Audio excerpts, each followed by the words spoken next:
Maxine Max Adler poured the last of the genetically engineered coffee into a ceramic mug shaped like a dancing cactus, a whimsical touch that always drew a laugh from her customers. The café, aptly named Britopia, was a lively little spot nestled in a corner of a sprawling city that somehow managed to balance the absurdity of the future with the nostalgia of the past. Here, patrons could sip on their lattes while simultaneously scrolling through holographic news feeds that told them everything from the weather, perfectly engineered, of course, to the latest government updates on the upcoming election. Today, like every day, the cafe buzzed with energy. Robotic waiters flitted around, delivering orders with the precision of a clock, if only they could be programmed to understand sarcasm. One unfortunate android, affectionately nicknamed Java, had once served a customer a cappuccino topped with whipped cream, only to misinterpret "a little extra" as "a lot." The result was a comically tall tower of cream that toppled over, much to the delight of everyone watching. Max stifled a giggle as she recalled the scene, her mind weaving through the tapestry of daily absurdities that kept her life amusing. Max herself was a curious blend of chaos and creativity. With her wild curls bouncing with each movement and her glasses perpetually slipping down her nose, she was the type of person who could turn even the most mundane tasks into a comedic performance. Her friends often joked that she had the ability to make a simple coffee order feel like an epic quest. "You want a tall latte? How about I just slay that dragon over there while I'm at it," she would say, brandishing a frothing pitcher like a sword, but beneath the humor lay a simmering frustration. As a forgotten voter, Max found herself increasingly irritated by the system that deemed her and thousands like her unworthy of representation. In this dystopian future, society had classified voters into two categories: priority and forgotten. The priority voters, a privileged elite, received all the perks, trendy new voting apps, exclusive invitations to political events, and even flashy election merchandise. Forgotten voters? Well, they were just that, forgotten. Their opinions, their votes, and their very existence dismissed with a flick of a bureaucratic wrist. As Max served her regulars, she couldn't help but overhear a conversation that sent her mind racing. Two priority voters at a table near the window, clad in flashy outfits that screamed status, were laughing uproariously. One of them, a man with a haircut sharper than his suit, leaned in conspiratorially. "Can you believe they think they're going to change anything?" he said, shaking his head. "The forgotten just need to accept their fate." Max's heart sank. How could they be so oblivious? She felt a fire ignite within her, a desire to stand up and shout, "We're not just forgotten. We're here. We matter." Instead, she forced herself to smile at the customers in front of her, pouring another cup of coffee, the rich aroma swirling with her bubbling thoughts. Then, just as she turned back to the espresso machine, the absurdity of her life hit her like a rogue wave. What if she could do something? What if she could be the voice for those who had been silenced? The thought bubbled up, both refreshing and terrifying. That night, as she lay in bed, the idea of rebellion danced in her mind. She envisioned a campaign, something that would not only make people laugh but also wake them up to the ridiculousness of the system. "Vote for the forgotten," she whispered to herself, and the phrase resonated like a catchy jingle. It was perfect. With a plan brewing, she fell into a restless sleep filled with dreams of giant inflatable ballot boxes and dancing politicians. The next morning, over a cup of her favorite cold brew, Max rallied her friends. Jenny, a sharp-witted conspiracy theorist with a flair for the dramatic, raised an eyebrow as Max outlined her vision. "You want to do what? Make a mockery of the election?" she asked, a smile creeping across her face. "Yes. Exactly," Max exclaimed, her enthusiasm contagious. We'll stage ridiculous protests, create funny memes, and turn the whole thing into a spectacle. If they're going to forget us, let's make them remember us in the funniest way possible. Harold, a retired teacher who had witnessed the decline of democracy firsthand, joined in. We can use humor to disarm them. People love a good laugh. If we can make them chuckle, we might just get them to think. His voice was steady, his eyes gleaming with hope. Thus began their campaign, Vote for the Forgotten, filled with outrageous slogans like "Every vote counts, even the ones you forget," and "Forgotten but not forgotten." They met every evening at Britopia, brainstorming ideas and crafting their plan. Each meeting felt like a gathering of misfit superheroes plotting their next move, armed with nothing but wit and an overwhelming desire for justice. Their first stunt took place at a high-profile priority voter gala. Armed with colorful signs and an oversized inflatable ballot box, they invaded the event, chanting "Votes for all, not just the tall." The stunned looks on the faces of the elite were priceless, and as the news spread across social media, the absurdity of the situation was amplified. Max couldn't help but laugh at the irony. Forgotten voters storming a gala, their antics becoming the talk of the town. As they became increasingly bold, Max found herself thrust into the spotlight. Media outlets picked up on their campaign, dubbing her the voice of the forgotten. But with fame came challenges. She received messages from priority voters, some supportive, others filled with disdain. Max chuckled at the outrage.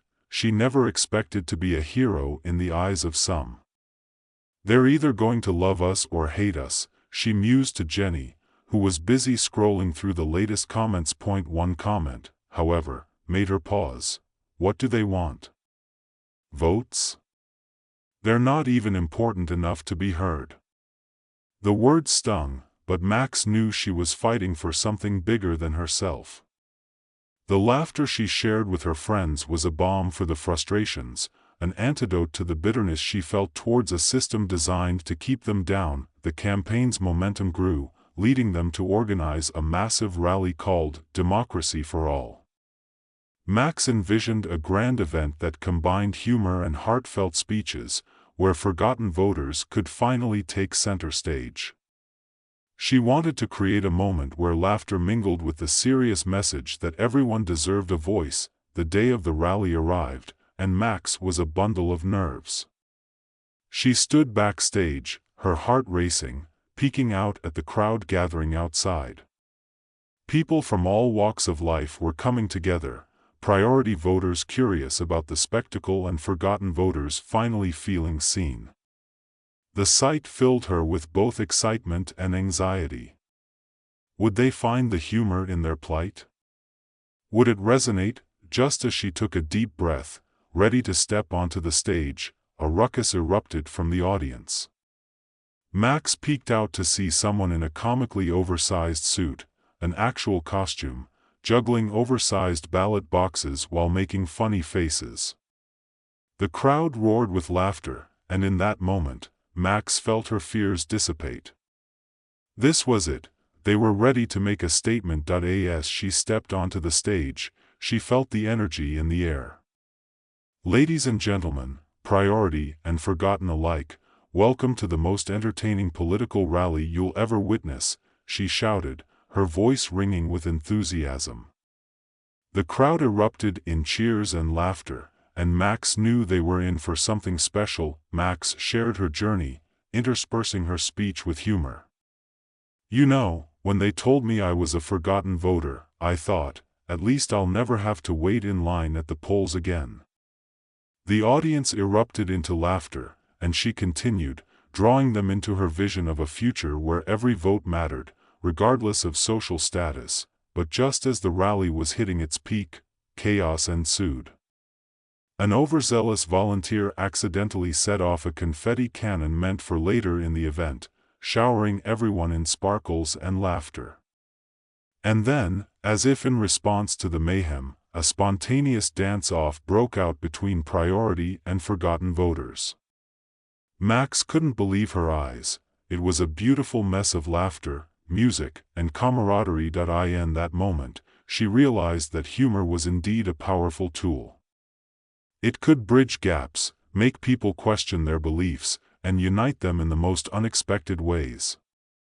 The rally became a symbol of hope, a turning point in their fight for recognition. As the sun began to set, casting a warm glow over the crowd, Max stood at the forefront, her heart full. The laughter, the joy, it was all worth it.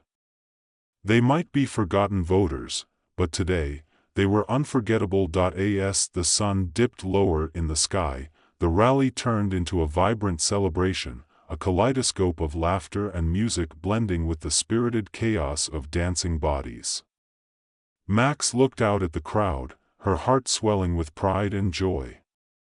People of all backgrounds were mingling, their previous divisions forgotten, united by the absurdity of it all. "Hey, Max!" Jenny called, breaking her reverie. She was flanked by Harold and a few others from their team, all sporting homemade "Vote for the Forgotten" T-shirts that had been decorated with glitter and mischief. "You've got to see this." Max followed Jenny through the crowd, her curiosity piqued. As they rounded a makeshift stage, she spotted a group of priority voters trying, and failing, miserably at learning a popular dance. They were a spectacle, stumbling and laughing as they flailed their limbs, clearly more accustomed to boardrooms than dance floors. "It was ridiculous and heartwarming all at once. Looks like they're having more fun than at their gala," Max quipped, and the group erupted in laughter. The scene felt surreal, a vivid tapestry of color and sound, a protest-turned-celebration that captured the spirit of their campaign. The music shifted to a more upbeat tune, and without thinking, Max jumped into the fray. She joined the priority voters, adding her own goofy moves to the mix, and soon found herself laughing so hard she could barely keep up. In that moment, the walls that had long separated them crumbled, and it felt as if they were all just people, sharing a fleeting moment of joy. As the night progressed, Max stepped away for a moment to catch her breath. She leaned against a nearby wall, watching the crowd with a mixture of disbelief and gratitude.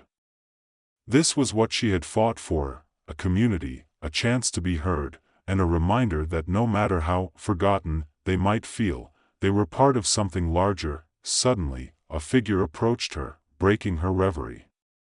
It was a young woman, probably in her 20s, with bright pink hair and an infectious smile. "Hey! I just wanted to say how amazing this is," she said, her voice filled with excitement. "I never thought I'd see priority voters actually engaging with us like this. It's like a scene from a movie." Max grinned, her heart warming at the sentiment. "Right? Who knew that laughter could be such a powerful unifier?" "I'm Sophia," the woman introduced herself, extending her hand. "I've been a forgotten voter for as long as I can remember, but today feels different. It's like we're finally being seen." "Exactly. We're not just numbers anymore." Max clasped Sophia's hand enthusiastically. "We're real people, with real voices. This is just the beginning." As they talked, Max felt a wave of hope wash over her. Here was another person who understood the struggle, who had felt the weight of being disregarded. "We should keep this momentum going," Max suggested. "What if we organized more events, more ways to reach out to others who feel forgotten?" Sophia's eyes lit up. "Yes. And we could use social media to share our stories, our successes. Make it clear that we're not going anywhere." The two of them spent the next hour brainstorming ideas, and the energy surrounding them felt electric. Their enthusiasm was contagious, drawing others into their conversation. Soon, a small group formed around them, each person contributing ideas, sharing their experiences, and crafting plans for future outreach. Laughter echoed, and the feeling of camaraderie blossomed. Meanwhile, as the rally continued, Max noticed a small commotion near the stage. A couple of priority voters had taken the microphone, their faces flushed with excitement. "We're here to pledge our support for the forgotten voters," one shouted. "This is the first time I've felt like part of something important. We want to help." The crowd erupted in cheers, and Max felt a rush of pride. This was what they had hoped for, a connection that transcended the societal boundaries that had kept them apart for so long. It was a sign that maybe, just maybe, they could change things. As the night wore on, the energy never waned. They danced, sang, and celebrated their shared humanity until the stars twinkled overhead, the moon casting a silvery glow over the scene. Max stood with her friends, watching the happiness around them, her heart full. This wasn't just a campaign anymore, it was a movement. In the days following the rally, the ripple effects of their efforts became clear.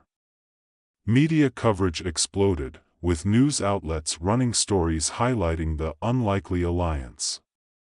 Social media buzzed with hashtags like "Vote for the Forgotten," and videos of their rally went viral, showcasing the joy and unity they had created. It felt surreal to see her face, often accompanied by her signature dancing moves, on screens across the city. But with newfound attention came challenges. Max started receiving messages that varied from supportive to downright hostile. One particularly scathing comment read, "Stop pretending you matter. You're just making fools of yourselves." Instead of disheartening her, the negativity only fueled her determination. "Let them talk," she said to Jenny during one of their meetings.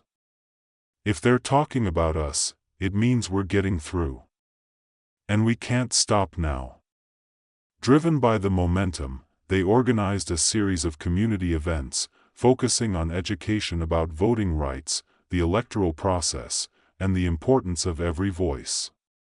They set up booths at local parks, hosted open mic nights, and even organized vote parties, where people could come together to discuss the issues that mattered to them. Max's approach was simple, humor mixed with heartfelt stories. She shared her own experiences, balancing the serious with the silly. Voting should be like ordering coffee, easy, accessible, and no one should have to wait in line just to be heard.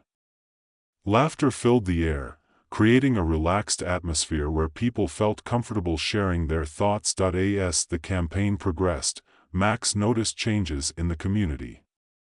More people began to engage, more conversations sparked about the importance of representation. It wasn't just about forgotten voters anymore, it was about everyone who had felt marginalized or overlooked. One evening, while preparing for another event, Max received an unexpected message from a priority voter. It was from the man who had mocked the forgotten voters at the cafe. "I want to apologize," he wrote. "I didn't realize how out of touch I was. I want to help." Max stared at her screen, her mind racing. "Is this for real?" she muttered, sharing the message with Jenny, who was equally stunned. "He's probably just trying to save face," Jenny speculated, though there was a glimmer of hope in her eyes. "But what if he's serious? What if he's finally ready to see things differently?" They decided to meet him. As they sat across from him at Brutopia, Max felt a mix of skepticism and curiosity. "So, why the change of heart?" she asked, her voice steady but probing. He sighed, looking genuinely remorseful. "I realized I've been living in a bubble, oblivious to the struggles of others. I want to make things right. I want to help." Max exchanged glances with Jenny and Harold. It was a small step, but it felt significant.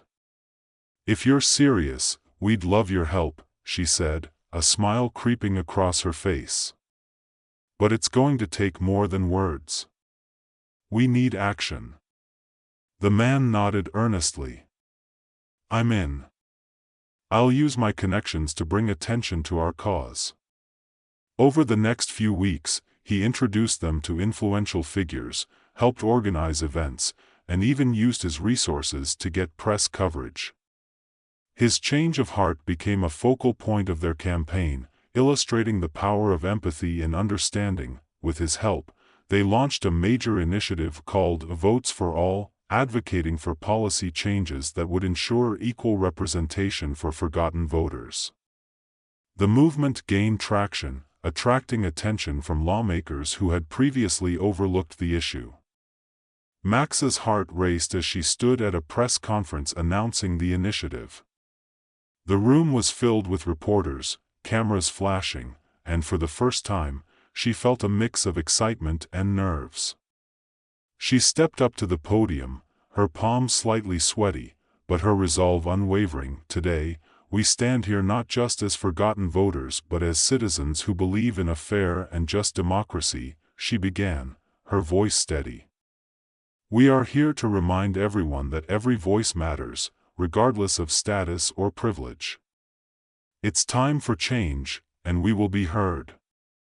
Cheers erupted from the gathered supporters, and as she glanced out into the audience, she saw familiar faces, friends, allies, and even some of those who had once dismissed her. This was their moment, and they were seizing it. The following weeks were a whirlwind of activity. Max and her team worked tirelessly, rallying support, attending meetings, and engaging with community leaders. Their efforts paid off when they received an invitation to present their case at a town hall meeting, a platform that could truly amplify their voices. As the day approached, Max felt the weight of the moment pressing down on her. She had to nail this presentation, to make it count. With Jenny by her side, she practiced her speech late into the night, ensuring every point resonated. Remember, we're not just fighting for ourselves. We're fighting for everyone who feels forgotten, she reminded herself, pumping up her confidence. On the day of the meeting, the town hall was packed. Max felt the energy in the air, the anticipation palpable as she stepped onto the stage. The room fell silent, and all eyes were on her. She took a deep breath, gathering her thoughts. Good evening, everyone. My name is Maxine Adler, and I'm here representing the forgotten voters of our community, she began, her voice clear and strong. Today, I want to talk about the power of unity, of laughter, and of action. We are not just a statistic, we are your neighbors, your friends, and we are here to demand our right to be heard. As she spoke, she weaved in stories, tales of friends and family who had felt overlooked, moments of joy and despair that highlighted the absurdity of their situation.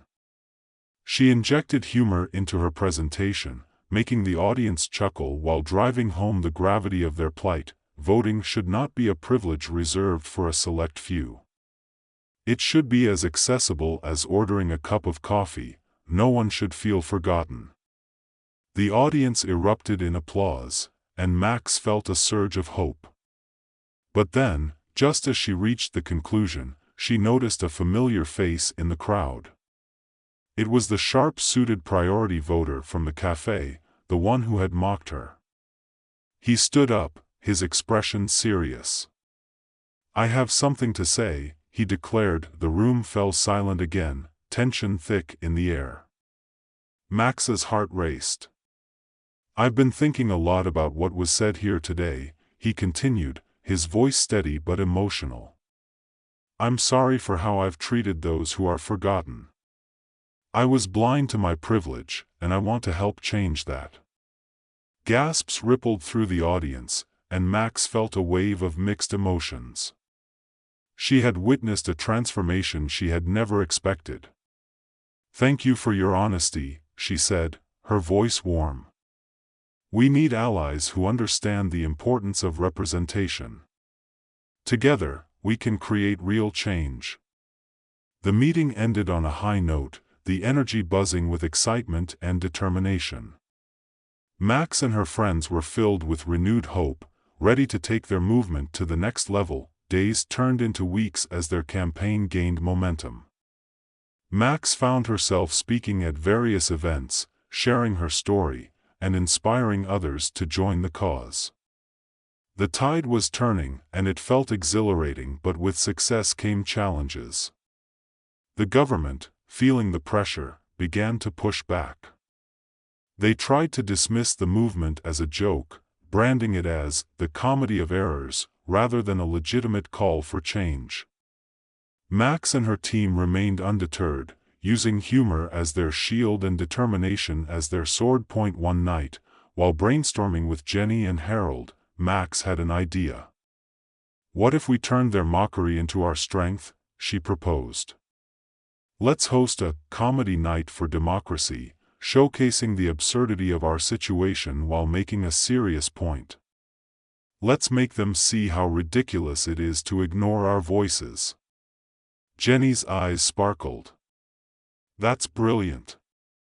We can invite comedians, have open mics, and make it a fun yet impactful evening. It'll draw a crowd and keep the conversation going." They rallied their community, and soon the event was set. The night arrived, and the venue was packed with people eager to laugh and support the cause. Mechs took the stage, her heart pounding with anticipation.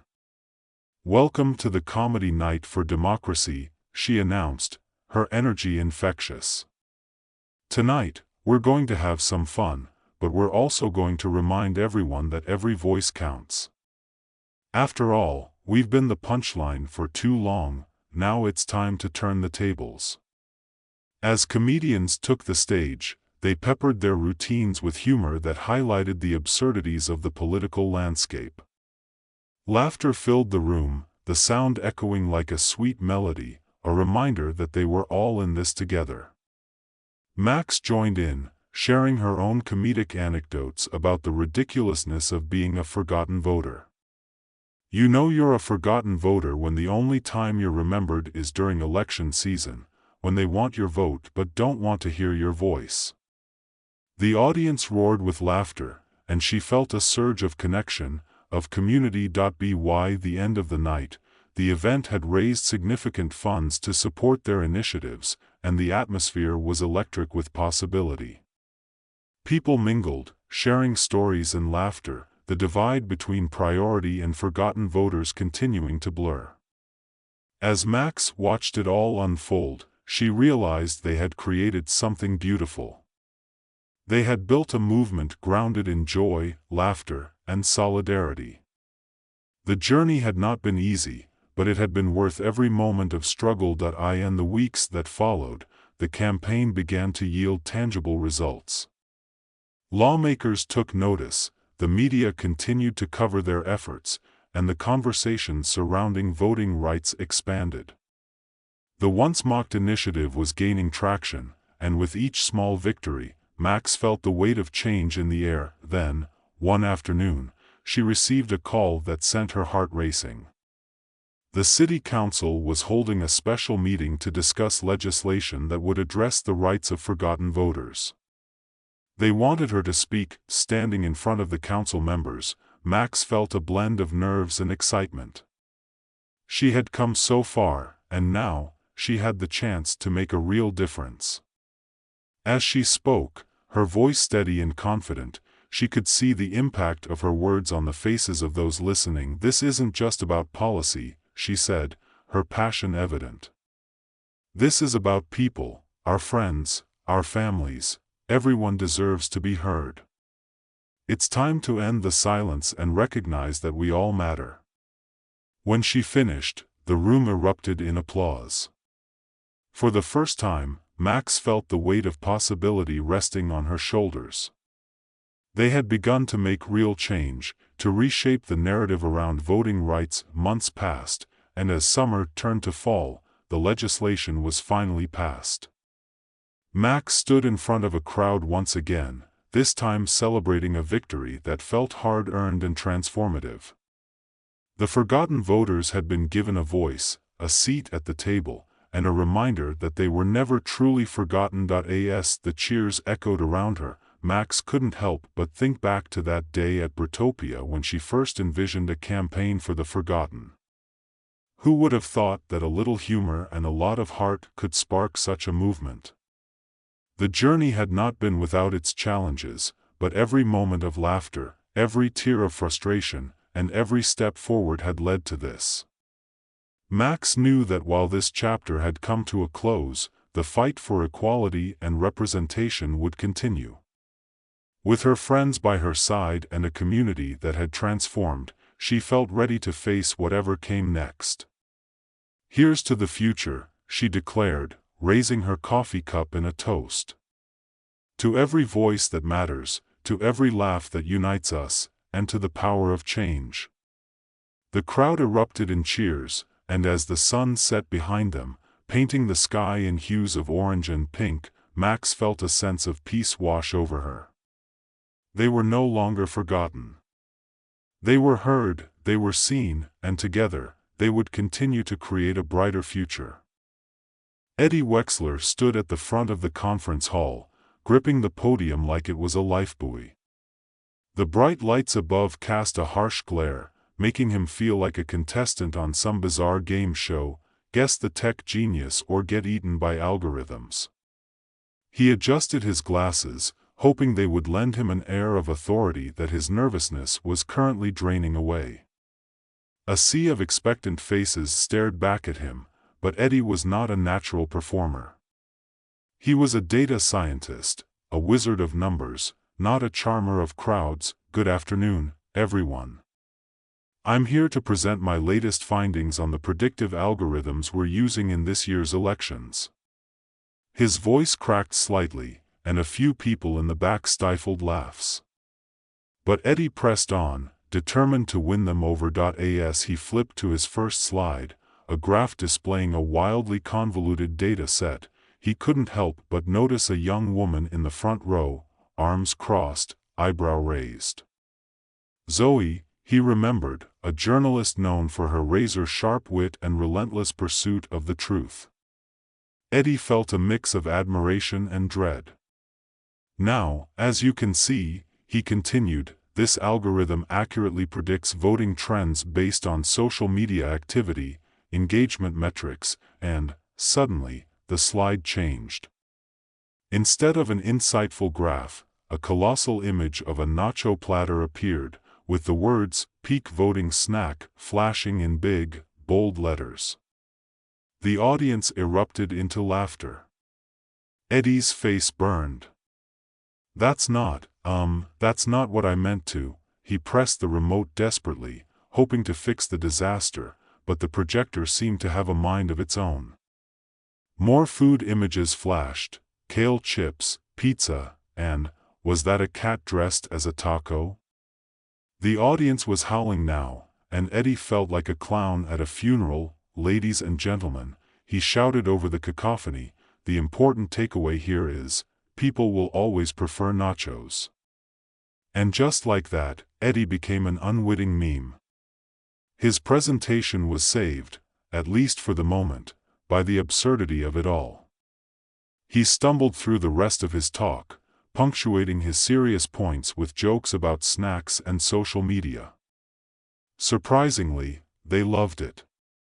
Just when he thought he'd salvaged his dignity, Eddie's algorithm predicted the election results live, displaying the most unpopular candidate as the winner.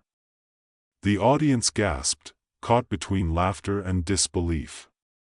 Eddie's cheeks were still flushed, but the data had spoken, and now he had their attention. After the presentation, as people gathered around to congratulate him, Eddie felt a surge of hope. Maybe he could be more than just a data geek. Maybe he could make a difference. But that hope was short-lived. As he chatted with a group of enthusiastic techies, an anonymous message pinged on his phone: "You're in danger. Investigate Electrocorp." Intrigued and slightly unsettled, Eddie pocketed his phone, suddenly aware that his normal life had taken a sharp turn into a thriller. Weeks passed, and the buzz around the upcoming election intensified. Eddie became obsessed with the algorithms powering the election process, his nights spent poring over data and analysis while avoiding social situations like the plague. The more he dug, the more he discovered that the system was a house of cards. One evening, while nursing a cup of stale coffee, Eddie found himself in the depths of Electrocorp's online presence. They were a behemoth, advertising their groundbreaking algorithm as the future of democracy. But he began to notice discrepancies, data sets that didn't add up, results that seemed manipulated. He could practically hear the ominous music in the background as he pieced together the puzzle. Determined to uncover the truth, Eddie reached out to Zoe. They met at a quirky cafe with a neon sign that buzzed erratically. Zoe was lively, her eyes bright with curiosity. "So, you think they're rigging the election?" she asked, sipping her matcha latte with a raised eyebrow. "I don't just think it, I have evidence." Eddie leaned in, his excitement palpable. He laid out his findings, and as he spoke, he could see the gears turning in Zoe's head. "This is huge, Eddie," she said, setting her cup down with a thud. "But we need to be careful. Electrocorp won't take kindly to being exposed." Their plan took shape, fueled by late-night brainstorming sessions filled with caffeine and passionate debates about the ethics of data manipulation. They decided to reveal the corruption during a live televised debate between the top candidates. As the debate approached, Eddie felt a mix of anxiety and exhilaration. They needed hard evidence, and time was running out. One night, as he rummaged through the files on his computer, he stumbled upon a hidden folder labeled "Internal Use Only." With a pounding heart, he opened it and found documentation detailing how the algorithms were designed to omit specific voter data, data that reflected poorly on certain candidates. "This is it," he whispered to himself, barely containing his glee. But just as he copied the files onto a flash drive, a shadow crossed his doorway. "Nice work, nerd," a voice sneered. Eddie turned, heart racing. Two goons from Electrocorp stood in his living room, arms crossed and grinning like wolves. "We're here to collect what's ours."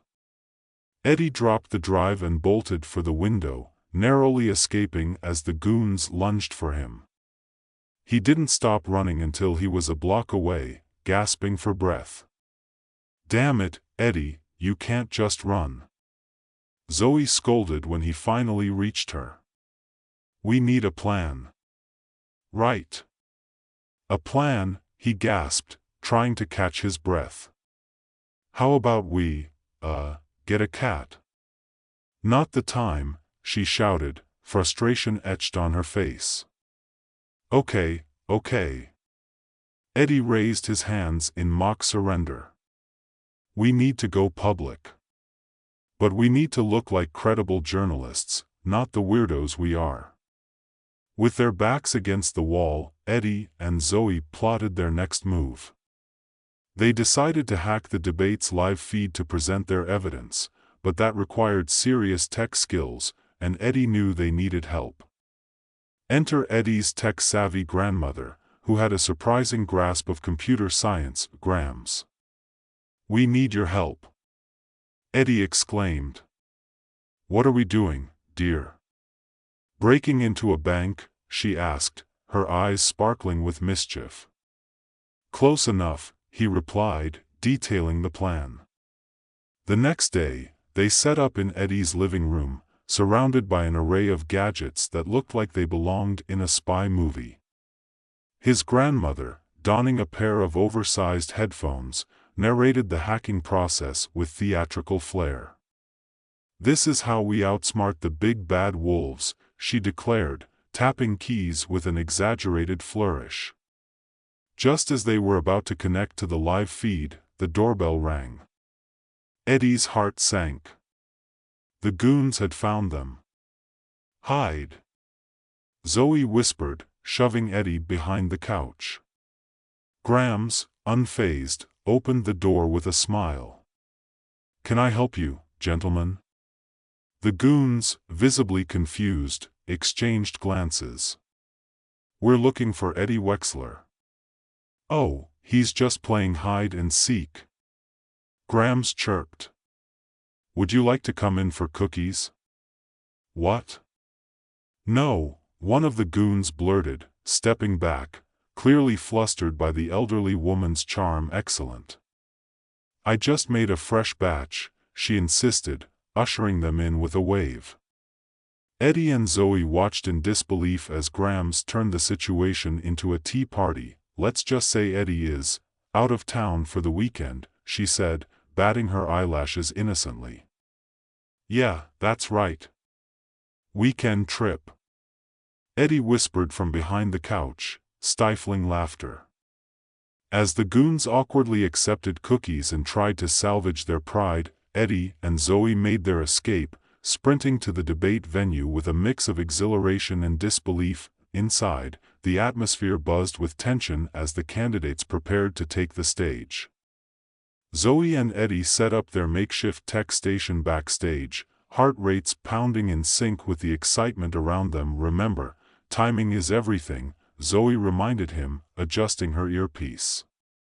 Eddie nodded, but his mind was racing. Would they really be able to pull this off? Just as they were about to connect to the feed, the debate moderator walked in, a charismatic figure known for his quick wit and charm, ready to watch democracy at work, he quipped, and Eddie's stomach twisted.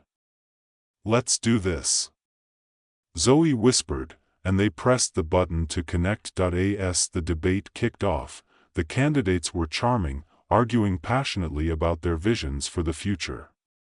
But Eddie's mind was elsewhere, the weight of his discovery pressing down on him. Finally, the moment arrived. Eddie activated the live feed, and their carefully curated evidence flashed across the screen.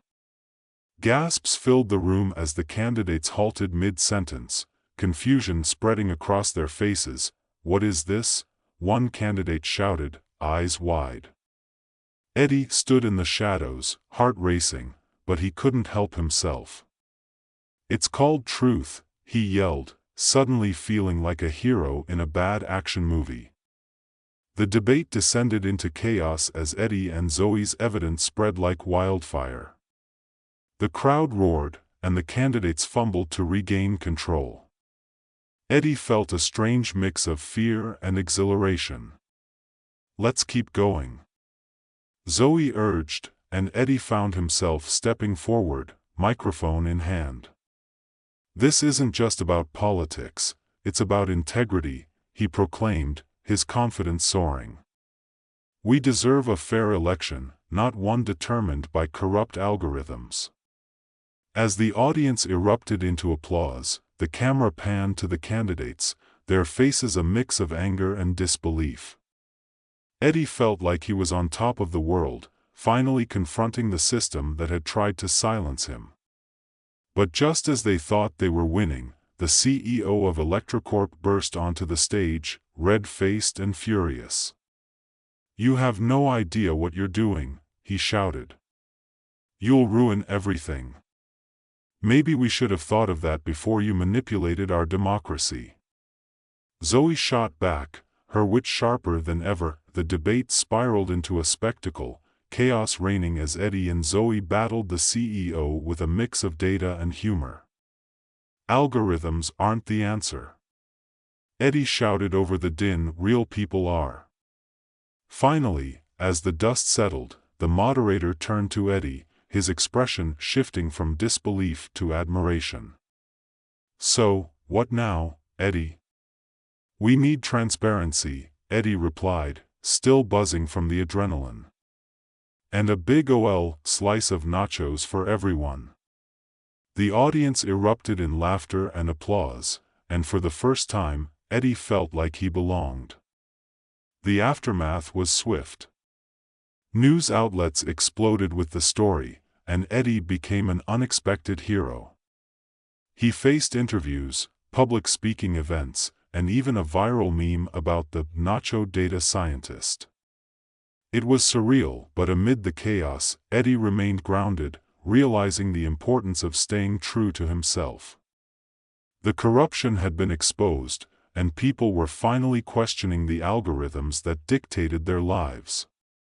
As he walked through the city, feeling lighter than air, he spotted Zoe across the street. Their eyes met, and he felt a flutter in his chest.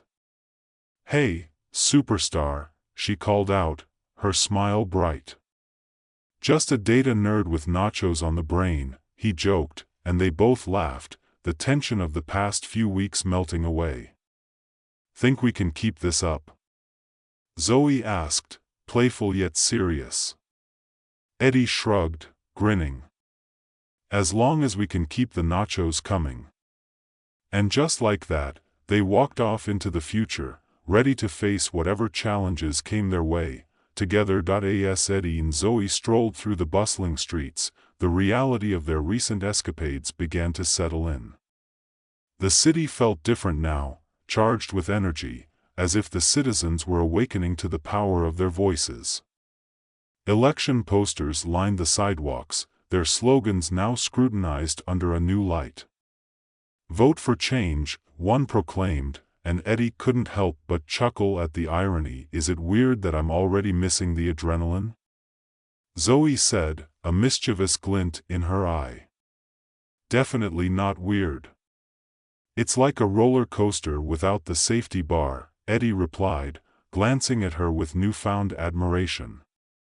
"But we need a breather. Maybe a nacho bar? Why stop there? Let's hit the taco truck," she exclaimed, pointing to a brightly colored food truck that had just pulled up. They approached the truck, its menu a vibrant tapestry of options, and Eddie's mouth watered at the thought of spicy salsa and crispy tortilla chips. As they ordered, Zoe glanced around, her journalist instincts still on high alert. "Do you think they're going to retaliate?" she asked, her brow furrowed. "Electrocorp won't just let this go." Eddie shrugged, trying to play it cool. "Let them try. We've already stirred the pot, and I think people are ready to take a stand." With tacos in hand, they settled at a nearby park, the sun setting behind the skyline, casting everything in a warm glow. Eddie took a bite of his taco, savoring the flavors while watching the people around him. Children played, couples laughed, and a group of friends were debating the latest memes. Life, in all its chaotic glory, was happening. "Hey," Zoe said, breaking his reverie. "What's next for you? I mean, you've kind of made a name for yourself now." Eddie shrugged, the weight of the world suddenly pressing down on him. "I guess I've got to figure out how to keep this momentum going. Maybe help educate people about data and algorithms, so they don't fall for the same tricks again." Zoe nodded, clearly impressed. "I can help with that. A series of articles? Maybe even a podcast?" "Now you're talking," Eddie said, a grin spreading across his face. The Nacho Data Podcast, educating the masses, one taco at a time. Brilliant. We can interview experts, have discussions, and maybe even do some live shows. I can see it now. What's cooking in data?"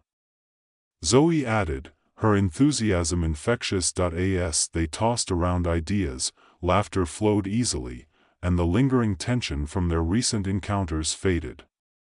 But the reality of their situation crept back in when Eddie's phone buzzed. He glanced at the screen and felt his stomach drop. It was a message from a number he didn't recognize. "We know what you did. Stop before it's too late." "Who's it from?"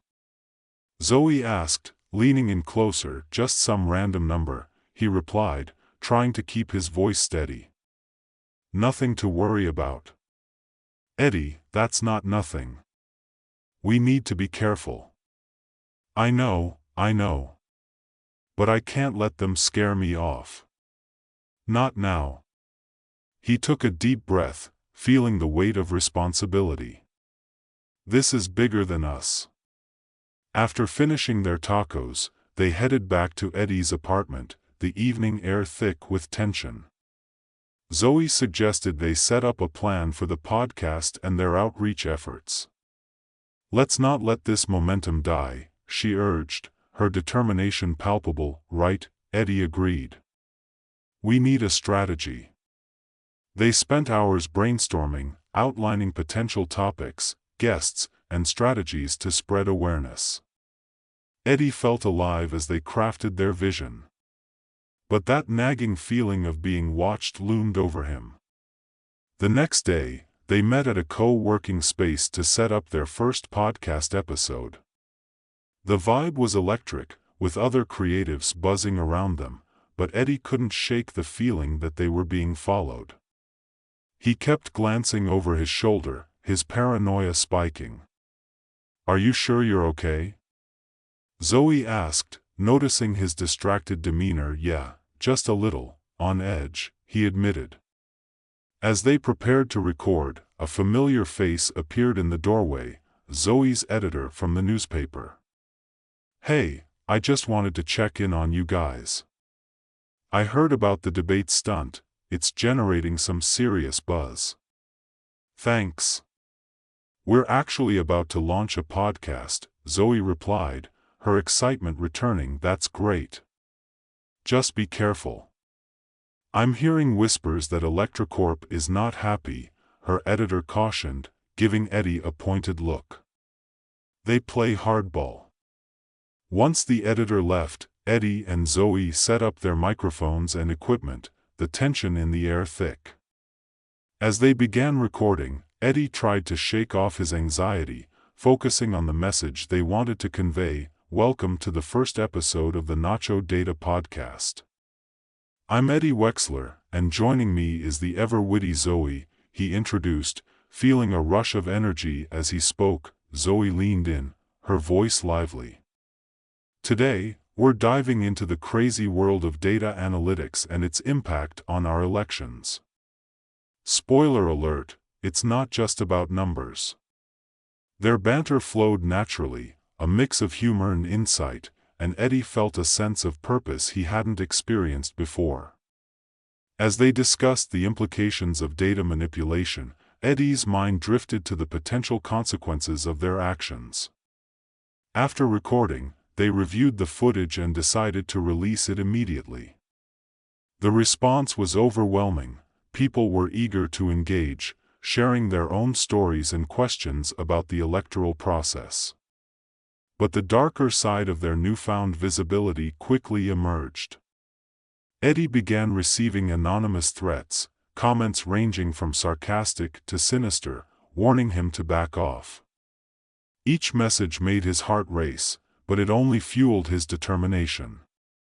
"Eddie, we need to tighten our security," Zoe suggested one evening as they reviewed their growing list of threats. "We should set up a safety plan.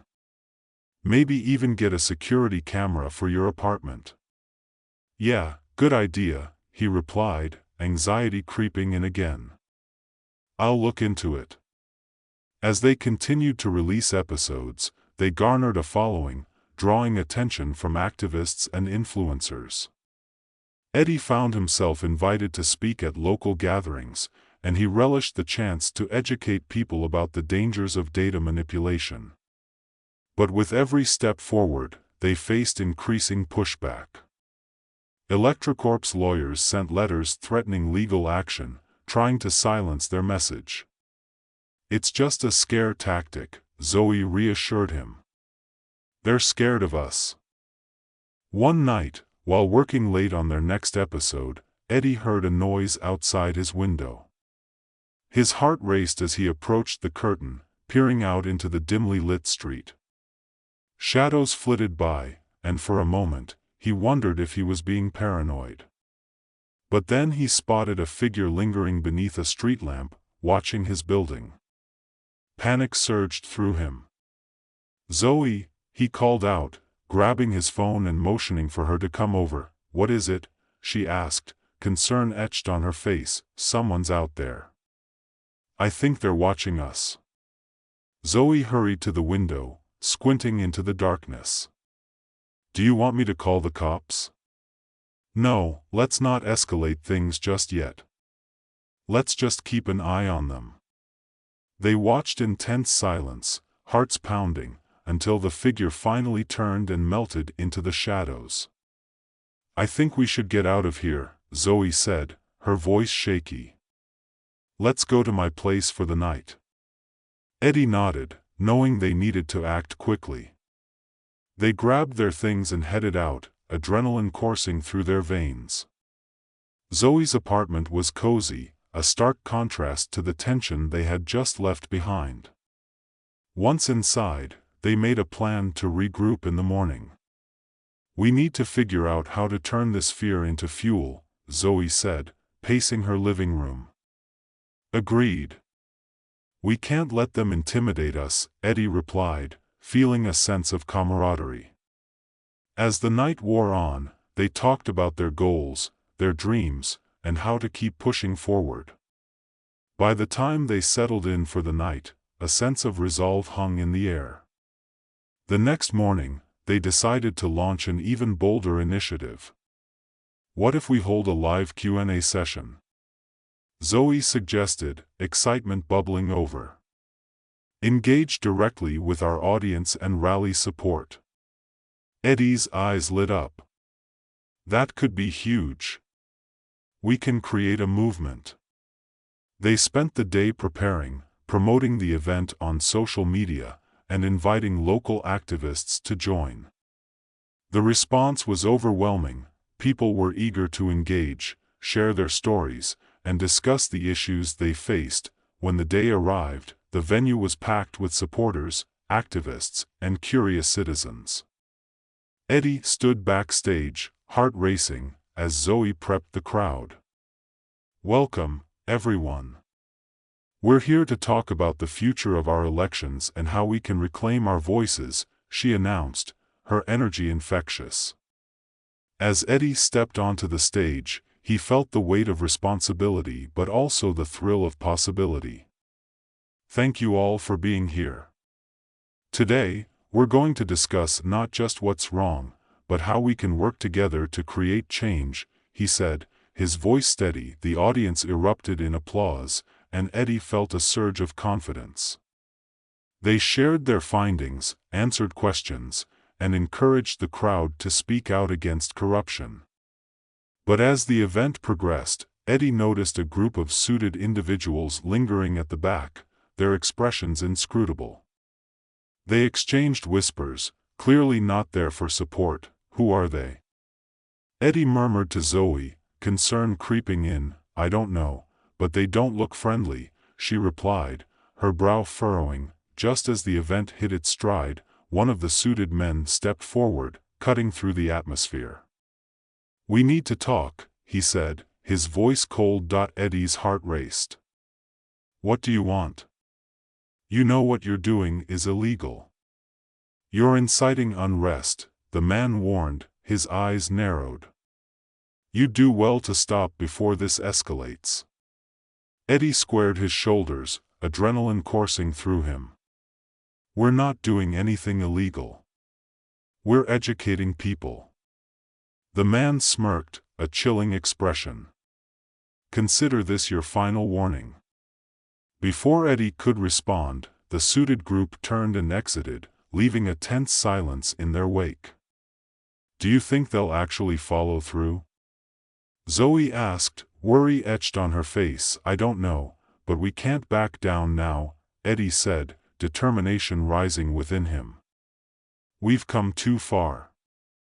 After the event, the buzz of excitement mingled with anxiety. Their message was resonating, but the threats felt more real than ever. In the days that followed, they ramped up their efforts. They collaborated with local organizations, attended rallies, and kept the conversation going on social media. Each day felt like a battle, but the support from the community invigorated them. Then, one afternoon, as Eddie was preparing a new episode, he received a call from Zoe. "Eddie, you won't believe this." "What happened?" he asked, heart racing. "I just got off the phone with a major news outlet. They want to feature us in a segment about data manipulation in elections." Eddie felt a rush of excitement. This is it. This could really amplify our message. As they prepared for the interview, their camaraderie deepened. They spent hours rehearsing their talking points, balancing humor and seriousness, and crafting a narrative that would resonate with viewers. The day of the interview arrived, and they were both nervous but energized. The studio buzzed with activity, cameras rolling and producers bustling around. When they were finally on set, Eddie took a deep breath and looked at Zoe. "We got this." They dove into the discussion, articulating their concerns about data manipulation and the implications for democracy. Their chemistry was palpable, and as they spoke, Eddie felt the weight of their mission behind every word. After the interview aired, the response was overwhelming. Their story reached millions, igniting conversations about data ethics and the integrity of elections. But the pushback intensified. Threatening emails and messages poured in, each one more menacing than the last. Eddie and Zoe knew they had to take precautions. They set up security measures for their homes and shared their locations with trusted friends. But the feeling of being hunted lingered, a shadow cast over their growing success. One night, after a long day of meetings, Eddie sat at his computer, staring at the screen. What if we're just making things worse? He wondered aloud. Zoe, sitting across from him, paused. You can't think like that. We're shining a light on something that needs to be exposed. People deserve to know. You're right, Eddie said, though doubt lingered in his mind. As the weeks passed, they continued to amplify their message, collaborating with activists and spreading awareness. Their podcast gained traction, and they became figures of hope for many disillusioned by the political system. But their newfound visibility came with a price. One evening, as they were wrapping up a recording session, Eddie received a frantic call from Zoe. Eddie, we need to meet. I think they've found out where I live. Panic surged through him. What do you mean? I saw someone lurking outside my apartment. I don't know if it's just paranoia, but I can't shake the feeling. I'll be right there, Eddie said, heart racing as he grabbed his jacket. When he arrived at Zoe's apartment, she was visibly shaken. I feel like I'm being watched. What if they come after us? Eddie took a deep breath, trying to project calmness. We'll figure this out. We can stay at my place until we're sure it's safe. They packed her essentials and headed to Eddie's apartment, the tension palpable. As they settled in for the night, Eddie could sense Zoe's anxiety. You know, we're in this together, he said softly. We've faced so much, and we won't back down now. Zoe nodded, though her eyes betrayed her fear. I just don't want to lose everything we've built. You won't, Eddie reassured her, determination rising within him. We're going to keep pushing forward. Days turned into weeks, and their efforts began to bear fruit. Activist groups emerged, fueled by the information Eddie and Zoe had shared. They organized town halls, workshops, and discussions about data ethics, the grassroots movement gaining momentum, but the threats continued. One evening, as they prepared for a major rally, Eddie received another chilling message: You've crossed the line. This is your last warning. Eddie's heart raced as he showed the message to Zoe. We need to go public with this. We can't let fear control us. Agreed, she replied, a spark igniting in her eyes. Let's tell our story. People need to know what's at stake. They organized a press conference, determined to share their experiences and the threats they faced. The day of the conference, as they stood before a crowd of reporters and supporters, Eddie felt the weight of their mission pressing down on him. "Thank you all for coming," he began, his voice steady. "Today, we're here to shed light on the dangers of data manipulation in our electoral process, but we're also here to share our story, what it means to stand up against threats and intimidation." As he spoke, he felt a sense of purpose fill him. They discussed the importance of transparency, the need for integrity, and the rising tide of grassroots activism. When it was Zoe's turn, she passionately addressed the crowd, her words ringing with conviction. "We cannot let fear silence us. This is our democracy, and we must fight to protect it."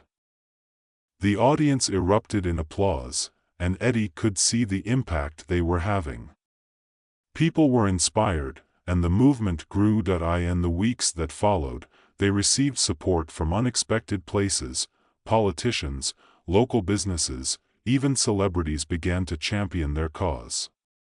The tide was shifting, and they felt the weight of hope coursing through the community, but with that hope came new threats. One night, as Eddie was preparing for another podcast episode, he heard a loud bang outside. He rushed to the window, heart pounding, and saw a flash of movement. "Zoe," he shouted, grabbing his phone. "Get down." As he dialed for help, he could hear the sounds of chaos outside, shouting, running. The world felt like it was spiraling out of control. "Stay safe," he yelled to Zoe, who had already crouched down, trying to peer out the window. They waited in tense silence, heartbeats echoing in their ears. After what felt like an eternity, the noise subsided, and Eddie cautiously stepped outside. The street was empty, the aftermath of panic lingering in the air. "We need to report this," Eddie said, feeling the gravity of their situation. "We can't let this continue." As they filed a police report, they realized the importance of documenting everything, each threat, each incident. They decided to involve local organizations, creating a network of support. Their movement evolved, transforming into something larger than either of them could have imagined. It became a platform for those who felt unheard, a safe space to discuss the implications of data manipulation. As the election approached, Eddie and Zoe became figures of resistance, symbolizing the fight for integrity in the democratic process. But their visibility also drew increased scrutiny from powerful entities, and the pressure mounted. One night, as they prepared for a major event, they received an anonymous tip: "They're planning to take you down." Eddie's heart sank. "We need to go on the offensive," he said, determination hardening his resolve. "We can't let them intimidate us." Zoe nodded, her eyes fierce. "Let's expose them." They worked tirelessly, gathering evidence, rallying supporters, and planning their next moves. The night before the event, Eddie felt a mix of excitement and fear. "Are you ready for this?" Zoe asked, her voice steady but tinged with worry. "As ready as I'll ever be," Eddie replied, squeezing her hand.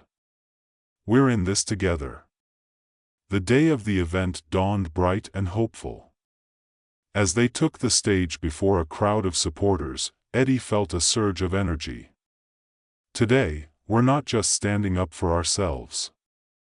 We're standing up for every voice that's been silenced," he proclaimed, feeling the power of the moment. Zoe stood beside him, unwavering.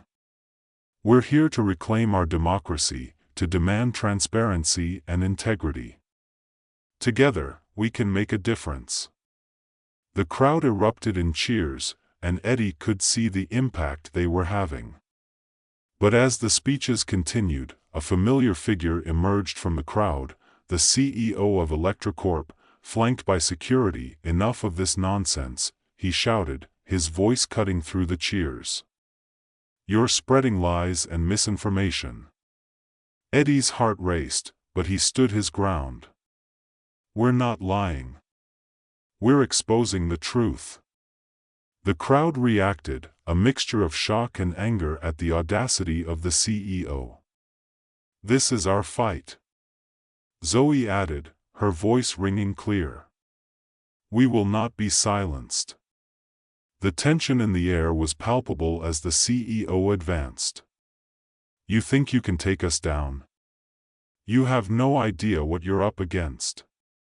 With that, the atmosphere shifted, and a group of protesters surged forward, chanting and rallying behind Eddie and Zoe. As chaos erupted, Eddie felt a surge of adrenaline. They were no longer just voices in the dark, they were at the forefront of a movement. In the days that followed, the story exploded across news outlets. Eddie and Zoe became symbols of resistance against corporate manipulation, their efforts sparking discussions about the integrity of elections nationwide, but the threats didn't stop. Every message felt like a countdown, and Eddie couldn't shake the feeling that they were being watched. Despite the fear, they pushed forward, mobilizing supporters and advocating for change. Their podcast continued to gain traction, becoming a beacon of hope for many, and then came the day of the election. As they stood at a polling station, Eddie could feel the weight of history on their shoulders. The community had rallied around them, and people were showing up to vote, empowered and informed. This is it, Zoe said, a mix of excitement and nervousness in her voice. No matter the outcome, we've made a difference. Eddie nodded, feeling a swell of pride. We did this together. As the votes were tallied, they watched anxiously, the tension palpable in the air. The results came in, and as they read the headlines, grassroots movement triumphs. Voter turnout at an all-time high. They felt a wave of relief and exhilaration wash over them. They had done it. Their fight had made an impact, and people were ready to reclaim their democracy. But just as they celebrated, a notification pinged on Eddie's phone. Another threat. Eddie, don't let this ruin our moment, Zoe urged, trying to keep his spirits high. No, we have to stay vigilant. This isn't over yet, he replied, determination hardening within him. They knew the fight for integrity was far from finished. But together, they were ready to face whatever came next. As the sun set on the horizon, casting a golden glow over the city, Eddie and Zoe stood side by side, prepared to continue their mission. The story of their fight was just beginning.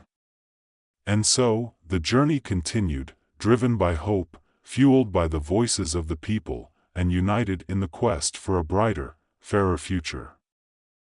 The morning sun cast a golden hue over the White House, illuminating the newly minted President Alex Reed as he stood at the podium, an oversized grin plastered across his face. Today was Inauguration Day, and after a long, grueling campaign filled with more ups and downs than a roller coaster, he had finally made it. Clad in a sharply tailored suit, he adjusted his glasses and peered out at the sea of supporters, reporters, and dignitaries who had gathered on the lawn. Ladies and gentlemen, he began, his voice bubbling with enthusiasm, I stand before you not just as your president, but as the guy who really needs a nap after the longest job interview in history. Laughter erupted, easing the tension that hung in the air. Alex, a former comedian turned politician, was well aware of his unconventional approach, and he embraced it wholeheartedly. He continued, I promise to bring transparency to this office. From now on, if I have a bad hair day, you'll know about it. My Twitter account is about to get a lot more personal. More laughter followed, and for a moment, it felt like all was right in the world. But just as he began to revel in the moment, a whisper from his chief of staff, Maya, cut through the air like a knife. Alex, we need to talk. Now. The urgency in her voice shifted the atmosphere. What's wrong? Did my hairstylist leak the wrong shade of gray? He joked, but Maya's stern expression told him this was no laughing matter. It's about the election. There's something going on, something big. A knot formed in Alex's stomach. Big? Like a Kardashian-level scandal, or worse, Maya replied, her voice low. International interference. We're not alone in this room anymore, and I'm afraid it's not just the press we have to worry about.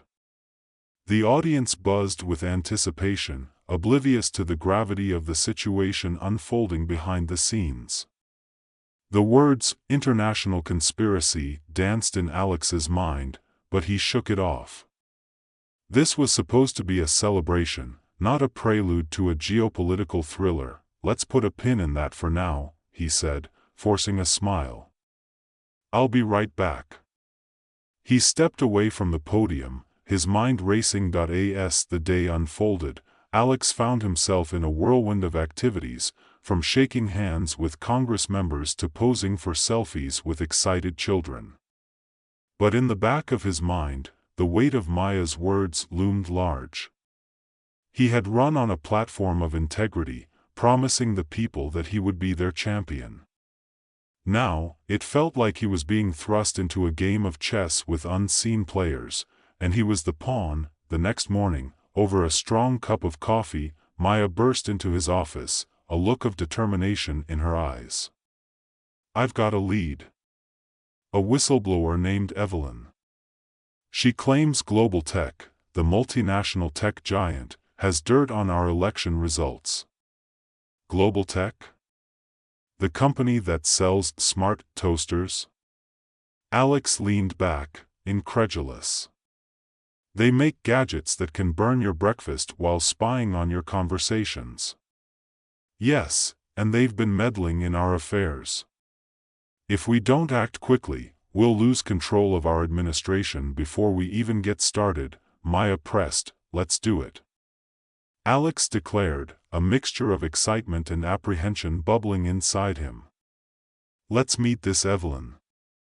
But first, I need to practice my serious president face.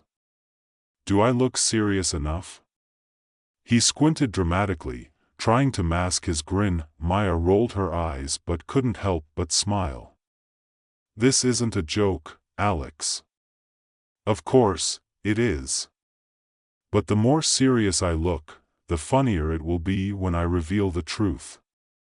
They agreed to meet Evelyn at a tech convention, where the latest gadgets were paraded in flashy booths.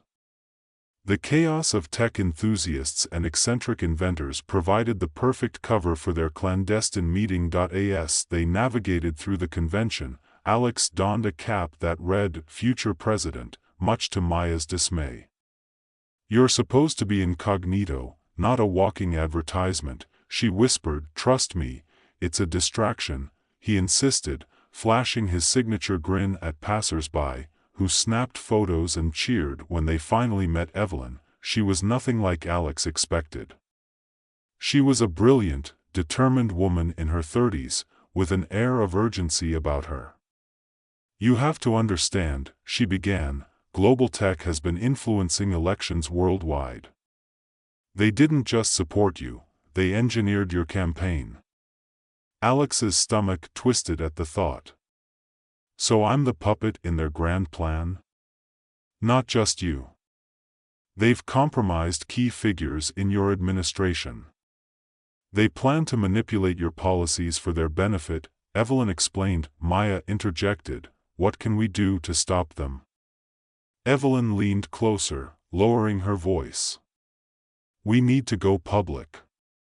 If we expose them, we might turn the tide before it's too late. But you have to be ready for the fallout.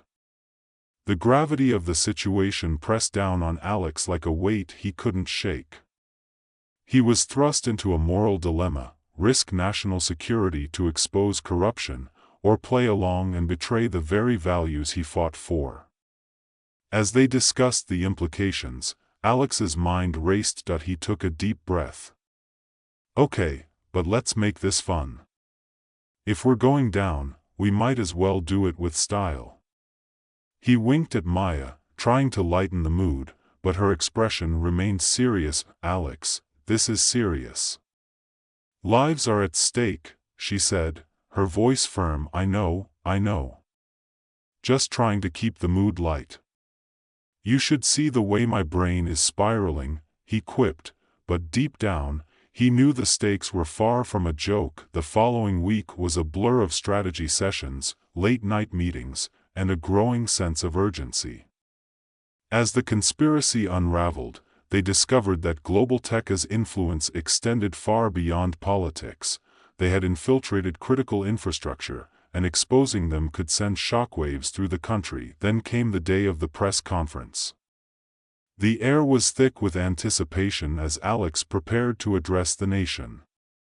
Maya stood beside him, her brow furrowed with concern. Are you sure about this? She asked, her voice low. Sure as I am that my hair will never look this good again, he replied, trying to lighten the mood. The crowd was restless, reporters poised with cameras and notepads.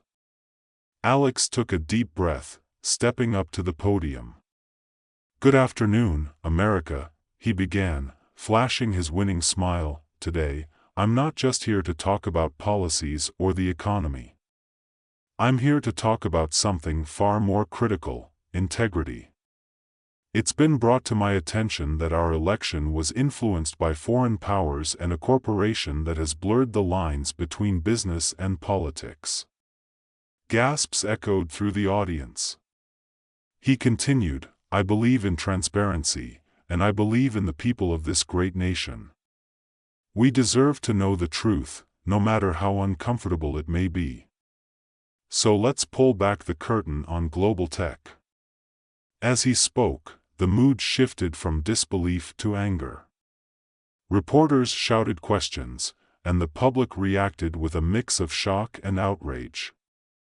Alex leaned into the chaos, channeling his inner comedian.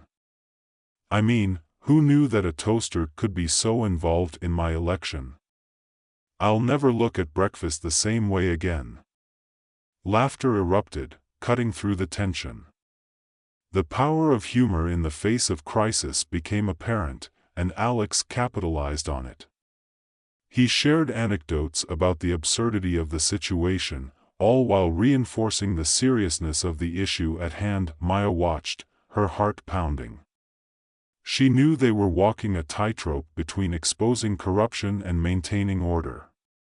But Alex was connecting with the people, and for a moment, it felt like they were on the cusp of something monumental. Then came the twist. As the conference wrapped up, Maya received an urgent message. Alex, we need to talk. There's been a leak within our team, she said, her expression darkening. Who? Who would betray us? Alex's heart sank. Maya's face paled. It's your campaign manager. They've been in contact with global tech, and it seems they were coerced. Fury surged through Alex. So we're surrounded by snakes. Why didn't you tell me sooner? I just found out. We need to act fast before they can do any more damage, Maya urged. In a moment of clarity, Alex realized the gravity of the situation. Then we go after them. This isn't just about us anymore, it's about the integrity of our democracy. We expose everything, and we do it now. With Maya by his side, they launched an internal investigation, unearthing a web of deceit that had infiltrated their administration. As the truth began to unravel, it became clear that the stakes were higher than anyone had anticipated. The fallout was swift and severe. Global tech faced public outrage, and Alex's transparency won him support from citizens and activists alike. He addressed the nation once more, reinforcing his commitment to democracy and integrity. Together, we'll rise from this. We will fight for the principles that make this country great. As the dust settled, Alex reflected on the whirlwind of events. He had come into office hoping to bring laughter and lightness, but what he had found was a deeper understanding of the weight of leadership. In the end, they prevailed. Global tech faced international sanctions, and the investigations led to reforms that strengthened electoral integrity. Alex's approval rating soared, but he remained grounded. He stood on the balcony of the White House one evening, gazing at the stars. "You know, I never imagined being president would be this much work," he muttered to Maya, who joined him. "Well, you're doing a hell of a job, Alex," she said, a proud smile on her face. "Thanks, but I think I need a good old-fashioned comedy night. I'm starting to forget what laughing feels like." He chuckled, the tension of the past months finally lifting. Maya grinned. "How about a comedy special where you roast global tech?" "Now that's an idea," he said, his laughter ringing out into the night. As they shared a moment of camaraderie, Alex realized that even in the darkest times, humor could light the way. He was ready to take on whatever came next, armed with wit and a newfound understanding of what it meant to lead, and maybe, just maybe, he could bring a little more laughter back to the world, one presidential roast at a time. As the weeks passed, Alex found himself adapting to the new reality of his presidency. The initial shock of the scandal had faded, but the work was far from over. Each day brought new challenges, and the pressure of leadership weighed heavily on his shoulders. Yet he felt an invigorating sense of purpose as he pushed for transparency and reform. The fallout from the global tech revelations rippled through the political landscape. Congressional hearings were set, and the media buzzed with every new piece of evidence. Alex made it a point to stay visible, appearing on talk shows and engaging with the public. He even hosted an impromptu comedy night in the White House, turning the pressure into laughter. As he cracked jokes about the absurdity of politics, he felt the people rallying around him, reminding him of the power of humor in uniting folks, even in turbulent times. But it wasn't all smooth sailing. The more they uncovered, the more Alex realized how deep the corruption ran.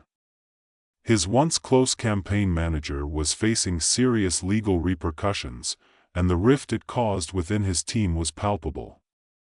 Maya worked tirelessly, keeping everyone focused and determined, but the tension sometimes boiled over during late-night strategy sessions. One particularly tense evening, as they reviewed testimony from Evelyn, Alex leaned back in his chair, rubbing his temples. "It feels like we're trying to fight a shadow. Every time we expose one issue, two more pop up," he said, frustration creeping into his voice. Maya looked up from her notes, her expression serious. "This is the fight of our lives, Alex. But remember, the more light we shine, the harder it is for them to hide." "You're right. It just feels overwhelming," he admitted. "I didn't sign up for an espionage thriller. I just wanted to make a difference." "And you are," Maya replied, her tone softening. "You're showing the country what it means to be a leader. You're making democracy fun again." "Fun?" Alex raised an eyebrow. "I thought we were in a crisis." "Yes, but you're tackling it with a sense of humor. That's what people connect with. It's what they need right now." Alex smiled, appreciating her perspective. "Okay, then let's keep the fun rolling. Maybe I'll incorporate a few stand-up bits into my next press conference." So, I walked into a bar. Just then, Evelyn burst into the room, a stack of documents clutched tightly in her hands. "You need to see this," she said breathlessly. "We've uncovered communications between global tech and several high-ranking officials, far beyond your administration." Alex's heart sank as he leaned forward, intrigued yet apprehensive. "What are we talking about?" "Bribery, threats, the whole 9 yards. They're trying to manipulate legislation in their favor, and they've got their hands in multiple pockets," Evelyn explained, spreading the documents across the table. "If we don't act now, we could lose everything we've fought for." Alex and Maya exchanged a glance. The stakes had risen yet again. "We need to go public with this," Alex said, determination flashing in his eyes. "We can't let them think they can pull the strings behind the scenes anymore." As they formulated a plan, the weight of their mission pressed down on them. They knew this could change everything, for better or worse. But the thought of standing up to corruption filled Alex with a renewed sense of purpose. He was ready to be the president he promised he would be, even if it meant stepping into the spotlight once again. The following day, with the press conference approaching, Alex rehearsed his lines. He paced the Oval Office, channeling his inner comedian to alleviate the pressure. "Okay, Alex, remember, the truth can be funny. Just don't trip over your punchlines." Maya entered, catching him mid-lecture. "Practicing your stand-up routine, are we?" she teased, though her eyes held concern. "Just trying to lighten the mood before I drop this bombshell," he replied. "You know how the press loves a good headline." "Well, they'll get one today, that's for sure," she said, steeling herself for the upcoming confrontation with the media. "Just remember to stick to the facts. Humor is great, but we need to be clear about the seriousness of the situation." "Got it. I'll be the funny but serious president," he said, striking a pose. "Like a dad joke, but with real consequences." As the press gathered, the atmosphere crackled with anticipation. Alex stepped to the podium, scanning the sea of faces before him. He took a deep breath, feeling the weight of responsibility. "Good afternoon, everyone," he began, projecting confidence despite the nerves bubbling beneath the surface. "Today, I have something important to share, something that affects all of us." He paused, allowing the tension to build. "As many of you know, our recent investigations have revealed widespread corruption involving global tech and certain officials in our government." Gasps filled the room, cameras flashed, and reporters leaned in closer. "I know that the truth can be difficult to hear, but we can't afford to turn a blind eye," he continued, pacing slightly as he spoke. "These revelations aren't just about politics, they're about our democracy. We must hold those in power accountable, no matter where the trail leads." He leaned into the microphone, adopting a slightly comedic tone. "Now, I'd like to make it clear, this isn't just a game of Monopoly where you land on go to jail. This is real life, and we have to play by the rules." Laughter erupted, easing the tension again, but he quickly followed up with a serious note: "Transparency and accountability are crucial. We cannot allow greed and manipulation to dictate our future. Together, we will ensure that this administration remains a beacon of hope and integrity." As he concluded, the room erupted in questions, the media clamoring for more details. Alex navigated the onslaught with a mix of humor and authority, answering questions and quips with confidence. But just as he thought they were turning a corner, a familiar voice broke through the crowd. "Mr. President, what will you do about the allegations against your own campaign manager?" A reporter's voice rang out, the question slicing through the excitement. Alex's stomach twisted. He had known this moment would come.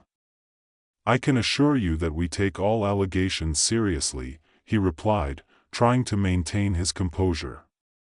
"We will cooperate fully with the investigations, and justice will be served, regardless of who is involved."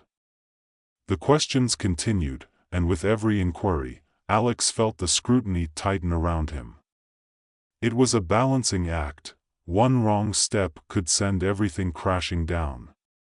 But he leaned into the challenge, reminding himself of the commitment he had made to the American people. As he wrapped up, he turned to leave the podium, feeling the weight of a small victory. He had stood firm in the face of adversity, but the path ahead was still fraught with uncertainty. Back in the Oval Office, Maya met him with a mix of pride and concern. "You handled that well, Alex. But the hard part is just beginning." "I know.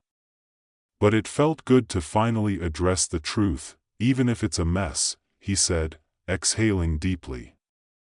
"I just hope we can clean it up without losing ourselves in the process." Days turned into weeks, and the investigations ramped up. News cycles swirled with allegations, evidence, and testimonies. Alex became a fixture on every channel, his face plastered across screens, leading the charge against corruption while trying to maintain his signature humor. The public rallied, demanding accountability and reform. One evening, as he sat in the residence, the weight of the day bearing down on him, Maya walked in, her expression serious. "We have a situation," she said, urgency in her voice. "What now?" he asked, bracing for bad news. "Global Tech has made a statement. They're denying all allegations and threatening legal action against anyone who speaks out," she revealed. "They think they can intimidate us." Alex's eyes narrowed, anger simmering beneath the surface. "They're not just targeting us. They're going after Evelyn and anyone else involved," Maya added, concern etched across her features. "Then we need to protect her. She deserves to be heard, not silenced," Alex said firmly. "Let's get the word out that we stand by her." In the days that followed, they organized a press event to support Evelyn, shining a light on her bravery in coming forward. The public response was overwhelming. People rallied behind her, and the media painted her as a hero standing up against a giant. At the event, Alex stood beside her, holding her hand as she addressed the crowd. "I refuse to be silenced," she declared, her voice steady. "This isn't just about me, it's about all of us. We have a right to know the truth." Alex felt a swell of pride, knowing they were creating a movement. As he watched her speak, he realized that together, they could not only confront the corruption but also inspire others to stand up against it. The press conference garnered national attention, igniting a firestorm of support from activists, lawmakers, and everyday citizens. Soon, social media buzzed with hashtags calling for accountability, and the tide began to turn. But just as hope blossomed, whispers of retaliation from Global Tech grew louder. Alex received threats that sent chills down his spine. "They're trying to intimidate us," he said, running a hand through his hair in frustration. "They think they can scare us into silence." Maya's expression hardened. "We can't back down. We need to push back harder. This is about more than just our administration, it's about the integrity of our entire system." "Agreed," Alex replied, a fire igniting within him. "Let's take this to the people. We need to amplify our message. It's time to remind them that democracy belongs to the people, not corporations." With a renewed sense of purpose, they launched a nationwide campaign to rally support, organizing town halls and community forums across the country. Alex became a familiar face in homes everywhere, addressing concerns, sharing jokes, and reminding everyone that their voices mattered. As he traveled from city to city, he was met with an outpouring of support. People shared their stories of being affected by corporate greed, and Alex listened intently, weaving their narratives into his speeches. He urged everyone to stand together, to demand accountability from those in power. Back in Washington, tensions escalated as investigations continued. Global Tech's influence waned, but the fight was far from over. Every week brought new revelations, and Alex navigated the treacherous waters with determination. Finally, the day came when the investigations culminated in a congressional hearing. Alex prepared to testify, knowing this was a pivotal moment for his presidency. Standing at the witness stand, he took a deep breath, the weight of the country resting on his shoulders. As he spoke, he recalled the laughter and light-heartedness that had characterized his campaign. "I never imagined that I would end up here, in front of all of you, discussing the integrity of our democracy," he began. "But here I am, ready to face the music." With every word, he painted a vivid picture of the corruption they had uncovered, the stakes for the nation, and the need for reform. His passion was palpable, and he felt the energy in the room shift. At the end of his testimony, he paused, looking around at the faces of lawmakers and citizens alike. "We must remember that democracy isn't just about votes. It's about standing up for what's right, even when the odds are stacked against us. Together, we can reclaim our government and ensure it serves the people." The room erupted in applause, and for a moment, Alex felt a wave of hope wash over him. It was a reminder that change was possible, and they had the power to drive it. As the hearings wrapped up, the public response was overwhelming. Calls for reform intensified, and Alex worked alongside lawmakers to introduce legislation aimed at increasing transparency and regulating corporate influence in politics. Months later, standing on the steps of the Capitol, Alex smiled as he signed the new reforms into law. The crowd erupted in cheers, and for the first time in a long while, he felt a sense of accomplishment. Maya stood beside him, beaming with pride. "You did it, Alex. You brought the people together and made a real change." "Yeah, but it wasn't just me," he replied, looking out at the crowd. "This was a team effort. It's a reminder that when we stand together, we can face anything." As the crowd chanted his name, Alex felt a surge of gratitude. He had come a long way from the awkward comedian fumbling through his acceptance speech. He had found his footing, and in the process, he had rekindled the spirit of democracy. In the following weeks, he took a moment to reflect on his journey. He had faced adversity, embraced humor, and ultimately forged a path that reaffirmed his commitment to the people. One evening, as he sat in the Oval Office, he looked out at the White House lawn, now illuminated by the soft glow of lights. "You know, Maya," he said, "maybe this whole presidency thing isn't so bad after all." Maya chuckled, leaning back in her chair. "You mean it's not just a nightmare?" "Nah, just a wild ride," he replied, a grin spreading across his face. "And if it gets bumpy again, at least we'll have some good material for the next comedy special." "Just remember," Maya said, a playful glint in her eyes, "we're in this together. No more solo acts."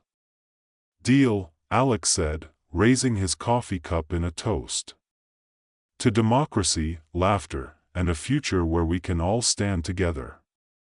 And as they clinked their cups, he felt a renewed sense of hope, ready to face whatever challenges lay ahead, knowing that with humor and heart, they could overcome anything.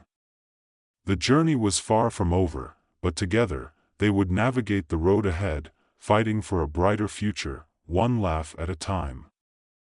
In a not-so-distant future, the political landscape had turned into a carnival of chaos, where three colossal super-parties, red, blue, and green, dominated the scene like overinflated balloons in a parade.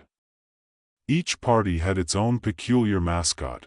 Red was represented by a flame-spewing dragon that roared slogans, blue showcased a suave, tuxedo-clad dolphin, and green, the environmental champion, had a giant, sentient tree named Branch. In the heart of this circus, stood Maxine Max Harper, a quirky candidate from the nearly defunct Purple Party, with its slogan, "Because Purple Matters." It was a small party struggling to find its place in a world obsessed with flashy logos and catchy jingles. Max had always preferred being the odd one out, someone who loved to dress in mismatched socks and had a penchant for collecting unusual hats, which was why she thought wearing a homemade purple unicorn costume to the upcoming debate was a brilliant idea. One sunny Saturday morning, Max found herself at a local farmer's market in the small town of Haverford, trying to gain traction among potential voters. She stood behind a rickety table adorned with hastily made flyers and an impressive array of baked goods. The market bustled with energy. Kids chased each other with sticky hands, elderly couples argued over the best tomatoes, and a goat named Sir Choose-A-Lot was causing chaos by munching on everyone's belongings. Max was in the midst of an impromptu speech, trying to capture the crowd's attention. "Ladies and gentlemen, I stand before you today," she began, but her words were drowned out by the sound of a disgruntled vendor shouting at the goat. Sir Choose-A-Lot had decided that Max's flyers looked particularly appetizing. "Not the pamphlets, Sir Choose-A-Lot," she yelled, lunging to save her precious campaign materials. The crowd erupted in laughter as Max, now half bent over the table, wrestled with the goat while trying to maintain her composure. "Look at that. We have a new mascot for the Purple Party," an amused bystander shouted, raising a half-eaten donut in a toast. Max straightened up, out of breath but with a grin plastered on her face. "Why not? Let's put the goat in." "Great," she quipped, earning a round of applause and cheers. This was the moment when her quirky charm began to resonate with the crowd. They weren't just there for vegetables, they were craving something real, something refreshing. Just when she thought she'd lost their interest, her authentic approach broke through the political monotony. Laughter filled the air, a warmth that reminded her why she was in this race. "If I can handle a goat, I can handle a debate," Max declared, pointing at Sir Choose-A-Lot, who had decided to take a nap right on top of her table. With newfound enthusiasm, Max rallied the crowd, sharing her vision for change, her voice rising above the chaos. "Let's not let these super parties think they own our choices. We need to break the mold and make our voices heard." After the market, Max met with her campaign manager, Eddie, who was busy scrolling through social media. "You know, your goat stunt is going viral," he said, barely hiding his smirk. "I've never seen so many hashtags about livestock politics." "Great. Maybe they'll all vote for me because I'm the candidate who loves animals," Max replied, a hint of sarcasm in her tone. "What's next? A chicken as my vice president?" "You laugh, but at this rate, you might have a solid chance." Eddie chuckled. "People are tired of the same old suits. They want someone who'll shake things up, preferably with a costume." Inspired by her farmer's market success, Max decided to crash the upcoming televised debate among the Super Party leaders. The event was sure to be a spectacle, each candidate vying for attention with their elaborate staging and theatrical flair. But Max had a plan. She would show up in her purple unicorn costume, a symbol of her party's whimsical yet earnest approach to politics. As the debate day approached, Max and Eddie prepared for the big moment. "What's your strategy?" Eddie asked, trying to suppress his laughter as he watched Max struggle to walk in the cumbersome costume. "I'm going to burst into the debate, shout some puns, and then, poof, drop some serious knowledge bombs," Max said, looking in the mirror with her face half covered in a sparkly purple mane. "Like, why did the unicorn run for office? To make the political landscape a little more magical." "Brilliant. That's the kind of humor that'll really win them over," Eddie said, shaking his head with disbelief. The day of the debate arrived, and the stage was set like a gladiatorial arena. The three super parties flaunted their extravagant setups. Red had flames erupting from behind their podium, blue had a disco ball reflecting glimmers of light, and green was surrounded by potted plants and eco-friendly decor. When it was finally Max's turn, she burst onto the stage in her unicorn costume, much to the astonishment of the audience. "I'm here to bring a little sparkle to your political lives," she proclaimed, striking a pose. The camera zoomed in on the bemused faces of the super party leaders. "Who let this clown in?" grumbled the red party leader, adjusting his tie as if Max's presence was a personal affront. "Oh, come on. I'm just here to make politics a little more fun," she shot back, her playful tone catching the audience off guard. The initial shock began to morph into amusement, laughter rippling through the crowd. Max's antics turned the debate into a surprisingly lively affair. While the other candidates tried to stick to their rehearsed scripts, Max used humor and wit to dismantle their arguments. "Why do we keep playing the same old song on repeat? It's like watching the same bad rom-com over and over again." As the night wore on, she continued to capture the audience's hearts with her authenticity. Max knew she wasn't just fighting for her party, she was fighting for the people who felt forgotten by the political machine. Yet, the high spirits were quickly met with a backlash. After the debate, the super parties launched a smear campaign against her, using clips of her costume to undermine her credibility. The headlines read things like, "Unicorns aren't real, neither is her campaign," and "Is this the best Haverford can do?" Max felt the weight of the world crashing down on her, but just as she began to lose hope, something unexpected happened. A movement began to stir on social media, a rallying cry for authenticity, unicorn for change. The townsfolk she had connected with rallied behind her, sharing their own quirky stories, showing that they, too, were fed up with the status quo.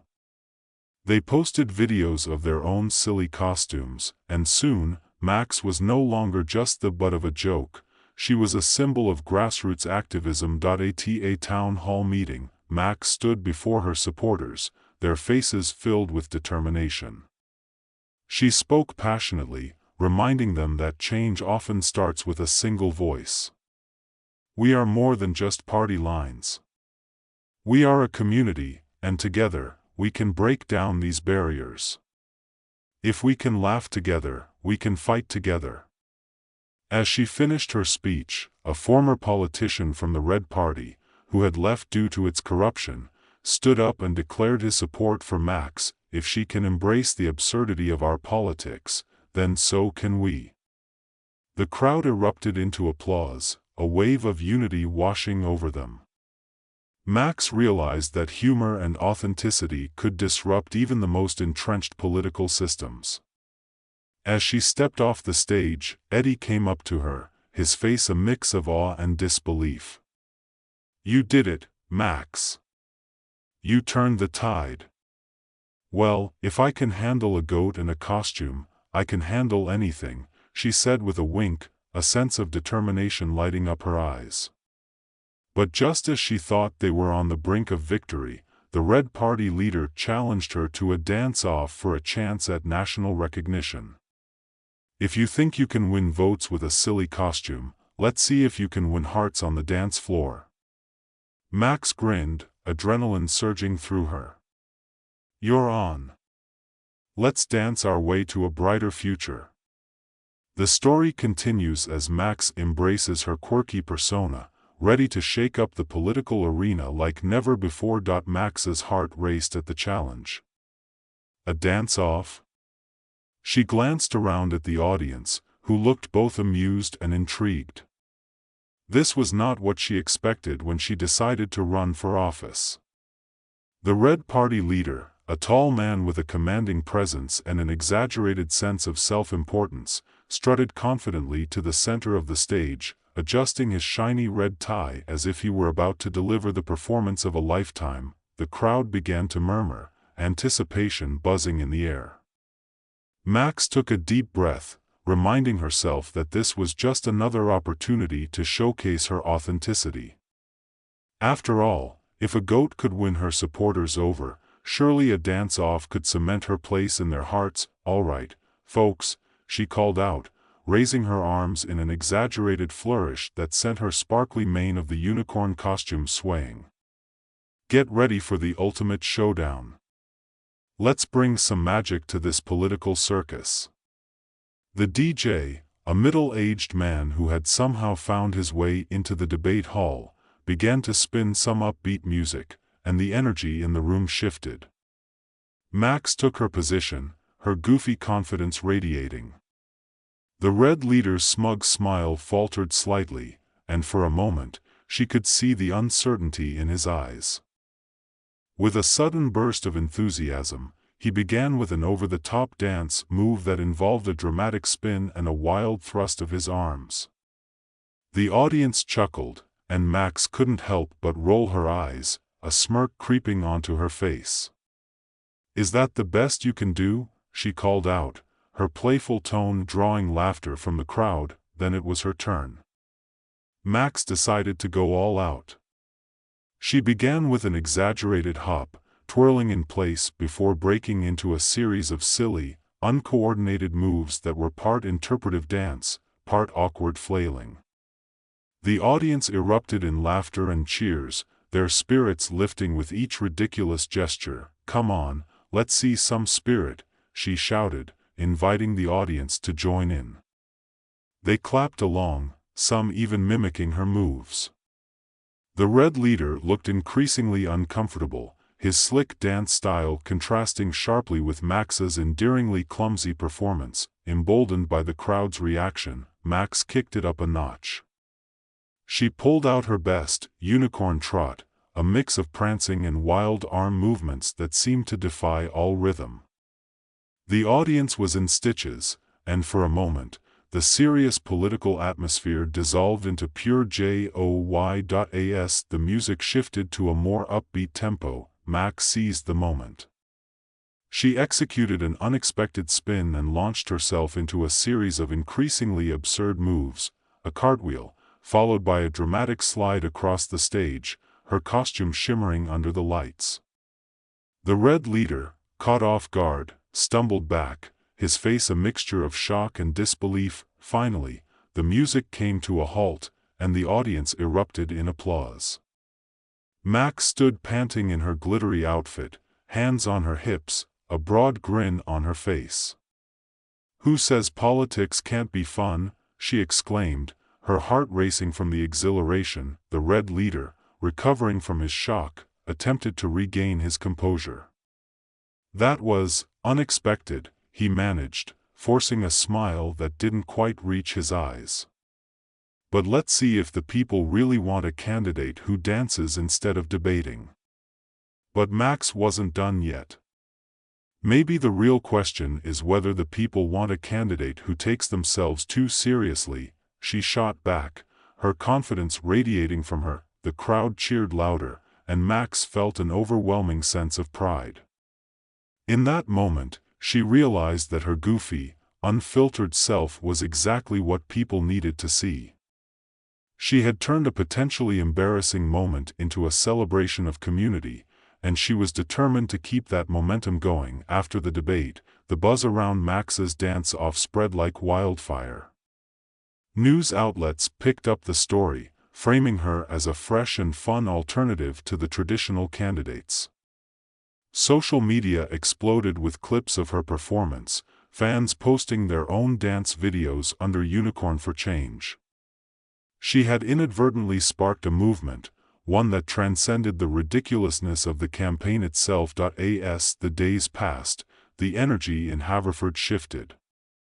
People began to engage with her campaign, not just for the laughs, but for the hope she represented. Mechs held town hall meetings where she encouraged open dialogue, allowing citizens to share their thoughts and ideas without judgment. She found herself surrounded by laughter and joy, connecting with people in a way she had never imagined. Eddie, her ever-supportive campaign manager, watched the transformation with admiration. "You know, this could actually work," he said one day, scrolling through social media feeds filled with fan art of Mechs as a unicorn. "You're not just a candidate anymore, you're a symbol of change." Mechs smiled, feeling the weight of the responsibility settle onto her shoulders. "I just hope I can keep this momentum going. I want to show people that politics can be fun, but it can also be meaningful." The night of the next debate approached, and the stakes were higher than ever. This time, it wasn't just about a costume or a dance, it was about a vision for the future. Mechs felt the pressure mounting, but the support of her newfound community bolstered her confidence. On debate night, the atmosphere buzzed with anticipation. Mechs arrived in her unicorn costume, feeling the familiar surge of excitement as she took her place on stage. The super party leaders glared at her, their earlier confidence shaken by her growing popularity. The debate began, and each candidate presented their rehearsed rhetoric, touting their party's grand plans and lofty ideals. When it was Mechs's turn, she took a deep breath, recalling the laughter and joy of the town hall meetings. "Ladies and gentlemen," she began, "I'm here to remind you that we don't need grand promises, we need real solutions. We need to listen to each other, not just to the party lines. I may not have flashy slogans, but I do have something that matters, the people's voice." As she spoke, the audience erupted with applause. Mechs's heartfelt message cut through the political jargon like a breath of fresh air. She made a bold declaration: we need to break the chains of these super parties. Together, we can create a new political landscape, one where every voice matters, and no one is too small to make a difference. With that, the crowd went wild. People stood, cheering, waving their homemade signs, chanting her name. For the first time, the super party leaders looked genuinely rattled. Mechs had taken a stand, and the momentum was firmly on her side. After the debate, a local news station caught up with her. "Mechs, how do you feel about your performance tonight?" the reporter asked. "I feel like we're on the cusp of something amazing," she replied, her voice brimming with enthusiasm. "This isn't just about me. It's about all of us. We're ready to take back our power." The following weeks were a whirlwind. The campaign gained traction, with more people attending her events and expressing genuine interest in her policies. She took to social media with a series of quirky videos, encouraging her followers to get involved in their communities and engage with local issues. One day, she organized a community cleanup event, showing her commitment to environmental issues while simultaneously having fun. Dressed in her unicorn costume once again, she rallied the troops, holding up a trash bag like a trophy. "Let's make our town sparkle, folks. It's time to get our hands dirty for a cleaner future." The turnout was incredible. Families, teenagers, and seniors all came together, laughing as they picked up litter, shared stories, and even participated in impromptu dance breaks to the music blaring from portable speakers. Mechs felt a warmth in her heart as she watched strangers connect, united by a common cause. Just when she thought things couldn't get better, an unexpected visitor arrived at one of her events. It was a former candidate from the Blue Party, a charismatic figure known for his charm and eloquence. "I've been watching your campaign, Mechs," he said, his demeanor surprisingly earnest. "You're inspiring people to believe in change again. I'd like to throw my support behind you." Mechs was taken aback. "Really? You mean it?" she asked, trying to mask her excitement. "Absolutely," he replied, nodding earnestly. "The old way isn't working anymore. We need fresh ideas, and you're bringing them to the table." With his endorsement, Mechs's campaign gained even more credibility. The tide was turning, and the super parties were starting to feel the pressure. People who had once felt resigned to the system began to see a glimmer of hope. As election day approached, the atmosphere was electric. Mechs held rallies that felt more like celebrations than political events. "Let's show them that we are here, and we are ready for change," she declared, her enthusiasm infectious. Finally, the day arrived. The sun shone brightly as the polls opened, and a steady stream of voters began to flow in. Max stood outside, greeting everyone with a smile, encouraging them to make their voices heard. She had transformed from the underdog in a unicorn costume into a symbol of hope for many. When the results began to trickle in, it became clear that something remarkable was happening. Max was winning. The Purple Party had defied all odds, capturing the hearts and votes of a community tired of the status quo. As the final results were announced, the crowd erupted in cheers. Max had done it. She stood in front of her supporters, tears of joy streaming down her face, overwhelmed by the sheer magnitude of what they had achieved together. "We did this," she shouted, her voice breaking with emotion. "This is just the beginning. Together, we can reshape our political future, one laugh, one dance, and one voice at a time." In that moment, surrounded by her friends, family, and supporters, Max realized that her journey had just begun. The fight for genuine representation and meaningful change was far from over, but with her community by her side, she felt ready to face whatever challenges lay ahead. The absurdity of her campaign had not only brought laughter but had also fostered a movement grounded in hope and authenticity. And as she looked out at the sea of smiling faces, she knew they were ready to continue the dance toward a brighter future. At the heart of San Francisco's tech conference buzz, Dr. Clara Hargrove stood on stage, a whirlwind of eccentricity and brilliance. Clad in a bright orange lab coat dotted with neon green patches, her wild, curly hair seemed to have a life of its own, bouncing as she paced in front of the microphone. A large screen behind her flashed the logo of her invention, ElectoPredict. "Welcome, everyone. Today, I'll reveal how we can predict the winner of any election with just a few clicks. Yes, even that one time my cat chose the candidate by batting at their posters." She gestured animatedly, and the audience erupted in laughter. It was the kind of laughter that felt like a warm hug, a little unexpected and absolutely refreshing. As Clara unveiled graphs that danced and twirled on the screen, her excitement was palpable. She talked about algorithms and data, the science behind it all, but it was her spontaneous jokes that kept everyone engaged. "Imagine if we used this technology to predict our weekend plans.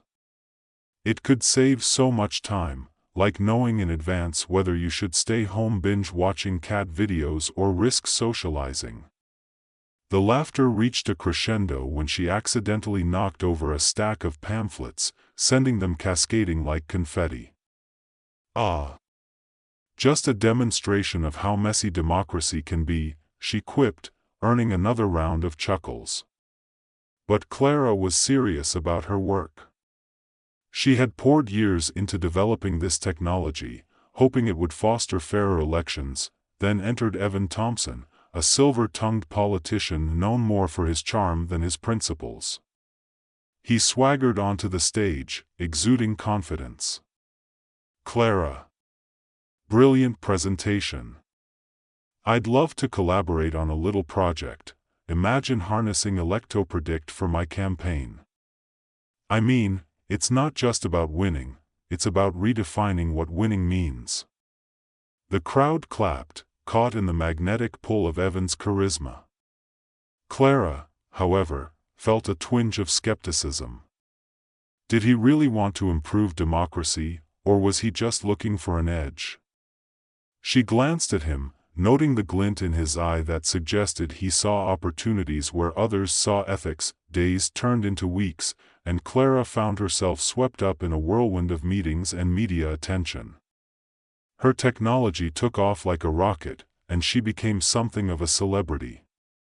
Talk shows invited her to discuss her invention, where she continued to blend humor with serious discourse.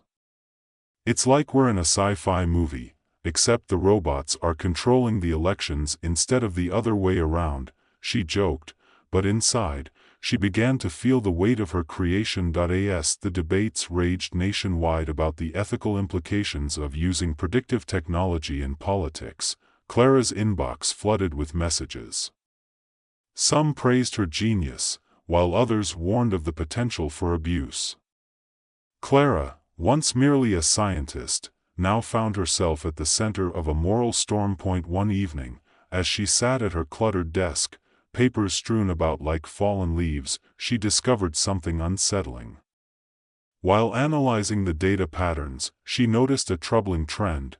Evan's team was manipulating ElectoPredict to bolster his campaign by leaking fabricated, insider information about opponents, skewing public perception. Her stomach twisted. This wasn't just a theoretical debate anymore. It was real, and it was dangerous. Clara decided it was time to confront Evan. During a live debate that had captivated the nation, she found herself face to face with him again, the studio lights bright and the audience buzzing. With cameras rolling, Clara's heart raced. This was her moment. "Evan," she began, her voice steadied despite the butterflies, "your team has been using my technology to spread misinformation. That's not just unethical, it's a betrayal of everything democracy stands for." Evan, ever the showman, tried to twist the narrative. "Clara, don't you think it's essential to use all tools at our disposal? Isn't that what winning is all about?" His slick smile sent a shiver down her spine. She didn't back down.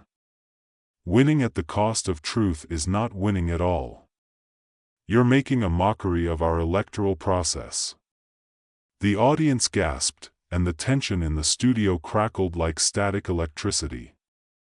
Clara could feel the eyes of millions glued to the screen, her words resonating beyond the walls of the studio. Evan laughed, but it was a hollow sound. "You're passionate, I'll give you that. But passion doesn't win elections." With a flourish, Clara retorted, "Perhaps, but integrity does." The crowd erupted in applause, a wave of support surging towards her. Clara had turned the tide, and in that moment, she knew she was not just a scientist, she was an advocate for ethical responsibility in technology. After the debate, the fallout was immediate. Social media exploded with hashtags like integrity in tech and truth over victory. Clara was hailed as a hero, while Evan's reputation began to crumble. But with the public attention came a heavy realization: she had a responsibility to ensure her technology was used ethically, no matter the cost. In the days that followed, Clara collaborated with a diverse group of activists and fellow scientists, forming a coalition aimed at establishing guidelines for the ethical use of technology in elections. Their mission was clear: to ensure that ElectoPredict, and similar technologies, would empower democracy, not undermine it. As Clara took on this new role, she reflected on her journey. From an eccentric scientist cracking jokes at a tech conference to a key figure in a nationwide movement, her path had taken a turn she had never anticipated. But as she stood in front of her new team, surrounded by passionate individuals from all walks of life, she felt a renewed sense of purpose. Yet even in moments of triumph, Clara couldn't shake the feeling that the battle was far from over. The world of politics was murky, and she had opened a door that led to questions she couldn't yet answer. One afternoon, in a rare moment of quiet, Clara stared at her computer screen, the words of a new manifesto taking shape in front of her. "Technology should serve humanity, not the other way around," she typed, feeling the weight of every letter. But as she hit save, her phone buzzed. Evan had issued a statement, trying to reframe the narrative once again. "Oh boy," Clara muttered, rolling her eyes. "Here we go again." The fun was just beginning. Clara took a deep breath, scrolling through Evan's statement. His smooth words danced across the screen, claiming he had only sought to innovate the electoral process and that Clara had misunderstood his intentions. "It's a classic case of scapegoating the messenger," he wrote, emphasizing that he would continue to leverage technology for his campaign, regardless of what Clara had alleged. "Unbelievable," she muttered, shaking her head. How could he twist the truth so effortlessly? The frustration bubbled within her, but she knew that anger wouldn't solve anything. Instead, she grabbed her phone and called her closest ally, Dr. Nathan Zhao, a brilliant data analyst who had been instrumental in her project. "Hey, Clara. What's up?" Nathan's cheerful voice crackled through the speaker. "Did you see Evan's latest statement? He's painting himself as the misunderstood innovator. We need to respond, something that underscores the ethical implications of his actions," Clara replied, pacing her small office. "I'm on it. I've been compiling data on public sentiment since the debate. Let's find a way to show the truth behind his manipulation," Nathan said, his enthusiasm infectious. Clara's heart raced at the thought of turning the tide once more. They quickly brainstormed ideas, crafting a concise yet impactful response. Clara wanted to make it clear that this was about more than just politics. It was about the integrity of their democratic process. Later that evening, Clara posted a video addressing Evan's statement. She stood in her cluttered office, her orange lab coat still on, but now with a serious expression. "Hi everyone. It's Clara Hargrove, and I want to talk about the importance of ethics in technology, especially in our electoral process. My invention, ElectoPredict, was designed to enhance democracy, not to be weaponized against it.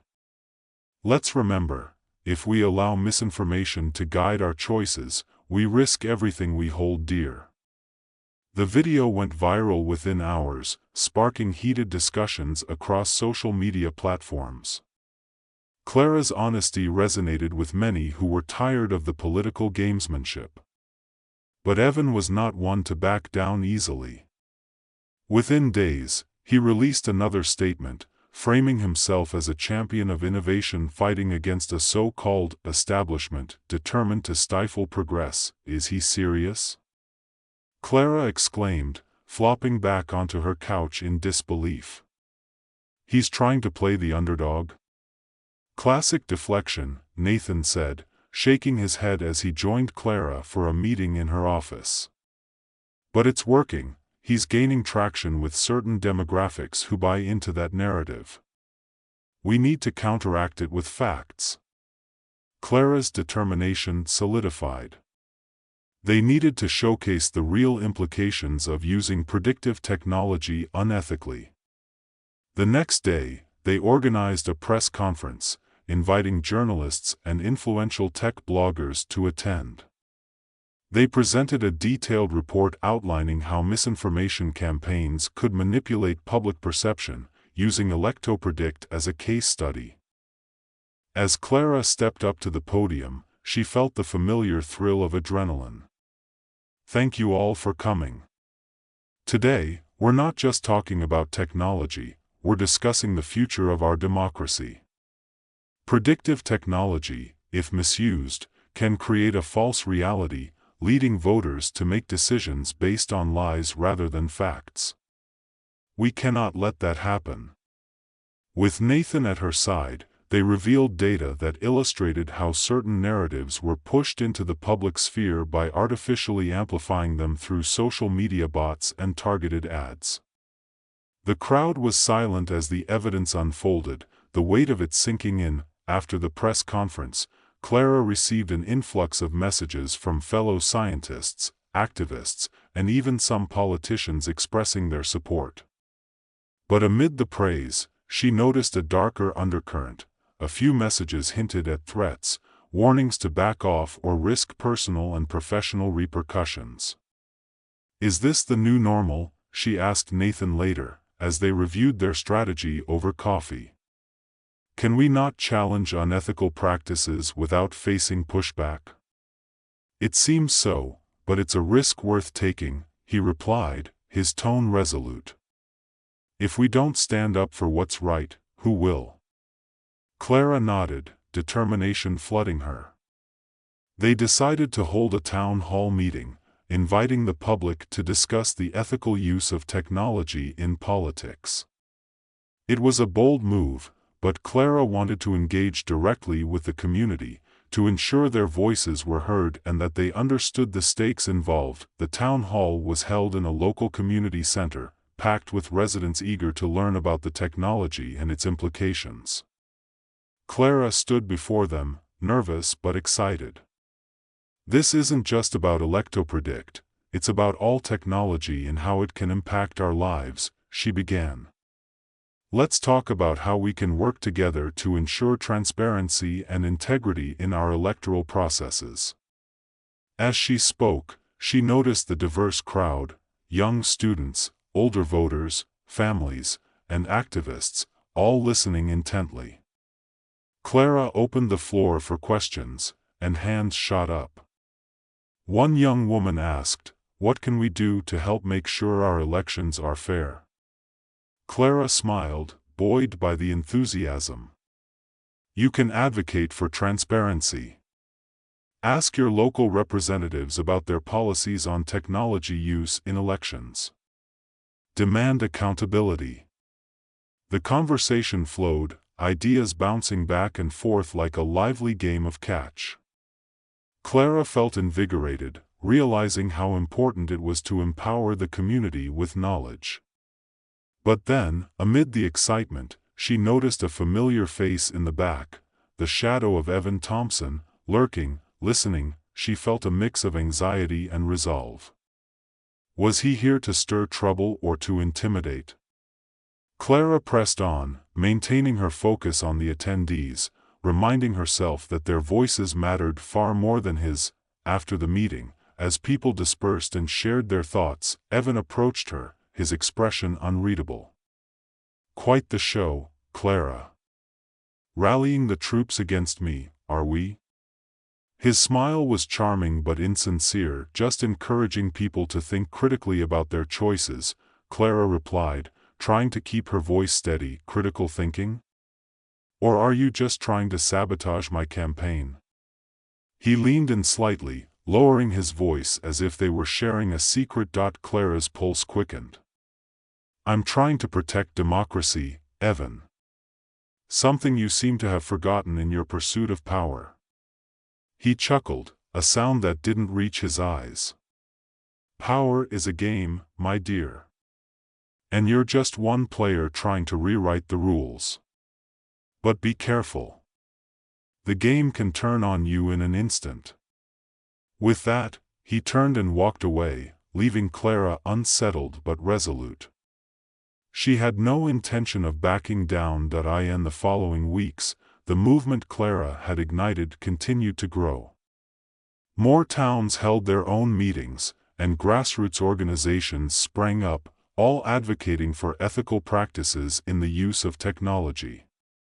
Clara found herself in a whirlwind of activity, giving interviews, writing articles, and meeting with lawmakers to push for new regulations. Yet, as the movement gained momentum, Clara felt the pressure mounting.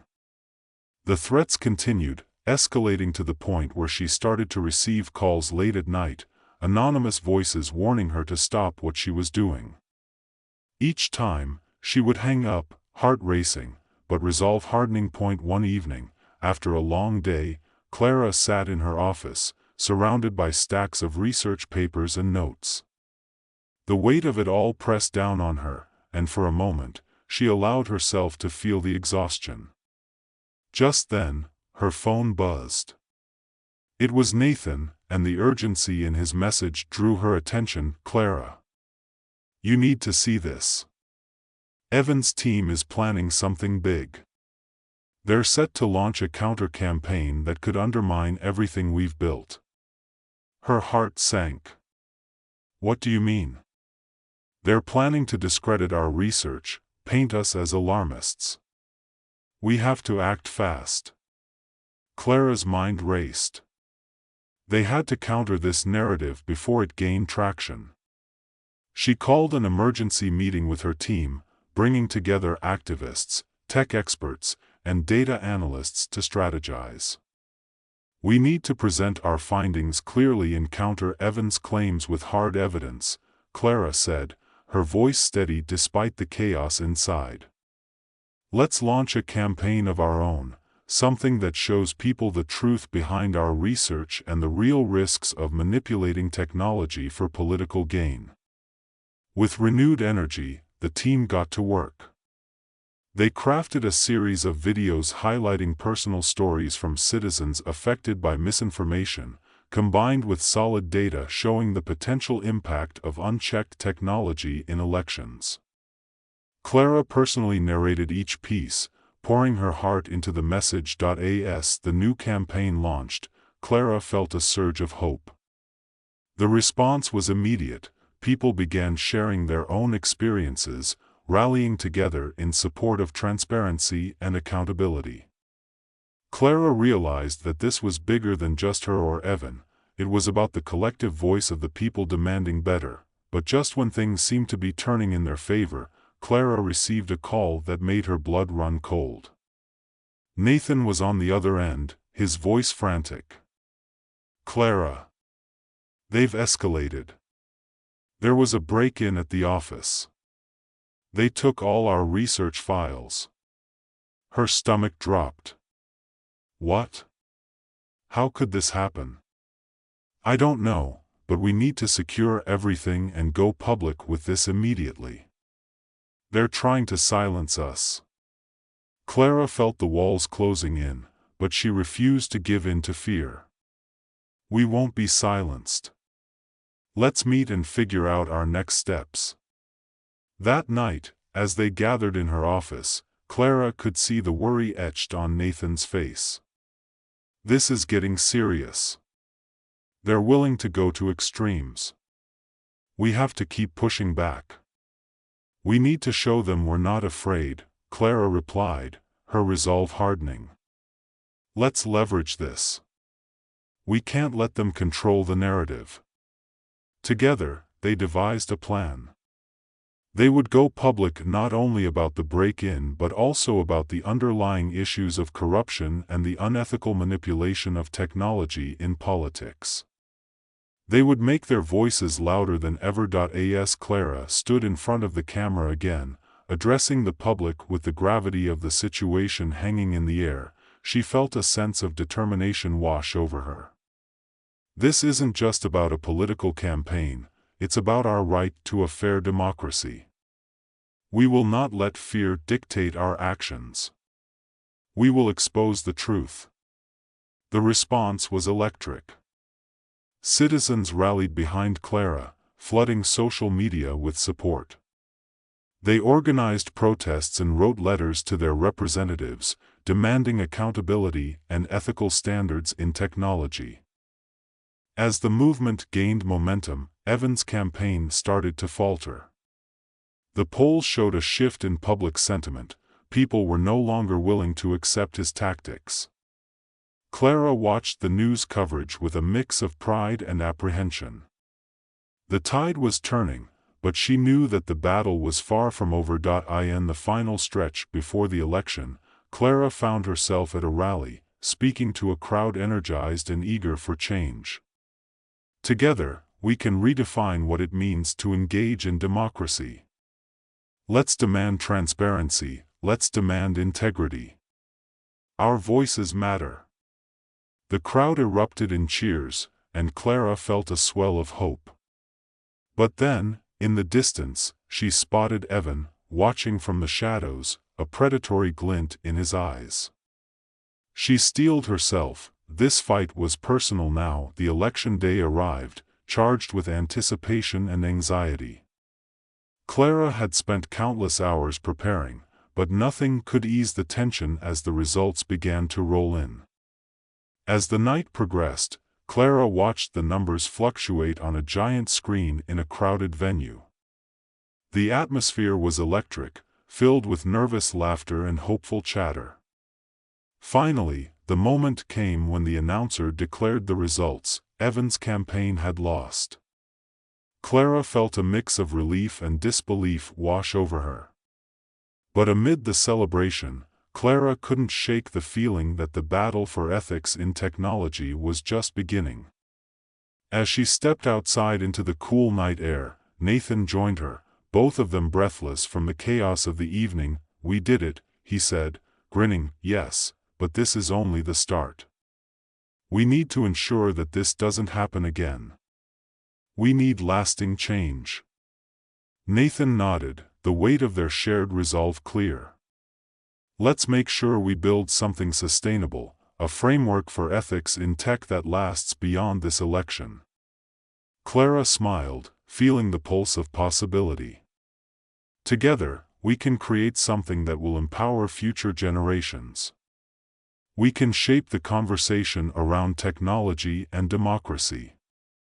As the cheers from the venue echoed in the background, Clara looked up at the stars, feeling a sense of purpose stronger than ever. This was her moment, and it was just the beginning, and while Evan's shadow may linger, she was ready to face whatever came next. In the heart of a neon-lit metropolis, where hover cars zipped through the sky like caffeinated bees, Max Thompson had found his niche. A journalist by trade, he'd traded the stuffy office for a makeshift studio that resembled a tech-savvy attic. Posters of past election fiascos adorned the walls, and a clutter of gadgets lay strewn across his desk.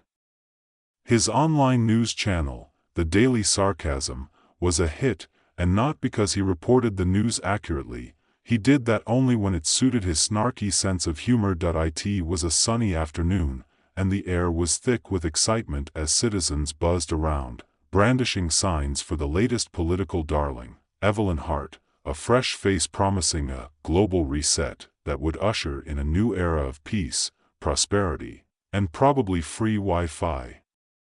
Max had decided to cover her rally, more for the comedic material than any real interest in politics. That he arrived at the rally just as a wave of ecstatic supporters surged forward, chanting Evelyn's name like a cult in a musical. "Evelyn! Evelyn! Evelyn!" It sounded like a bizarre chant for a new religion, one where the deity was a woman in a tailored suit, promising to save the world. Max rolled his eyes but couldn't resist the irony of the situation. As he set up his camera, he glanced around. There was an oversized banner with "Reset the World" plastered across it, adorned with cartoonish graphics of a globe being rebooted like an old computer. If only life were that simple, he muttered to himself, adjusting his glasses and flicking on the camera. Max's commentary was quick, witty, and slightly derisive. "Here we are at the rally for Evelyn Hart, who, if elected, will apparently install the world's largest Ctrl+Alt+Delete button. Let's see if we can find out what that really means." He wandered through the crowd, microphone in hand, interviewing the most enthusiastic supporters. An elderly woman in a sequined hat declared, "Evelyn is the answer to all our problems. She even promises to reduce traffic jams." Max smirked, imagining a future where cars floated in the air, jamming together like sardines in a tin can. Just then, as he panned the camera across the crowd, he noticed a group of individuals lurking near the back. They wore dark sunglasses and had the kind of serious expressions that suggested they were either plotting something nefarious or attending a very boring book club. Intrigued, Max decided to investigate. "Excuse me, what's your deal?" he asked, approaching them. One of the figures, a tall man with a baseball cap pulled low, shot him a look that could curdle milk. "We're just observing." "Observing? Like in a science experiment?" Max quipped. "Should I be worried? Are you planning to dissect the candidates?" The man's glare intensified. "More like preparing to intervene if things go south." Max raised an eyebrow. "So, what's the scoop? Is Evelyn secretly a robot? Or perhaps a puppet for a shadowy organization? Are we talking lizard people here?" The man didn't laugh. "You're not far off, journalist. The global reset isn't what it seems. There's a dark agenda lurking beneath." Max's interest was piqued, and he decided to dig deeper. Dark agenda? Now you've got my attention. Tell me more. But before he could get any real answers, the rally took a chaotic turn. Evelyn herself appeared on stage, and the crowd erupted into cheers. She was a vision, charismatic, confident, and seemingly oblivious to the brewing storm. Max's instincts kicked in. He returned to his camera, ready to capture her grand entrance. Here we go, folks. The moment of truth. Will she save us or sell us out? As Evelyn spoke, her words dripped with promises of utopia. But amidst her passionate rhetoric, Max caught glimpses of the shadowy figures again, whispering urgently among themselves. The irony of the situation hit him hard. Here was a woman promising to reboot the world, while behind her, the very fate of humanity was at stake. Later that night, as Max sat in his cramped studio, he replayed the footage. The rally had been a circus, but it was the dark figures that intrigued him. With a chuckle, he thought, what a plot twist. The people shouting for change might be puppets after all. But as the laughter faded, a gnawing worry took its place. Was Evelyn truly a savior, or was she leading them into a trap? The next day, he decided to pursue the story further. Armed with his laptop and a bag of questionable snacks, he headed out to track down the mysterious group from the rally. The sun shone bright, and Max felt the thrill of the chase. After some not-so-serious sleuthing, which involved a detour for coffee and an awkward chat with a local barista who thought he was an undercover cop, he finally found them in a dimly lit cafe tucked away in an alley. He approached their table, his heart racing with equal parts fear and excitement. "Mind if I join you, shadowy figures?" The tall man with the cap looked up, a mix of surprise and irritation on his face. "You again? What do you want?" "I want to know what you're hiding," Max said, leaning forward. "And maybe grab a scone while we're at it." With a reluctant sigh, they allowed him to sit. The group was an eclectic mix. Ravi, a tech-savvy hacker who had once been a top coder for a corporation until he saw the light; Jasmine, an activist with a fierce spirit; and Old Man Jerry, a conspiracy theorist who had somehow made it into their ranks, adding a touch of eccentricity. "What's the deal with Evelyn?" Max asked, eager to get to the heart of the matter. "She's a front for a powerful conglomerate," Ravi explained, pulling up a series of documents on his tablet. "The Global Reset is a cover for mass surveillance. They're using people's hopes against them." Max couldn't help but chuckle. "So, she's not just a politician, she's a tech overlord in a designer suit. This is turning into a real-life sci-fi movie." "We're not kidding," Jasmine interjected, her eyes serious. "If she gets elected, it'll change everything. We're trying to stop it." Max leaned back, considering the implications. "So, what's the plan? Just shout 'stop' at her until she listens?" "It's more complex than that," Ravi said, shaking his head. "We need to gather evidence, expose her plans before the election." "But it's dangerous." Old Man Jerry chimed in, "I've been telling people this for years. The lizard people are real, and they're coming for our freedoms." Max couldn't help but burst out laughing. "Okay, let's take it one step at a time. No lizard people until we can confirm that they're behind the whole thing." As they formulated a plan, Max's mind raced. This was the story of a lifetime, but it was also about saving the future. The irony was not lost on him. He had started this journey seeking a laugh, but now it had taken a serious turn. And so began their series of misadventures, sneaking into tech conventions, following leads that led to dead ends, and getting caught in embarrassing situations, all the while trying to stay one step ahead of Evelyn's campaign. One day, they decided to infiltrate a tech expo where Evelyn was speaking. Disguised as staff, they found themselves in a chaotic mix of drones, gadgets, and overly enthusiastic tech enthusiasts.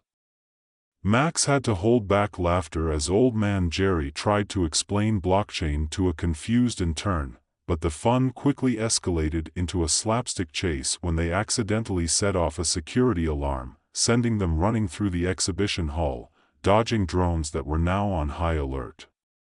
Who knew espionage could be this ridiculous? Max shouted, nearly tripping over a pile of promotional swag. After a series of wild antics, they managed to escape with a flash drive containing critical information. It was exhilarating and absurd, and as they gathered in their secret meeting place that night, Max felt a camaraderie he hadn't expected. "All right, we have our evidence," Ravi said, his face illuminated by the glow of the laptop screen. "But we need a plan to get it out there before the debate." Max nodded, the stakes rising higher than ever. "This is it, then. Time to take the fight to Evelyn." The following days were a whirlwind of preparation. They crafted a strategy to expose Evelyn during the live debate, gathering all their evidence and even scripting out some lines for Max to deliver. He was both nervous and excited, a blend of emotions that felt like riding a roller coaster without a seatbelt. As the debate night approached, tensions ran high. They gathered around a small television, the atmosphere electric with anticipation. Evelyn stood on stage, poised and confident, while Max felt the weight of the world pressing on his shoulders. As the debate night approached, tensions ran high. They gathered around a small television, the atmosphere electric with anticipation. Evelyn stood on stage, poised and confident, while Max felt the weight of the world pressing on his shoulders. "All right, remember the plan," Ravi whispered, tapping his fingers nervously on the table. "When the moment is right, you'll make your move." Max nodded, his heart racing. "Got it. Just like we practiced. Walk in, drop the bombshell, and walk out like a cool, collected hero." "Right," Jasmine said, smirking. "Just try not to trip on the way up. That would ruin the dramatic effect." Old Man Jerry, perched on the edge of his seat, leaned in. "You know, I've got a theory about how to make sure they don't cut you off.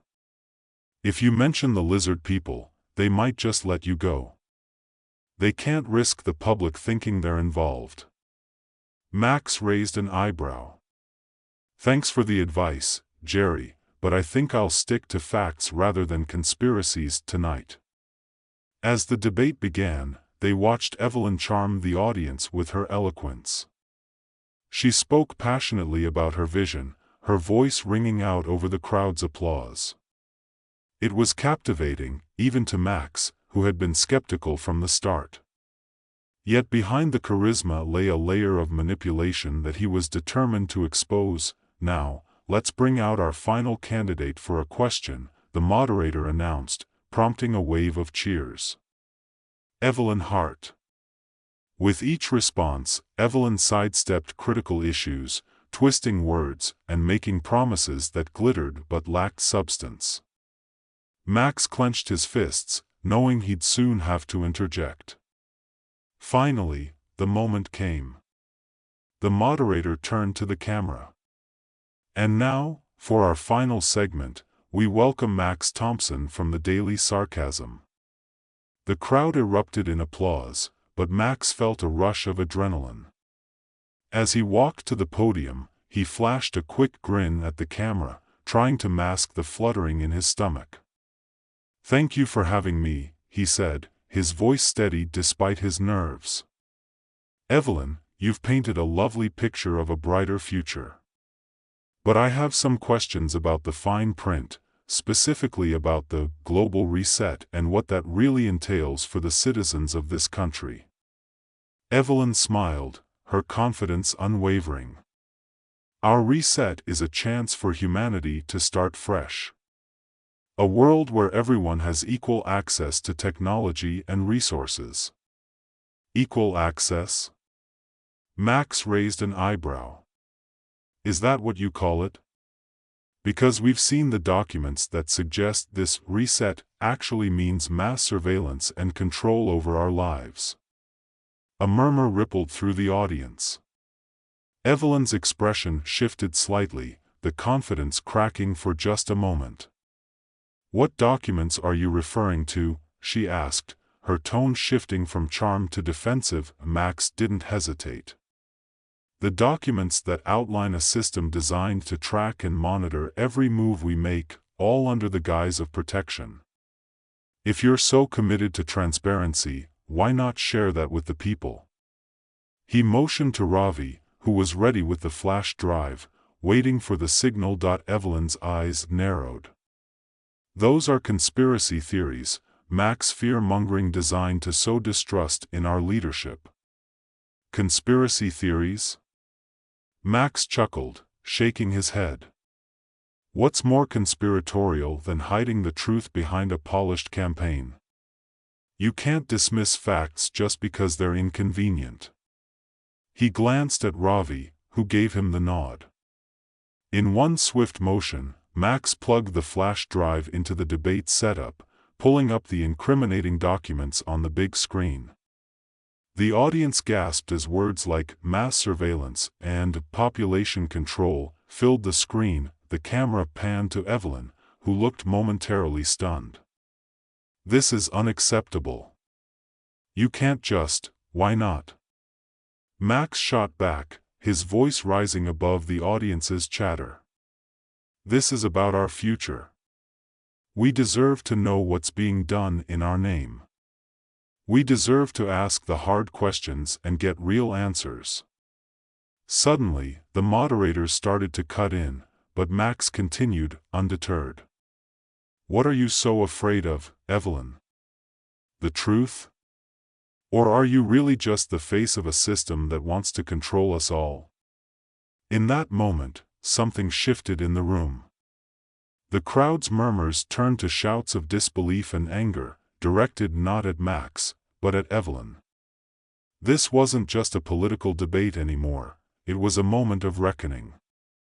Max, this is going too far, the moderator urged, but Max waved him off, feeling the momentum shift in his favor. Evelyn's carefully constructed facade was crumbling, and for the first time, she seemed genuinely rattled. This is manipulation. You're twisting facts. Or maybe you're just not as in control as you thought, Max retorted, the thrill of the confrontation fueling his resolve. In the chaos, Ravi managed to hack into the feed, creating a separate broadcast that streamed their evidence directly to the public. We're live, he shouted, fingers flying across his keyboard. Max took a deep breath, glancing at his team. This was it, the culmination of their efforts, the moment they'd all risked everything for. As the live stream spread across social media, viewers reacted in real time. Comments poured in, with people sharing their shock and outrage. The narrative was shifting, and Evelyn knew it. You can't do this, she shouted, her voice rising as she desperately tried to regain control of the debate. Max leaned closer to the microphone, relishing the moment. But we can, Evelyn. The people are waking up. They deserve to know that their leader is not who she claims to be. With that, he stepped back, allowing the evidence to speak for itself. The crowd erupted into a frenzy of boos and shouts directed at Evelyn. The cameras captured every moment as she fumbled for words, trying to redirect the audience's anger. But it was too late. The truth had been revealed, and the audience was no longer willing to swallow her glossy promises. As the debate ended in chaos, Max felt an overwhelming wave of exhilaration.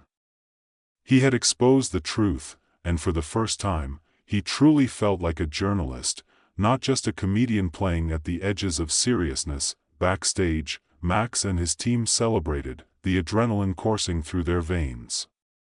"We did it! We actually did it!" Jasmine exclaimed, pulling Max into a bear hug. "I can't believe it," Ravi said, grinning from ear to ear. "We actually turned the tide." Old Man Jerry, surprisingly astute amid the excitement, added, "And the lizard people still haven't shown up. This is a win in my book." As they reveled in their victory, Max's mind raced with the implications of what they'd done. They had ignited a spark, but the fight was far from over. Evelyn would undoubtedly retaliate, and they had to stay vigilant. The days that followed were a whirlwind of media attention.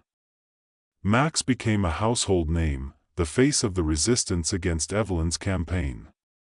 But with fame came scrutiny, and he found himself under attack from those who still supported her. "You're a fraud," shouted one angry caller during a live interview. "You've ruined everything." Max took a deep breath, his humor serving as a shield. "Thank you for your feedback. I'll be sure to forward your concerns to my publicist right after I finish my espresso." But beneath the light-hearted banter, the pressure was mounting. As Evelyn's campaign spun into overdrive, she began to employ tactics that made Max's stomach turn. Misinformation campaigns, smear tactics, and even threats against those who dared to speak out. "Evelyn isn't just a politician, she's a machine," Ravi said one night as they gathered in their makeshift headquarters, reviewing the latest reports. "And she's not going down without a fight." Max felt a knot of worry tighten in his chest. "What's our next move? We can't just let her silence us." "We need to go bigger," Jasmine suggested. "We need to rally more people. We can't be just a voice in the crowd. We need to become a movement." Old Man Jerry nodded emphatically. "And we need to expose her connections. The more we dig, the more we find." With their resolve set, they launched a grassroots campaign. Max became the face of a new movement, leading rallies and organizing protests. Social media buzzed with hashtags like Expose Evelyn and Global Reset Revealed. But as they gained momentum, Evelyn's camp struck back harder. They leaked fake stories about Max, painted him as a reckless provocateur, and even tried to discredit his past work. Max took the hits, but each attack only fueled the fire. One night, as they prepared for a major rally, Max received a message that sent chills down his spine. It was a video, grainy but unmistakable, of Evelyn's team plotting against him, discussing ways to intimidate him into silence. "Okay, this is getting serious," he said, showing the video to the group. "We need to turn this around on her. This is evidence of her true character." Ravi nodded, his expression intense. "We need to get this out before the next debate. It'll show the public just how far she's willing to go to maintain control." The next day, they managed to secure a press conference. Max stood in front of the cameras, the weight of the moment pressing down on him.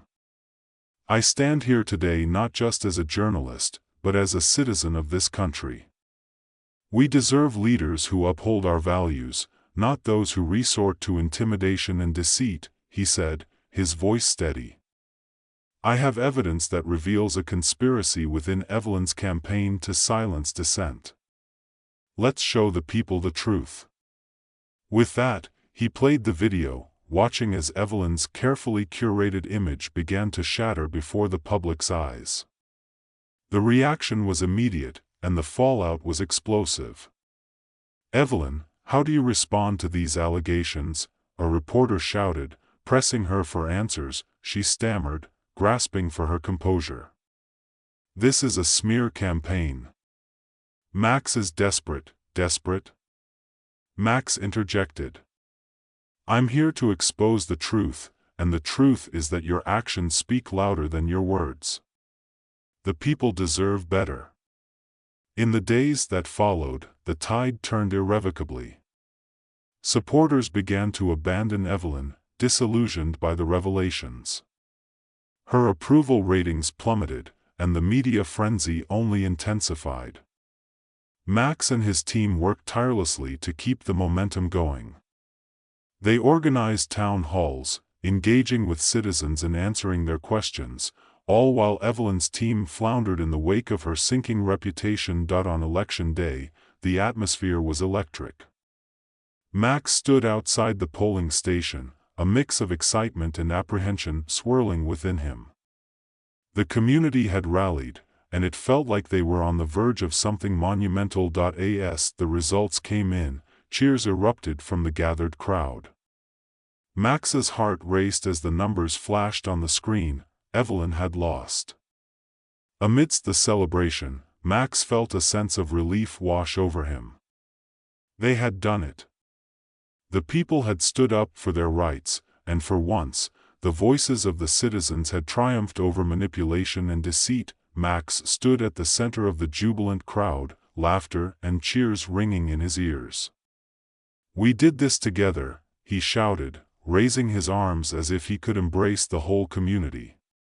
"This is proof that when we unite, we can change the narrative." As the sun set on a hopeful horizon, Max looked around at the faces filled with joy and determination. They had fought against the odds and won. But as he considered the road ahead, he knew that their journey was just beginning. Together, they had awakened a movement, and there would always be more battles to fight. With his heart swelling with pride, he took a deep breath and smiled. "Let's keep the momentum going," he said, knowing that as long as they stood together, the truth would always have a voice. In that moment, amidst the celebration and camaraderie, Max felt a sense of purpose that he had never known before. They were no longer just a group of misfits with a shared goal, they were a community. And as they laughed and planned their next steps, he realized that the fight for truth and justice was a cause worth every bit of effort. The story wasn't over, it had only just begun. In a city where even the air buzzed with technological marvels, the coffee shop stood out. It was the kind of place where you ordered your latte by making an array of sound effects, which ranged from melodious chirps to absurd imitations of animal calls. The barista was an overly enthusiastic AI named BaristaBot 3000, with a voice that could only be described as a cross between a motivational speaker and a cartoon character. Maya, an outspoken woman known for her sharp wit and even sharper tongue, found herself at the front of the line, an unusual predicament for someone who had always reveled in being heard. Today, however, she was rendered voiceless, not because she lacked things to say, but because the government had recently deemed her voice unfit according to their newly instituted Voice Quality Index. With a flick of a bureaucratic pen, she had been silenced, along with countless others, declared unworthy of casting a vote in the upcoming election. "Next customer. Make some noise." BaristaBot 3000 announced cheerily. Maya rolled her eyes. Trying to keep her frustration at bay, she approached the counter. She opened her mouth to order, but nothing came out. Not even a whisper. She flailed her arms, attempting to convey the urgency of her caffeine craving, but the AI remained oblivious, processing her flailing as a desperate attempt to communicate in pigeon speech. Loud squawking. "Great choice," it chirped back, before adding, "We're out of pigeons today, but I can recommend our mousse mocha." Maya stifled a laugh, despite herself. Just yesterday, she had told Theo, her best friend and fellow mischief maker, that life was one long comedy sketch. Today was just another episode, complete with a laugh track that only she could hear. With a deep breath, she gestured dramatically, pointing to the medium coffee option on the holographic menu. Instead of the order she intended, The barista assumed she was attempting to join the local Moose Lovers Club instead, which, of course, led to an overly enthusiastic spiel about moose-themed lattes. As Maya stepped away, coffee-less and a bit dizzy from the absurdity of it all, she couldn't help but think about how ridiculous the situation had become. In a society obsessed with the quality of one's voice, here she was, physically capable of speaking but barred from doing so because of some arbitrary rating. Just then, her friend Theo rushed in, hair a mess and a pair of oversized headphones around his neck. "Maya, you won't believe what I just found out." "Too late," Maya mouthed, her expression a mixture of exasperation and curiosity.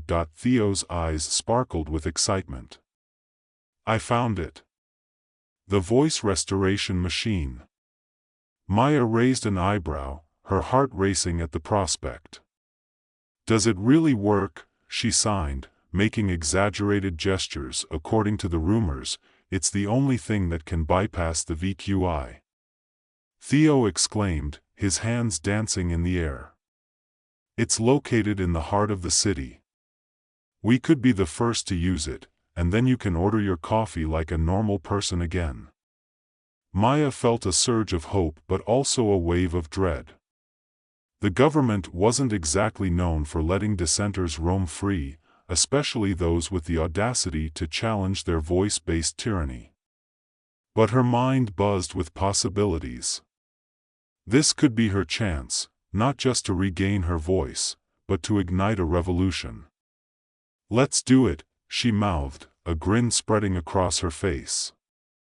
The journey to the voice restoration machine took them through the bustling streets of the city, where billboards flashed slogans like, "Speak up, speak right," and "Only the clearest voices matter." Maya couldn't help but scoff at the irony. Everywhere she looked, people were shouting into their devices, trying to be heard above the din, while she, who had so much to say, was silenced. They passed the headquarters of the voice regulators, a sleek building adorned with soundproof glass. "They have no idea what's coming," Theo said, a mischievous glint in his EYE.as. They navigated through crowds of chatterboxes and sound enthusiasts. They encountered an eclectic group of rebels known as the Silent Movement. They communicated through elaborate sign language, gesturing passionately about their experiences of being silenced. Maya's heart swelled with empathy. Each silent story they shared resonated deeply within her, reinforcing her belief that voices were not just sounds, they were the essence of identity. "Hey! Join us," one of the rebels said, gesturing to a makeshift gathering spot. "We're planning a demonstration to raise awareness about the VQI." Maya felt the weight of their plight. "I can't just watch anymore," she signed, her hands moving swiftly. "We need to fight back." The rebels cheered, their expressions a mixture of hope and determination. Maya realized that her voice, even in its current state, could help amplify the voices of many. Together, they brainstormed a plan to infiltrate the upcoming VQI Awareness Conference, the government's attempt to showcase the benefits of their voice policies. On the day of the conference, Maya and Theo donned disguises, a pair of sunglasses and oversized hats, emboldened by the solidarity they felt from the silent movement. They slipped into the sleek building, the hum of excitement palpable in the air. Attendees milled about, boasting about their newly improved voices, all while sipping on their mousse lattes. Maya's heart raced as they made their way to the main stage, where the government officials were ready to present their propaganda. Theo had a plan. They would use technology to broadcast the stories of the silenced citizens right in the middle of the event. As the head of the voice regulators took to the stage, projecting his voice in an obnoxiously polished tone, Maya and Theo activated their device, a small speaker they'd hacked together, designed to capture and amplify the voices of those deemed unworthy. Just as the official began to extol the virtues of the VQI, the device crackled to life, interspersing his rhetoric with the heartfelt stories of the silent movement members. The once quiet voices surged through the speakers, creating a chaotic chorus that reverberated around the auditorium. The audience was stunned. Gasps erupted as the real stories of real people filled the room, tales of loss, frustration, and resilience. Maya felt a rush of exhilaration as she watched the government officials fumble, their polished veneer cracking under the weight of truth. "Maya!" Theo shouted, pulling her from her reverie. "Now!" With a deep breath, she stepped forward, a mix of nerves and adrenaline coursing through her. She couldn't rely on her natural voice, but she had a backup plan. Utilizing the conference's tech, she tapped into their system and projected her message directly to the screens behind the stage. Voices are more than sound, they are identity. You can't silence us. Her digital text flickered across the screens, punctuated by the stories echoing through the hall. The crowd, initially startled, began to rally. Applause erupted, and cheers followed. The officials, now frantic, tried to regain control, but the momentum had shifted.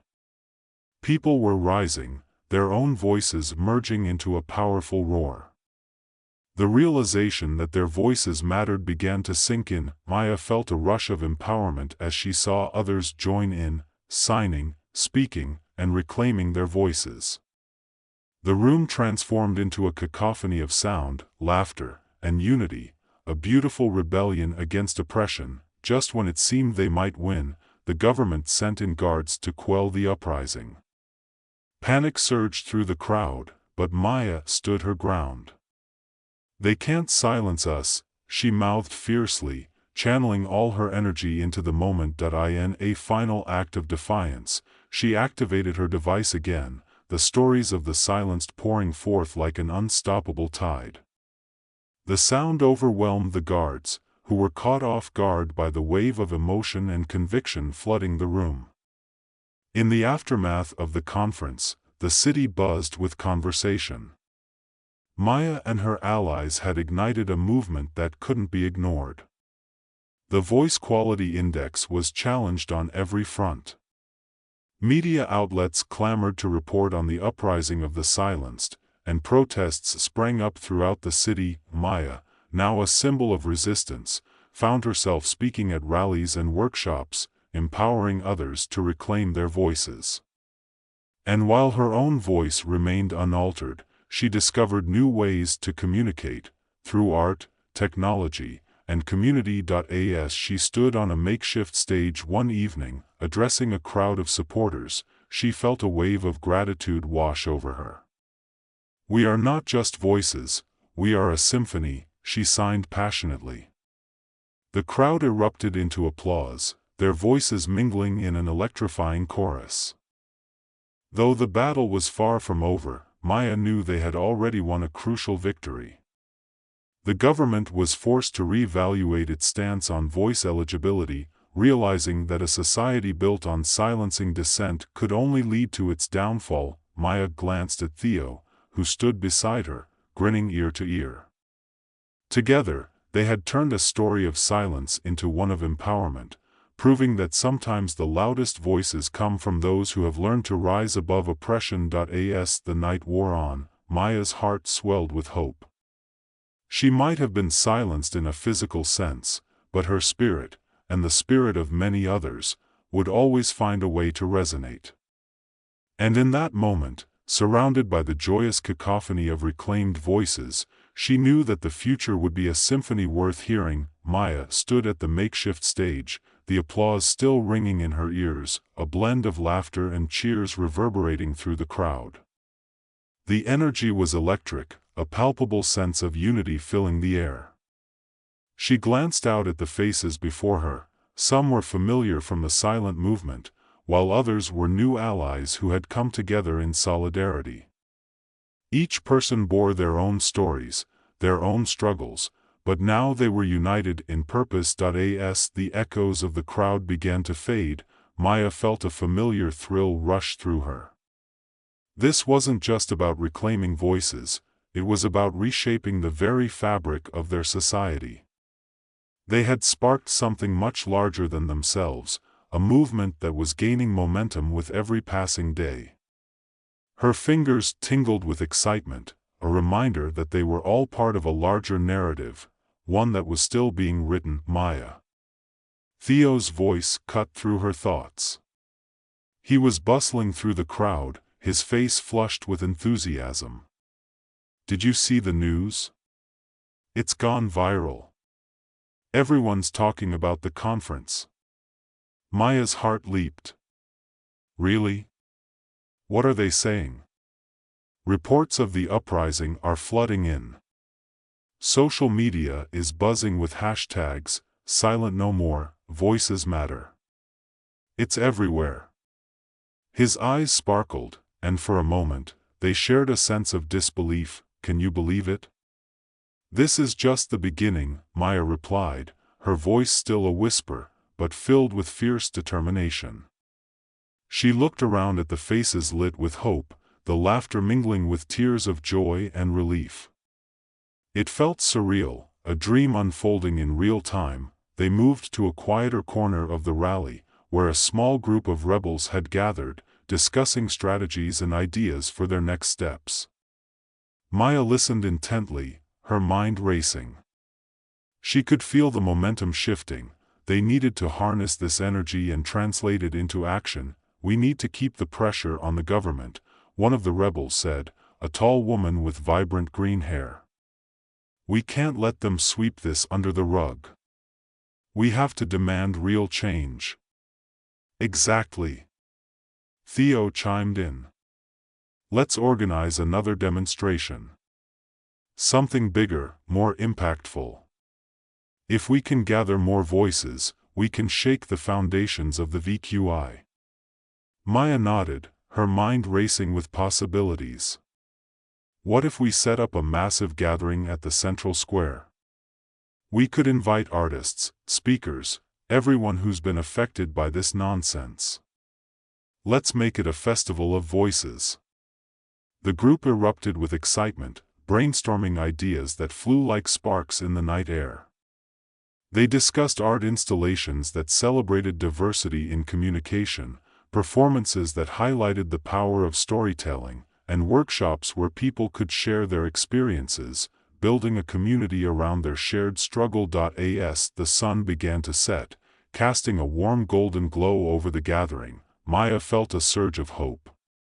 She had often feared the silence that accompanied her voicelessness, but now, it was clear, silence was not just an absence of sound, it was a canvas waiting to be filled with meaning. Days turned into weeks as they meticulously planned the festival. The buzz around the event grew, fueled by social media, word of mouth, and the sheer determination of those who had been sidelined for far too long. Flyers plastered the city, each one a call to arms, urging people to join the movement. The day of the festival dawned bright and clear, and Maya arrived early, her heart racing with anticipation. The central square was adorned with colorful banners and makeshift stages, the atmosphere alive with the sounds of laughter and chatter. Artists painted murals that spoke of resilience, musicians set up to share their songs, and the air was thick with the scent of food from local vendors who had joined the cause. As the crowd began to gather, Maya felt a surge of emotion. This was not just a festival, it was a celebration of identity and the reclamation of voices. She looked at Theo, who stood next to her with a grin that could light up the night. We did it, didn't we? Absolutely, he replied, his eyes scanning the sea of people. This is going to be unforgettable. The festivities kicked off with an opening speech from one of the leaders of the silent movement, who spoke passionately about the need for change and the power of community. As the words resonated through the square, the crowd erupted into cheers, their voices rising together like a powerful chorus. Maya took a moment to step back, allowing the atmosphere to wash over her. She watched as people engaged in conversations, sharing their stories and experiences, connecting in ways that had previously been stifled. It was a beautiful tapestry of humanity, a mosaic of voices coming together to celebrate their individuality. Then it was her turn. As the sun began to dip below the horizon, casting a warm glow over the square, Maya climbed onto the stage, her heart pounding. She took a deep breath, feeling the weight of the moment settle on her shoulders. Though she couldn't speak in the way she used to, she had learned to communicate through gestures and the digital tools they had created. She activated a large screen behind her, which displayed a series of images and videos, clips of people sharing their stories, a montage of moments that highlighted the absurdity of the VQI and the beauty of diversity. As the visuals played, Maya began to sign, her movements fluid and expressive, drawing the crowd into her world. "Look around you," she signed, her hand slicing through the air with conviction. "These are our stories. We are not just voices, we are a community. We will not be silenced." The crowd responded with an eruption of cheers, the energy palpable. She felt the vibrations of their enthusiasm wash over her, filling her with strength. Together, we can challenge the norms that bind us. Together, we can reclaim our right to be heard, regardless of the sound of our voices. With each passionate movement, she could see the impact of her words. People were moved, nodding along, raising their fists in solidarity. It was a reminder that even in silence, they could resonate powerfully. As the night deepened, the festival continued with performances, workshops, and open mics where anyone could share their thoughts, their art, their voices. Maya felt exhilarated, watching people embrace their uniqueness, weaving together their stories like threads in a vibrant tapestry. As she mingled with the crowd, she overheard snippets of conversations, laughter, and the occasional cheers. It was a beautiful chaos, a symphony of emotions that echoed the very essence of their fight.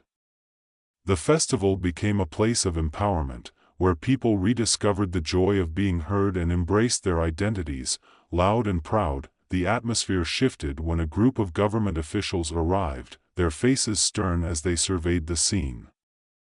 Maya's heart sank momentarily, but then she felt a rush of defiance. This was their space, their moment, and they would not back down. Theo approached her, concern etched on his face. "What do we do if they try to shut us down?" Maya took a deep breath, steeling her resolve. "We keep going. We show them that we are not afraid to stand up for our rights."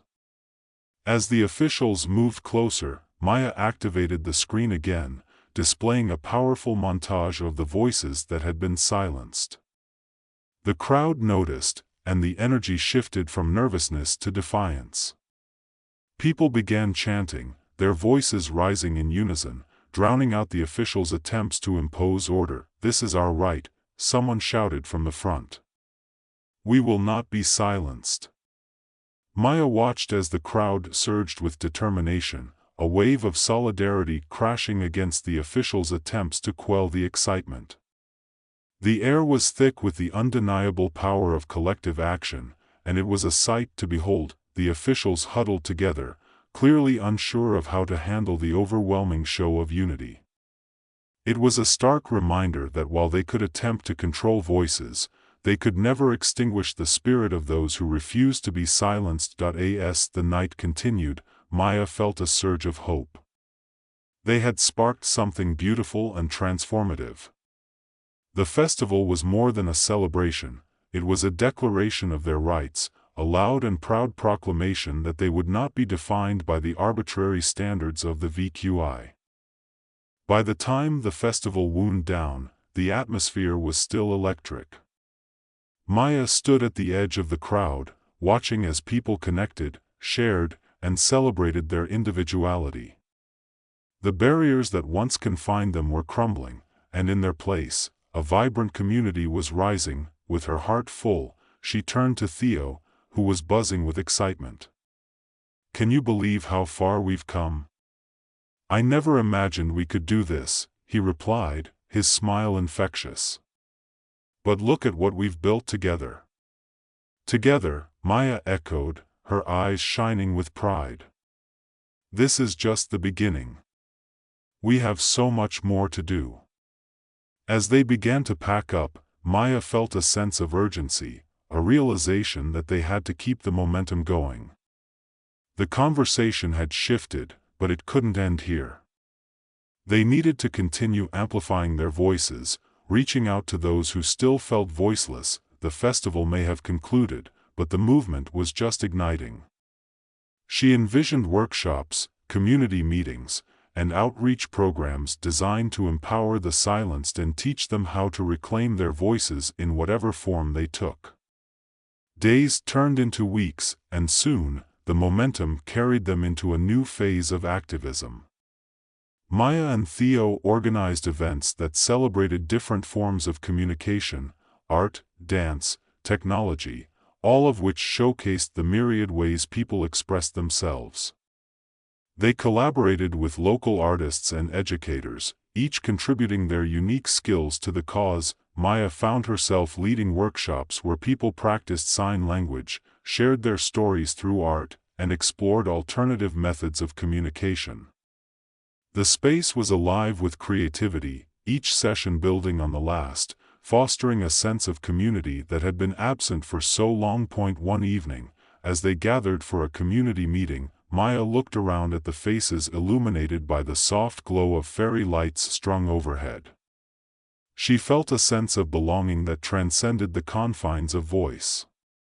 They were a family now, connected through their shared struggles and triumphs. A woman named Carla, who had been particularly vocal in the workshops, stood up to share her story.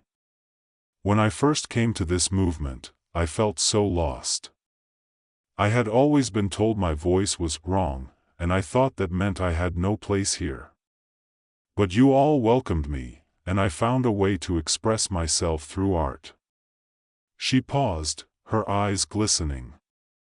"Now, I've started painting again, and I've never felt more alive. I just want to say thank you for helping me find my voice, no matter how it sounds." The room erupted into applause, and Maya felt a swell of emotion. It was moments like these that reinforced their purpose. They were not just fighting against a system, they were creating a new reality where every voice mattered, in all its forms. As the weeks turned into months, the movement continued to grow. Their efforts began to draw attention from not just the local community, but from media outlets and even politicians. Discussions about the VQI started appearing in broader conversations, prompting a re-evaluation of the government's policies. Maya and Theo received invitations to speak at conferences, where they shared their experiences and the importance of inclusivity. They spoke passionately about the need to break down barriers, emphasizing that voices come in many forms, each deserving recognition. One evening, as they prepared for a particularly important event, Maya looked out at the bustling cityscape, illuminated by the glow of neon lights. She could hardly believe how far they had come, how many lives they had touched. The silenced had begun to speak, and their voices were rising together, creating a powerful symphony. "Are you ready?" Theo asked, giving her a supportive nudge. "As ready as I'll ever be," she replied, a grin spreading across her face. "Let's show them what we're made of." The event was packed, filled with individuals eager to hear their stories. Maya took a deep breath as she stepped onto the stage, her heart racing. She activated the screen behind her, displaying images of their journey, protests, festivals, workshops, a visual testament to their struggle and triumph. "Thank you all for being here tonight," she signed, her hands moving with confidence. "What started as a fight for our voices has transformed into something greater, a movement for inclusion, acceptance, and the right to be heard. We are proof that silence can be shattered and that every story matters." As she spoke, the audience responded with cheers, their energy contagious. Maya felt the weight of the moment, a culmination of their efforts, a recognition of their shared struggles. I want to emphasize that this isn't just about reclaiming voices, it's about building a community where everyone can express themselves freely. Together, we can create a society that values diversity in all its forms. The crowd erupted into applause, a thunderous acknowledgement of her words. Maya's heart soared as she realized that this was more than a moment, it was a movement. They had transformed the narrative, shifting from silence to empowerment. As the event drew to a close, Maya stepped off the stage, her heart full.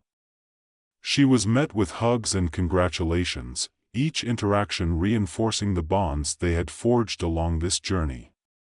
The movement had evolved beyond a fight against oppression, it had become a celebration of identity, creativity, and community. In the days that followed, as the momentum continued to build, Maya felt a renewed sense of purpose.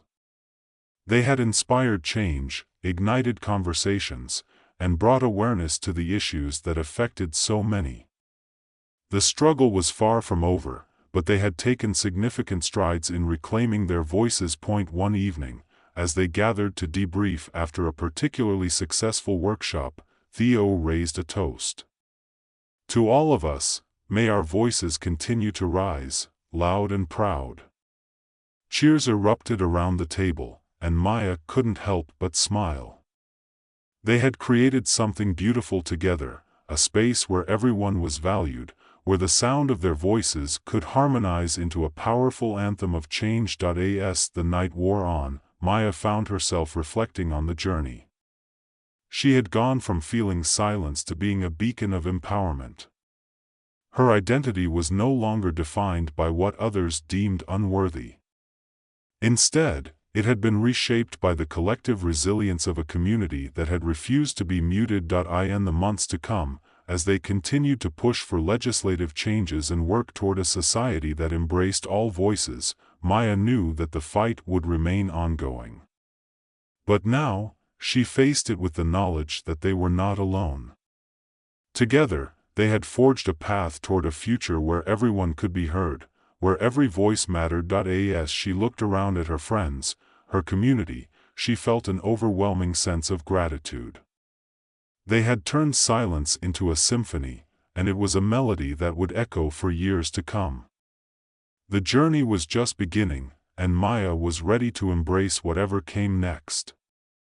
After all, they had proven that when voices unite, nothing could stand in their way. And with that, Maya felt a wave of hope wash over her, a reminder that they were not merely reclaiming their voices, they were rewriting the narrative of their society, one story at a time. In the heart of that vibrant city, amid the laughter and resilience, they were forging a new reality where every voice would sing in harmony.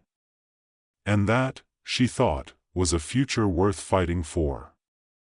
In the heart of a frenetic city, where skyscrapers kissed the clouds and coffee was as abundant as conspiracy theories, Mia Chun sat in the bustling newsroom of the Daily Buzz.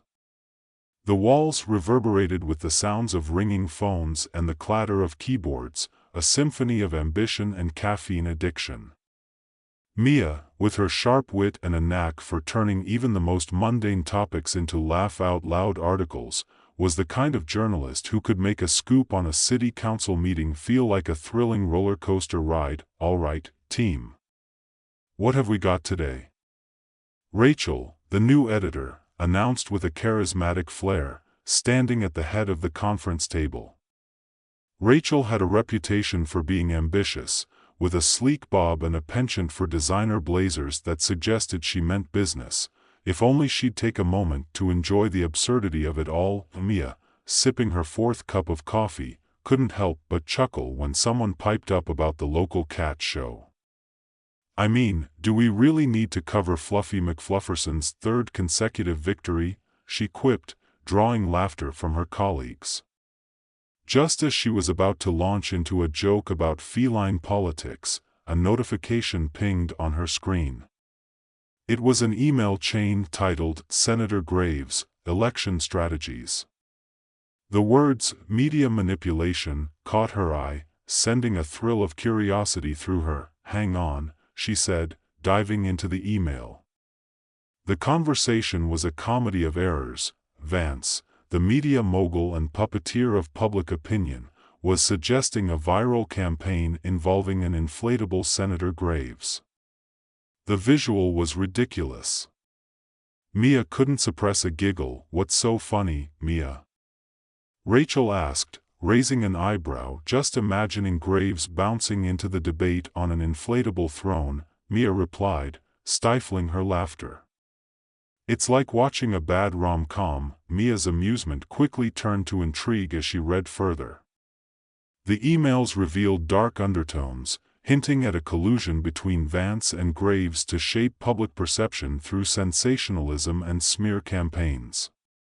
Suddenly, the ridiculous image of a floating politician morphed into something far more sinister. This was a story worth pursuing, and Mia felt the familiar adrenaline kick. As she delved deeper, Mia's investigations took her into the underbelly of the media world. She interviewed former employees of Vance's empire, each with their own wild anecdotes about the ridiculous lengths to which they'd gone to craft the perfect narrative. One ex-reporter described how they'd staged a charity event featuring cats dressed as superheroes to distract the public from a scandal involving a scandalous backroom deal. "Don't underestimate the power of a cute kitten in a cape," he said, deadpan. "You'd be amazed at how many people just forget everything else." With every lead she chased, the absurdity grew. Mia and her tech-savvy intern, Danny, found themselves embroiled in a series of comical misadventures, including a stakeout that accidentally crashed a children's birthday party. Surrounded by balloons and party hats, they hid behind a table covered in half-eaten cupcakes, frantically trying to capture images of a supposed secret meeting. "This is definitely not how I pictured my big break," Mia whispered, frosting smudged on her shirt as she snapped photos.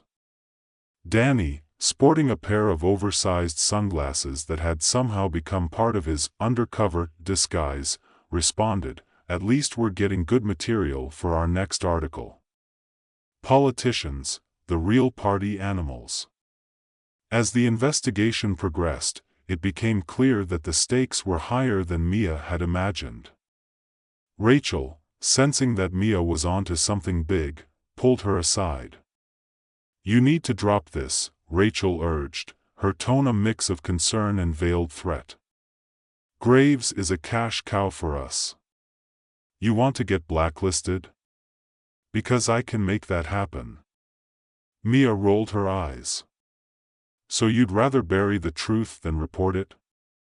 Sounds like a terrible plot twist in a bad movie." Rachel smirked. "If this were a movie, I'd be the ruthless villain. But real life?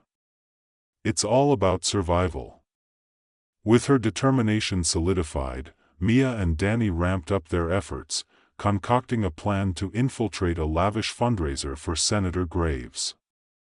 Armed with hidden cameras and disguises that were hilariously mismatched, they navigated the ridiculous world of political fundraising. The event was a circus of opulence and absurdity, complete with over-the-top decor that included gold-plated centerpieces and waiters in tuxedos serving hors d'oeuvres shaped like the senator's face. Mia captured everything, every cringe-worthy speech and every exaggerated gesture.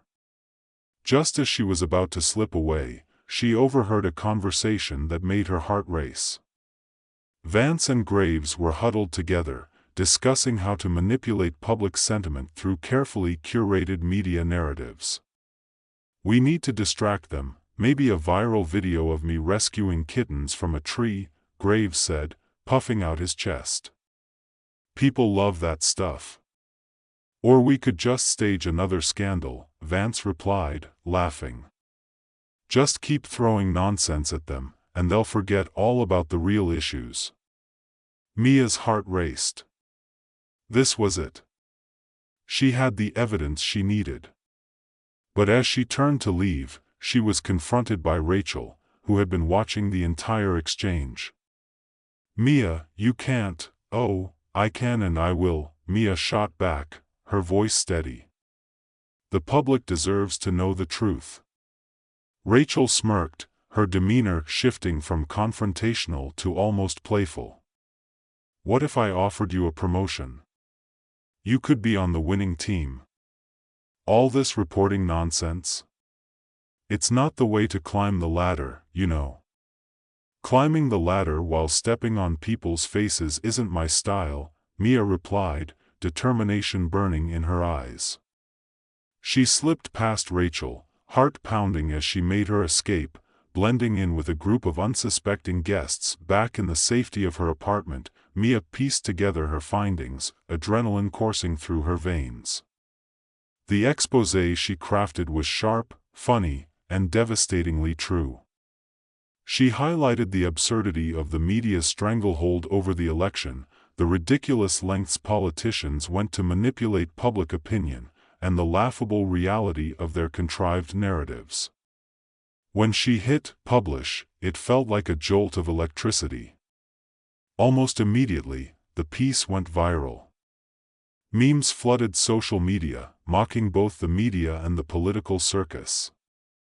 The public, armed with laughter, began to push back against the manipulation they'd long accepted.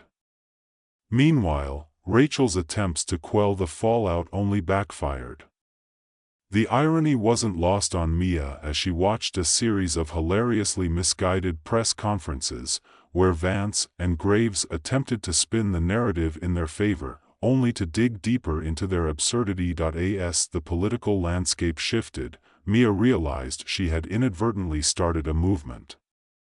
Danny's wild conspiracy theories gained traction, leading to an internet frenzy where people began creating ridiculous theories about the Cat Hero campaign, complete with fan art and merchandise. In the end, as Mia reflected on her journey, she found herself at a new crossroads.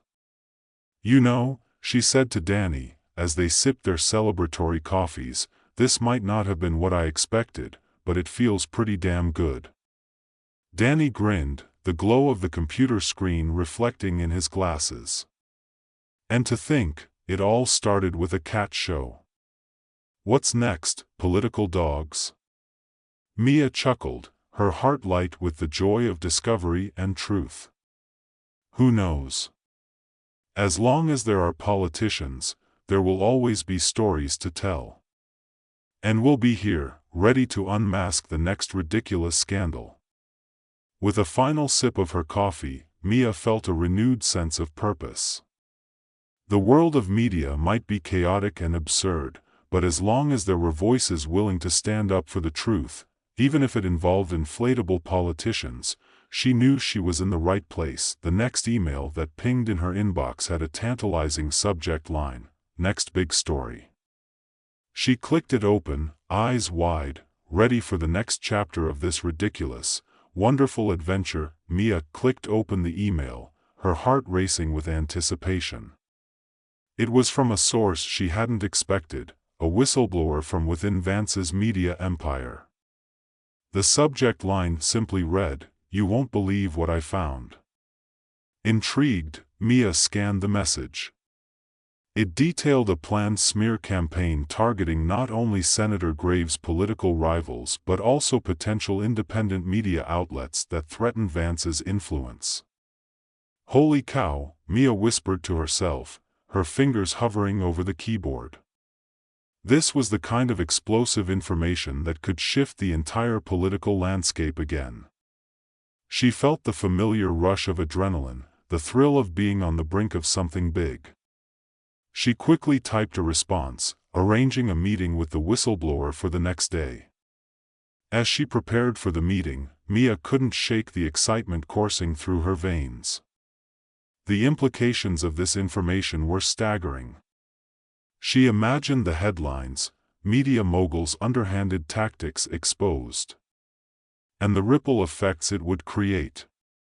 It was a story that could not only put her on the map but also serve as a crucial reminder of the importance of truth in journalism. The next day arrived with the crisp chill of early autumn, the kind that made the city feel alive with possibilities. Mia met the whistleblower at a small cafe, its cozy atmosphere a stark contrast to the storm of corruption swirling just outside. The whistleblower, a nervous young woman named Jenna, was hunched over her coffee, glancing around as if the walls might have ears. "Thanks for meeting me," Mia said, sliding into the seat across from her. "I appreciate you trusting me with this." Jenna looked relieved but apprehensive. "I didn't know who else to turn to. I've seen things that could ruin lives, and I can't be a part of it anymore." Mia leaned in, her reporter instincts kicking into high gear. "What did you find?" With shaky hands, Jenna pulled out a flash drive and placed it on the table. All the files.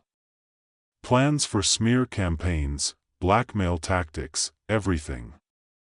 They're targeting independent journalists who might expose them. I couldn't just sit back and watch. Mia's heart raced as she took the flash drive. "This is huge, Jenna. Thank you for bringing this to me. I promise, I'll make sure it gets out there." But just as they were about to delve deeper, a figure in a sleek black suit entered the cafe, scanning the room with predatory eyes. Mia's stomach dropped as she recognized him, Ted Vance, Harold Vance's nephew and a rising star in the media empire.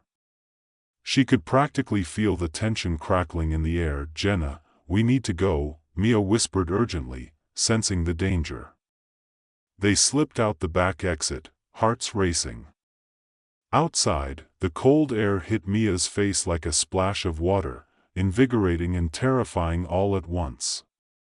"We need to find a safe place to talk," she said, her mind racing with possibilities. They ducked into a nearby bookstore, its shelves lined with thick volumes that felt like a sanctuary.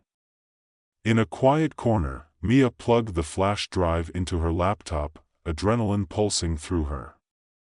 The files opened, revealing a wealth of information that made her blood run cold.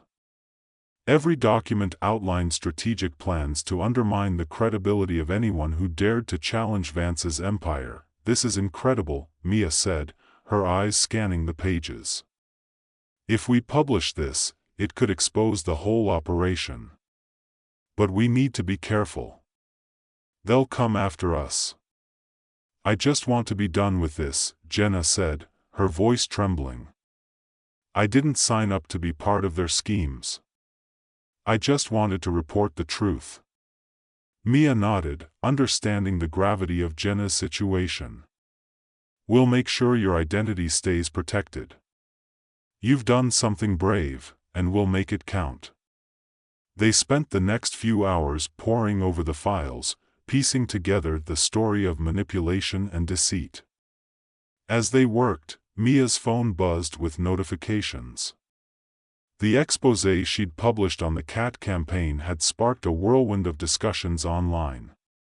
People were furious, demanding accountability from the media and their politicians. It was a movement gaining momentum, and Mia felt a surge of hope. When Jenna finally left, Mia felt a mix of exhilaration and anxiety. She had the story of a lifetime, but the stakes were higher than ever. She needed to act quickly to publish before Vance's people could mobilize against her. Back at her apartment, she crafted the narrative, weaving in Jenna's testimony with the damning documents. As she typed, she could almost hear the buzzing of the internet, a cacophony of voices hungry for the truth. With each sentence, she felt the weight of responsibility on her shoulders. This wasn't just about her career anymore. It was about justice. After what felt like an eternity, she hit publish. The moment was electrifying. Almost instantly, her phone lit up with messages and notifications. Readers were sharing the article like wildfire, and within hours, it was trending across social media. The public's outrage was palpable, and Mia could feel the tide turning. However, just as she began to celebrate, a knock at her door sent her heart racing. Cautiously, she approached and peered through the peephole. It was Rachel. "Open up," Mia, Rachel's voice sounded urgent, tinged with desperation. Mia hesitated but opened the door slightly, enough to see Rachel's worried face. "What do you want?" "I need to talk to you, now," Rachel insisted, glancing around as if expecting someone to appear from the shadows. Mia stepped aside, letting Rachel in. "What's going on? I thought you were all about protecting graves." Rachel ran a hand through her hair, her usual confidence frayed. "You have no idea what you've unleashed. Vance is furious, and he's not just targeting Jenna anymore. He's coming for you, too." "Me?" Mia's heart raced. "I'm just the messenger." "Not in his eyes. He'll do whatever it takes to silence you." Rachel paused, her expression softening. "I didn't want to admit it, but I was part of the problem. I thought I could navigate this, but now, it's spiraling out of control." Mia frowned, torn between suspicion and concern. "Why are you telling me this now?" "Because I don't want to see you get hurt," Rachel said, her voice steady but urgent. "We need to come up with a plan. I know people who can help." Mia regarded Rachel, weighing her options. "And why should I trust you?" "Because if I didn't care, I'd let you be another casualty of this game. You deserve better." Rachel took a breath, her eyes earnest. "Let me help you expose this once and for all. Together, we can turn the tables." After a tense silence, Mia nodded. She wasn't sure if Rachel had turned a corner or was merely playing her own game, but she knew one thing: the stakes were too high to ignore the possibility of an ally. "All right, let's figure this out," Mia said, her voice firm. "But if this goes sideways, I'll be the first to walk away." As they began to strategize, Mia felt a flicker of hope. The fight was far from over, and while the odds were stacked against them, she was ready to face whatever Vance would throw at her. The following days were a whirlwind of frantic planning and late-night brainstorming sessions. They gathered evidence, conducted interviews with others who had been wronged by Vance's empire, and built a coalition of independent journalists eager to expose the corruption. Mia couldn't help but marvel at the absurdity of their situation. Here they were, two women in a city teeming with political sharks, preparing to take on a media mogul who had orchestrated schemes more fitting for a dark comedy than real life. And then, just when they thought they were gaining traction, the unexpected happened. The backlash from Mia's exposé hit Vance hard. In an attempt to regain control, he hosted an elaborate press conference that quickly spiraled into chaos. Cameras flashed as Vance stood before the podium, attempting to spin the narrative in his favor. "We stand for journalistic integrity," he proclaimed, only to be interrupted by a rogue protester shouting, "Integrity? What about the kittens?" The absurdity of the moment struck Mia, and she couldn't help but laugh as she watched the live feed. This was not the narrative Vance had envisioned. Instead, he found himself surrounded by memes and hashtags that poked fun at his every word, illustrating the disconnect between his claims and the public's perception. As the protests grew, so did the public outcry against the media manipulation. Mia's phone buzzed with notifications from supporters. "We need to keep the momentum going," she told Rachel. "We have to strike while the iron is hot." That night, they prepared for a second exposé, one that highlighted Vance's desperate attempts to silence dissent and manipulate public sentiment. Mia dove deep into the absurdity of the media's role in politics, detailing how they created distractions, staged scandals, and built narratives that had nothing to do with the truth. The article was a hit, igniting even more outrage and drawing in readers who were hungry for authenticity in a sea of sensationalism. Vance's empire began to crumble as people rallied around the cause.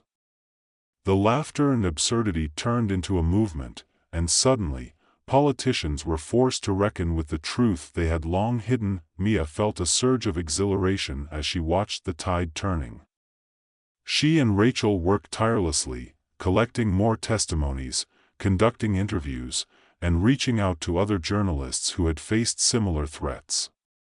Together, they formed a coalition of truth seekers, ready to dismantle Vance's empire piece by piece. But just when it seemed like victory was within reach, a storm brewed on the horizon. Vance's retaliation came swiftly, and the consequences were dire. Rumors began to swirl about Mia, suggesting that she had fabricated her sources and manipulated the truth. The whispers turned into a cacophony, and suddenly, the ground beneath her felt unstable. Mia stared at her screen in disbelief as she read the latest article published by Vance's outlets. Mia Chen, the fraud behind the headlines. It was a meticulously crafted hit piece that aimed to discredit everything she had worked for. "This is bad," Rachel said, pacing the small office. "They're trying to destroy you." "Yeah, I know," Mia replied, her heart pounding.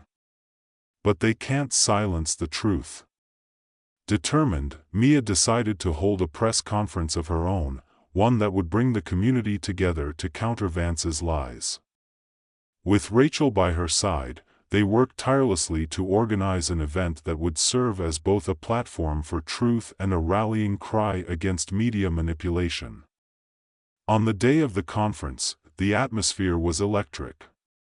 Supporters gathered, holding signs that read, "Truth matters," and "Journalism is not a crime." Mia stood behind the podium, feeling the weight of responsibility settle on her shoulders. As she began to speak, her voice was steady, filled with conviction. "Today, we stand together against a culture that has twisted our narratives and silenced our voices. We will not let fear dictate our truths." The crowd erupted in applause, and Mia could feel the momentum shifting in her favor. She shared her journey, the absurdity of the smear campaigns, and the courage of those who had come forward to fight for the truth. As the event unfolded, she felt a sense of unity among the crowd. It was more than just about her, it was about reclaiming integrity in journalism. Just as she thought they were gaining the upper hand, however, Vance made an appearance. With his signature bravado, he attempted to undermine the rally, spewing half-truths and accusations. But this time, the audience wasn't having it. The laughter that erupted in response to his bluster rang out like a clarion call, drowning out his attempts to regain control. Mia seized the moment. "You see, this isn't just about me or Vance. This is about all of us. It's about demanding accountability from those in power and refusing to accept their narratives blindly." The crowd roared, and Mia felt a rush of adrenaline surge through her. This was a pivotal moment, not just for her, but for the future of journalism. Days turned into weeks, and as the media landscape began to shift, Mia and her coalition continued to push for transparency and integrity. They rallied together, exposing the farcical nature of Vance's empire, pushing against the narrative that sought to silence them. In the midst of it all, Mia reflected on how absurdly delightful the journey had been. What started as a ridiculous story about a cat campaign had exploded into a movement for truth. The laughter and camaraderie among her fellow journalists and supporters felt like a victory in its own right. With the tides turning, Mia knew the fight wasn't over. Vance's empire was crumbling, but there would always be more stories to uncover, more truths to fight for. The absurdity of politics and media manipulation would continue, but now, she felt equipped to tackle whatever came next. As she prepared for her next big story, a playful grin crossed her face. "All right, let's see what other ridiculous narratives we can expose," she said, glancing at Danny, who was busy assembling an array of conspiracy theories to explore. Maybe we can find a politician who moonlights as a magician, he suggested, his eyes sparkling with mischief. Mia laughed. Now that would be a story worth telling. With a renewed sense of purpose, she dove back into her work, ready to face whatever challenges lay ahead. After all, in a world of manipulation and absurdity, laughter and truth would always find a way to shine through. And as for Vance? Well, he might have thought he could silence them, but the truth was a powerful force, and Mia was ready to wield it. The chaos inside the Morgan campaign headquarters could only be described as spectacular. Colorful banners emblazoned with "Jack Morgan for President" fluttered against the walls, battling the overwhelming din of excited chatter and frantic movement. Staff members, a mix of fresh-faced interns and battle-hardened strategists, were buzzing around like caffeinated bees, scrambling to finalize the last-minute details before the big debate. It was a scene straight out of a political comedy, one that the cameras had yet to capture. "Where's Jack?"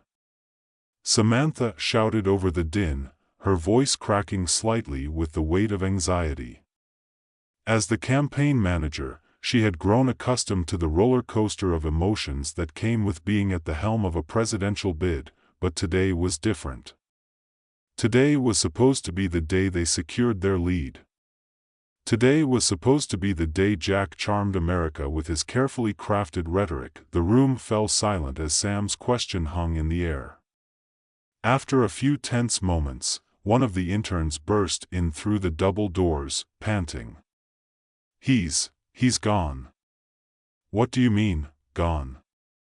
Sam's hands flew to her hips.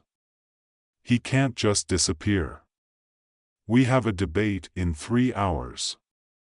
The intern gulped. "Well, you see, there was an accident." "An accident?" Sam repeated incredulously. "What kind of accident?" "A llama," the intern squeaked, his face a mix of confusion and disbelief. The campaign bus hit a llama. It was a whole thing. In that moment, as everyone processed the absurdity of the situation, the office door swung open again, and Eli Turner, an actor with dreams bigger than his talent, strolled in, unaware of the crisis unfolding. Clad in jeans that had seen better days and a t-shirt that read, "I'm not a doctor, but I play one in ads," he carried the air of someone who just stepped off a set for a sitcom about an average Joe. "Hey, anyone know where I can find a good sandwich?" Eli asked, looking around with his trademark cluelessness. The room collectively turned to him, a spark of inspiration igniting in Sam's eyes. You look just like him," she blurted out. "Look like who?" "The llama?" Eli furrowed his brow, completely missing the cue. "No, Jack Morgan." Sam nearly shouted. "We need a stand-in, and you're our best option." Eli scratched his head. "You want me to pretend to be a presidential candidate? Is this a joke? Because I don't think I can pull off the serious thing. I once auditioned for a soap opera and couldn't stop laughing when someone had to cry about a broken engagement." "No joke," Sam insisted, urgency coloring her tone. "Jack is missing, and if we don't do something fast, we'll lose all the momentum we've built. Just think, this could be your big break." As the pressure mounted, Eli felt a mixture of fear and excitement. Wait. You want me to give speeches? Debate? You do know I can't even win a game of charades, right? Just get up there, be yourself, and keep it light," Sam urged. "Trust me, it might just work. You've got that goofy charm that people might actually love." Eli blinked, the gravity of the situation hitting him. This was his chance, an opportunity to break into the spotlight in a way he'd never imagined. He could finally show Marina, the reporter he'd been crushing on for ages, that he was more than just the guy who got typecast as dude at the bar in every indie film. Okay, I'm in. But if this goes south, I'm blaming the llama. Moments later, Eli was thrust into a whirlwind of preparation. A hairdresser fussed over his unruly curls while a stylist attempted to fit him into a suit 2 sizes too big. He felt like a marionette, strings pulled by a team determined to mold him into something he wasn't. But as he glanced in the mirror, he couldn't help but chuckle at the ridiculousness of it all. Okay, let's do this, Eli said, practicing a stiff smile that felt more like a grimace. He had no idea what he was getting into, but it felt better than another day stuck waiting for a callback.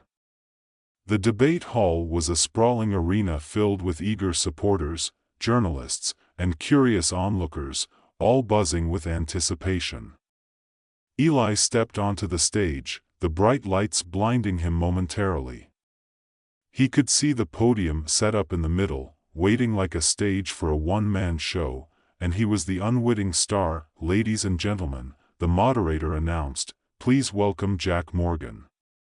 Eli's heart raced as he stepped forward, the weight of the name crashing down on him. He was not Jack Morgan.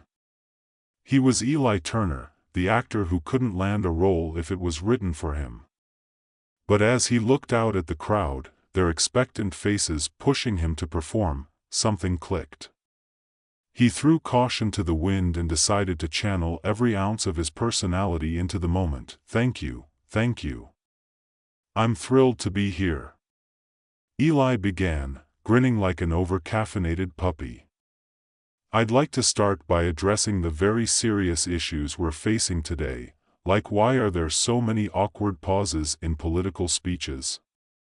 Seriously, it's like everyone's afraid of saying something fun. Laughter erupted in the crowd, and for a moment, Eli felt like a rock star. He was no longer a stand-in, he was someone who could make people smile amid the political circus.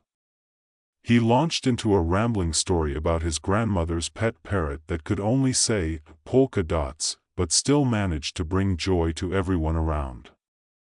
Look, folks, if a parrot can bring happiness, why can't we?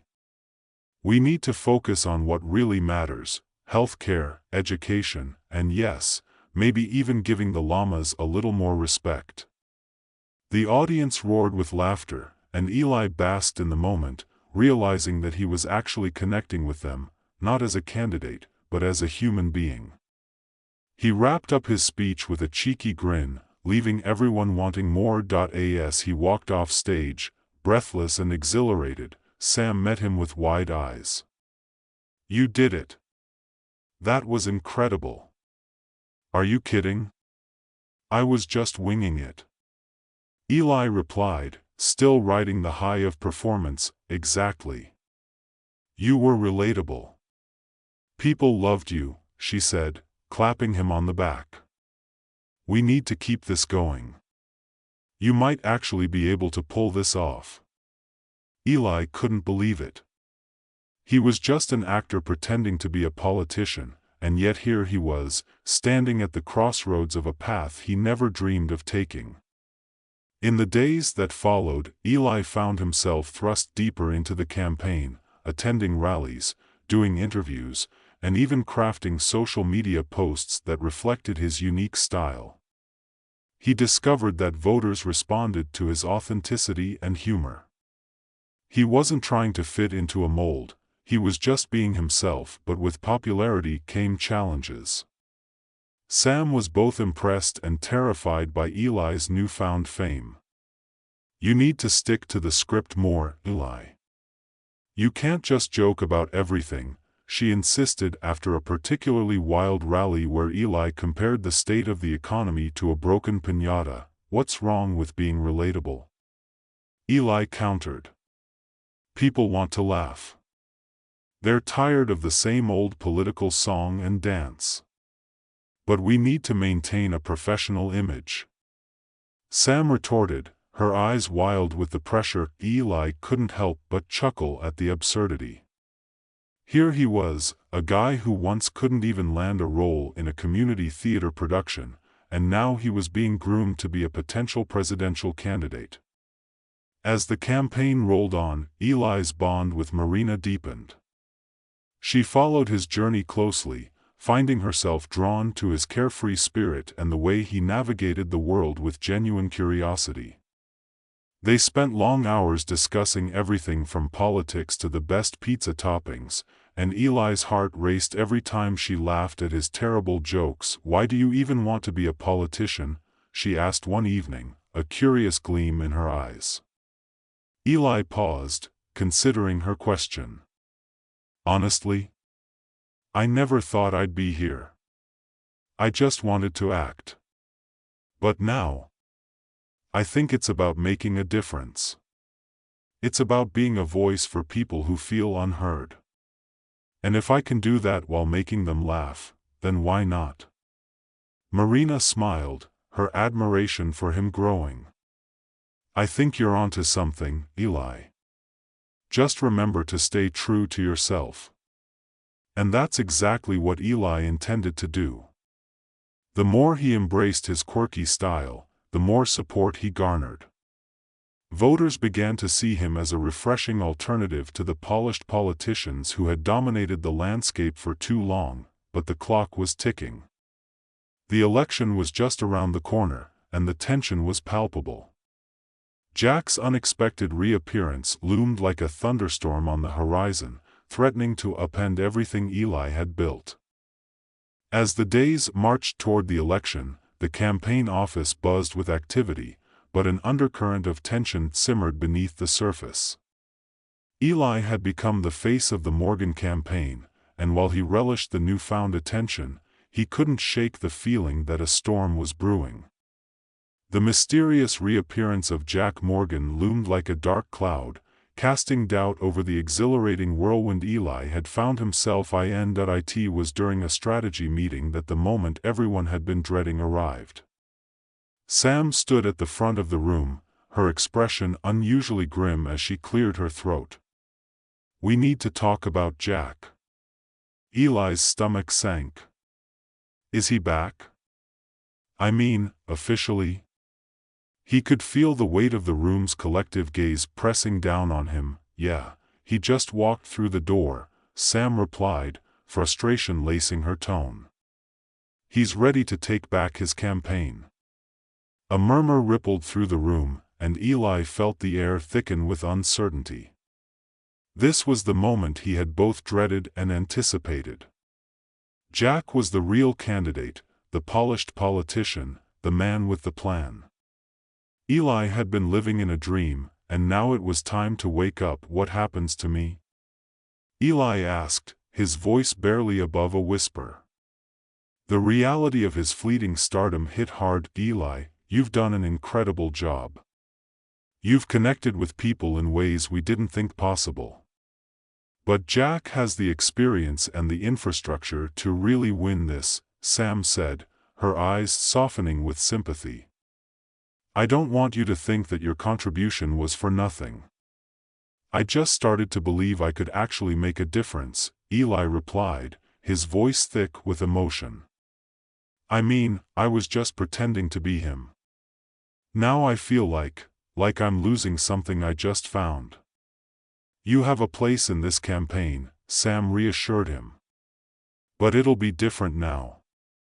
Just then, the door swung open, and in walked Jack, disheveled but somehow still exuding an air of confidence. He looked like a man who had returned from a long journey, not just physically, but emotionally as well. Eli couldn't help but notice the subtle shift in the room. It was as if a new gravitational pull had arrived. "Hey everyone," Jack said, raising his hand in a casual wave. He focused on Eli. "You did a hell of a job while I was gone, man. I've been watching you." His tone was surprisingly warm, devoid of the competitive edge Eli expected. Thanks," Eli managed, feeling a strange mixture of pride and anxiety. Jack's gaze swept over the room. "I know I've put you all through a lot, and I appreciate the hard work.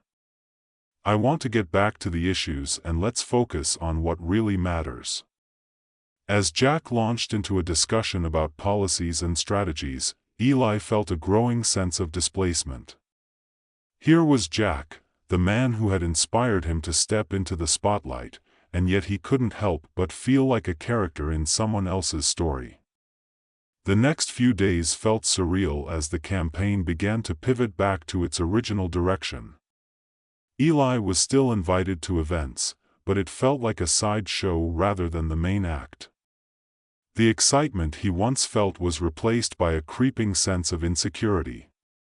He sat in the back of the campaign bus, watching Jack engage with supporters, cracking jokes and delivering rehearsed lines that had once captivated him. "Hey," Marina said, slipping into the seat beside him one evening as the bus jostled along the highway. "You okay?" Eli shrugged, forcing a smile. "Just a little overshadowed, I guess. It's like I was the main event for a while, and now I'm just not."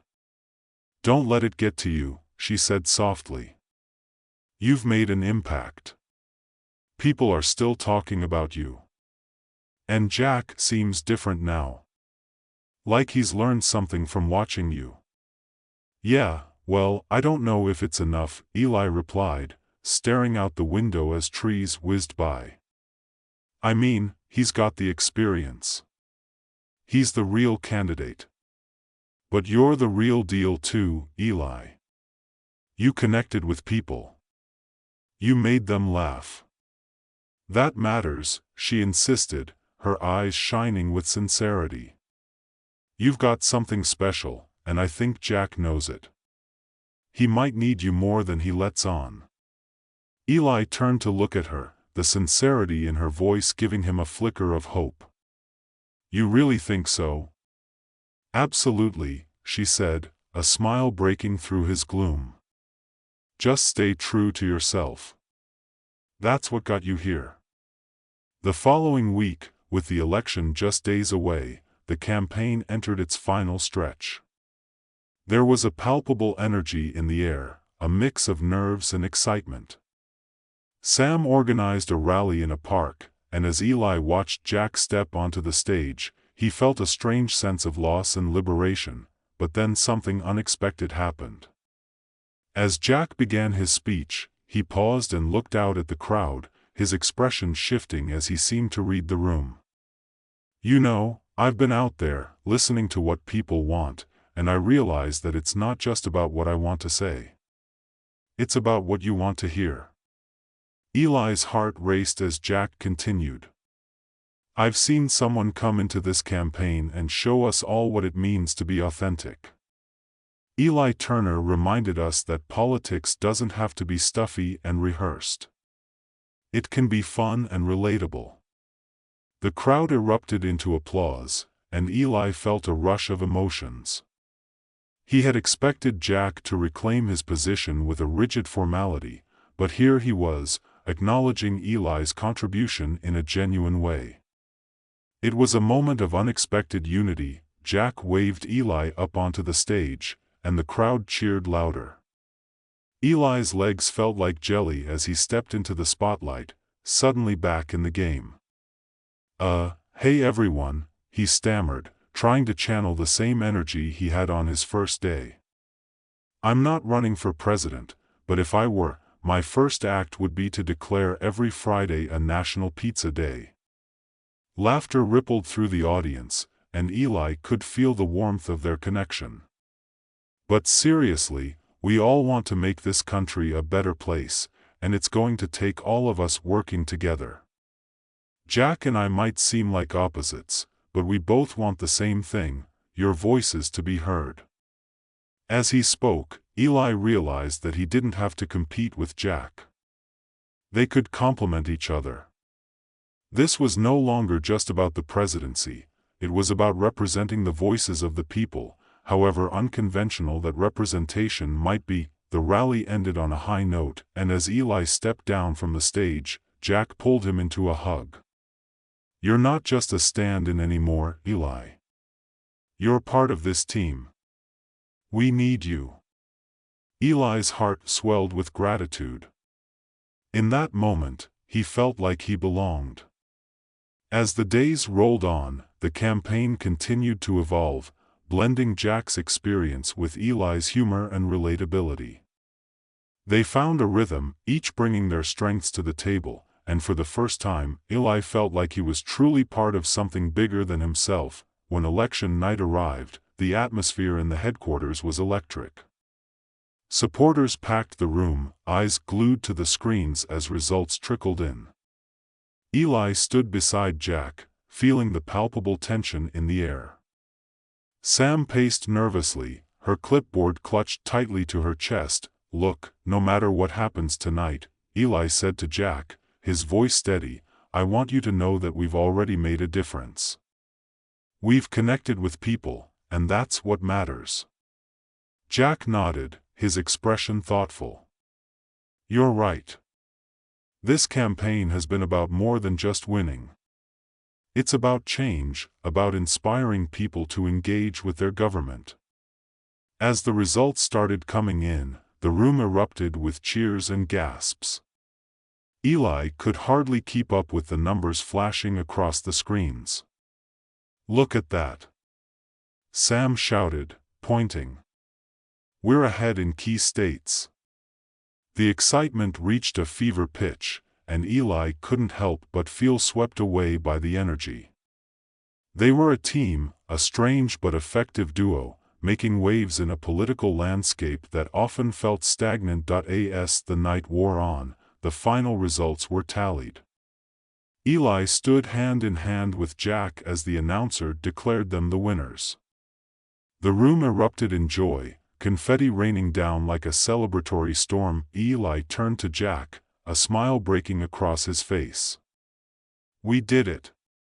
Jack pulled him into a bear hug, lifting him off the ground in excitement. "You did it. We did it." In that moment, all the doubts and insecurities faded away. Eli realized that he had found his place, not just as a stand-in or a comic relief, but as a voice for change. He was more than just an actor, he was a part of something meaningful. As the celebration continued, Eli spotted Marina in the crowd, her eyes sparkling with pride. He made his way through the throng, catching her gaze as he approached. "You were amazing," she said, her voice filled with admiration. "You really connected with people out there." "Thanks," Eli replied, his heart racing. "But it wasn't just me. It was Jack, and the whole team. I finally feel like I found my purpose." Marina smiled, stepping closer. "You're not just an actor anymore. You're a leader." Eli grinned, his mind racing with possibilities. "Maybe we can make a difference together." As they exchanged knowing glances, Eli felt a surge of hope. The journey had been unpredictable, but it had brought him here, standing at the intersection of politics and passion, ready to embrace whatever came next. The night carried on, filled with laughter, speeches, and dreams of what the future could hold. Eli stood among friends, allies, and supporters, grateful for the winding path that had led him to this moment. He had stepped into the unknown, faced the absurdities of politics, and emerged not just as a stand-in, but as a vital part of a new narrative. And as the confetti settled around him, he knew that this was only the beginning. In the heart of Silicon Valley, where innovation met eccentricity, the annual Techies Unite convention was in full swing. Crowds of gadget enthusiasts and industry giants milled about, wearing shirts emblazoned with cryptic slogans like, "My code compiles faster than your love life." Holographic displays flickered overhead, showcasing the latest in tech wizardry, from self-driving skateboards to mood-enhancing smart fridges. Max Green stood in the middle of it all, nervously adjusting her oversized glasses and clutching her tablet like it was a life preserver in a stormy sea. At 32, she was an oddball in a world of sleek suits and polished presentations. With wild, curly hair that seemed to have a life of its own, she often felt more like a human glitch than a cybersecurity expert. Today, however, she was determined to showcase her latest project, a software program designed to secure voting machines from hackers. As the keynote speaker, a suave politician named Vince D'Ambrosia, took the stage, Max felt a surge of excitement mixed with dread. She had been practicing her pitch for weeks, perfecting the blend of humor and seriousness that would illustrate the importance of her work. But as she looked around, she spotted a small army of engineers setting up for the live demonstration of a new AI-driven voting machine. Her heart raced. If anything could go wrong, it would, and it did. With a flourish, Vince began his speech. Today, we stand at the forefront of democracy and technology. Max's tablet buzzed insistently in her hands. Distracted, she glanced down. The device had picked up a signal from the voting machine's network. In her excitement, she clicked a button, only to realize too late that it was the wrong one. Suddenly, the machine's screen flickered and morphed into a vibrant dance party featuring animated versions of political candidates, complete with disco balls and glittering backgrounds. The audience erupted into laughter. Max felt her face burn as she scrambled to regain control.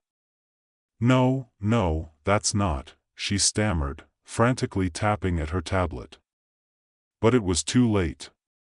The holograms danced, twirled, and delivered the most outrageous campaign promises, like free Wi-Fi for all, and vote for me, and I'll make Mondays optional. As chaos unfolded, Max realized this was her moment. Instead of panicking, she decided to lean into the madness. With a wry smile, she stood up, addressing the audience. "Well, if this is democracy at work, I guess we're all just one bad algorithm away from a rave." The crowd roared with laughter, and for the first time, Max felt the warmth of camaraderie instead of embarrassment. By the end of the demonstration, her clumsiness had transformed into an accidental comedy show. She even received a standing ovation, but deep down, she knew that her real work was just beginning. In the aftermath, as attendees buzzed about the dancing candidates, Max couldn't shake the feeling that something was off. Sure, the laughter had been therapeutic, but her cybersecurity instincts were tingling. She spent the rest of the day researching the voting machines, and as night fell, she uncovered something chilling. A hacker group, known as the Digital Rebellion, was planning to use the very machines they had just demonstrated to manipulate the upcoming election. Max's heart raced. This was no longer just about her career, it was about the integrity of democracy itself. The stakes were high, and she couldn't let this happen. Determined, she dove headfirst into the world of the hackers. Knowing she had to thwart their plans, she called her best friend, Leo, a conspiracy theorist and aspiring YouTube influencer who had a flair for the dramatic. "Leo, I need your help. I just found out about a cyber plot to hijack the election. We have to stop them." "Whoa, whoa. Are you sure this isn't just a plot twist for your reality show?" Leo replied, half joking. But when he heard the urgency in her voice, he agreed to meet. Later that evening, they gathered at Max's cluttered apartment, which resembled a cross between a hacker's den and a chaotic art studio. Cables snaked across the floor, and colorful sticky notes plastered the walls with reminders and half-formed ideas. Max's laptop glowed, illuminating the room like a beacon of hope. "All right, here's the deal," she began, outlining the hackers' plan. "They're going to introduce malware on election day that will change votes in real time." Leo's eyes widened. "Sounds like something out of a bad sci-fi movie. What's the plan?" "I'm putting together a team," Max declared. "We need more brains and fewer memes. I can't do this alone." With Leo's help, they tracked down Tina, a brilliant but quirky hacker known for her ability to infiltrate secure systems undetected. And then there was Sam, a former security guard turned tech-savvy mechanic who had a knack for breaking into systems using nothing but duct tape and determination. As they gathered for a meeting, the atmosphere was charged with humor and camaraderie. Leo couldn't resist making quips about their Avengers of Cybersecurity title. What's our superpower? The ability to turn coffee into code, he joked, eliciting laughter from the group. Together, they formed a plan that was equal parts absurd and ingenious. Their first step was to create a decoy virus that would not only disrupt the hackers' plans but also expose their identities. Think of it as a digital smoke bomb, Mechs explained, her eyes gleaming with excitement. When they try to launch their malware, our virus will trigger and show their faces to the world. As they worked late into the night, filled with coffee and determination, their laughter echoed through the apartment. Each idea was crazier than the last, but the more they joked, the closer they came to a real solution. As the days counted down to the election, Max, Leo, Tina, and Sam immersed themselves in their chaotic strategy sessions. The makeshift command center at Max's apartment buzzed with nervous energy. They had settled into a routine of late-night brainstorming and tech tinkering, fueled by takeout and an endless supply of caffeine. Each team member brought unique skills to the table, but they also had their quirks. Leo insisted on narrating their progress like a reality show host, complete with dramatic pauses. And here we see the hackers in their natural habitat, plotting their digital evil, he would say, causing everyone to groan but also chuckle. Tina, with her rainbow-colored hair and punk rock aesthetic, was the group's resident coding genius. She could crack into a system faster than most people could open a bag of chips. This malware is like a digital candy bar, she quipped as she wrote lines of code that danced across the screen. Sweet on the outside, deadly on the inside. If I can't get it to stick, I'll eat my keyboard. Sam, who had a penchant for old-school tech, rummaged through Max's collection of discarded gadgets and retro tech. We're going to need some serious firepower, he said, holding up an ancient smartphone. This baby might just be the key to our success, or a relic that'll take us straight to tech prison. Either way, I love it. As election day approached, they fortified their digital defenses, readying the decoy virus while keeping a watchful eye on any activity from the digital rebellion. Max was both excited and terrified. Their plan hinged on catching the hackers off guard while the world watched the live election coverage. Finally, election day arrived. The air buzzed with anticipation, tension thick enough to slice through. Max and her team gathered in her living room, surrounded by screens displaying live feeds of voting locations across the country. Max's heart raced as she monitored the digital landscape, fingers poised over her keyboard. Okay, everyone, this is it, she announced, taking a deep breath. We've worked hard, and now it's time to put our plan into action. Just as she spoke, Leo's phone buzzed with a notification. Oh no, he groaned.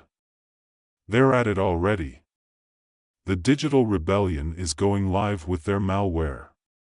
Quick, we need to deploy our decoy, Max said, her pulse quickening. The moment of truth had arrived. As she initiated the launch sequence, her heart pounded in her ears. Let's hope our digital smoke bomb is as good as we think it is.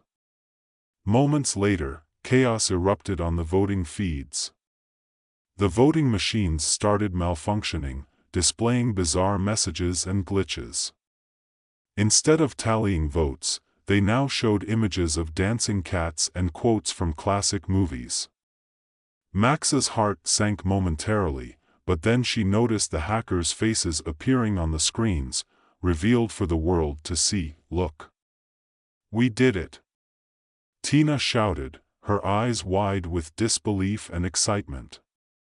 We caught them in the act. As the digital chaos continued, a live feed of the hackers in their underground lair filled one of the screens.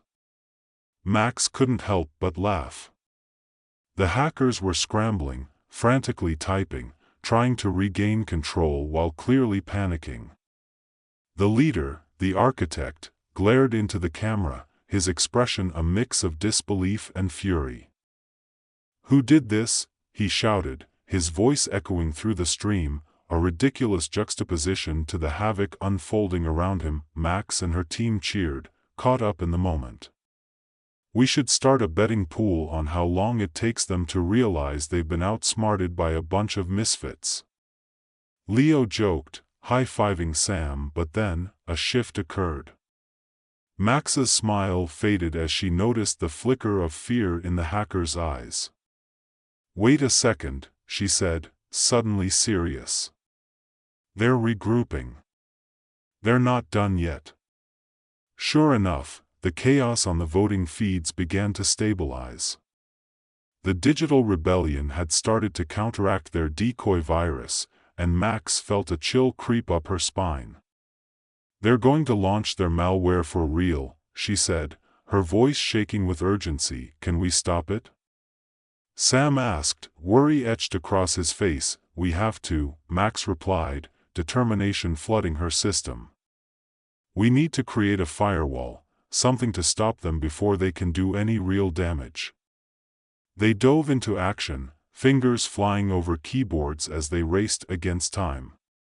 Max's mind raced as she coded furiously, trying to erect a barrier between the hackers and the voting systems. Come on," she muttered, her eyes narrowing with focus. Then, just as she was about to deploy the firewall, a new notification pinged. It was from Leo's phone, and it sent a wave of dread through the room. Guys? I think I just got a message from Vince D'Ambrosia." Max spun around, her heart pounding. "What does it say?" "Something about taking control of the narrative," Leo read aloud, confusion lacing his tone. He's blaming the tech for the problems?" "No way," Max gasped. "He's trying to spin this in his favor." The team fell silent as they processed the implications. "If he uses this chaos to discredit the election, he might actually benefit from our work," Tina said, her brow furrowing in concern. "We have to expose him before that happens." Max's mind raced. "What if we turn the tables? Instead of letting him frame the narrative, we can use our access to the live feeds and show the public what he's really doing." They quickly formulated a plan. With the firewall still in development, they split their efforts. Max and Tina would focus on exposing Vince while Leo and Sam worked on fortifying their defenses against the hackers. Max felt a renewed sense of purpose as they executed their plan.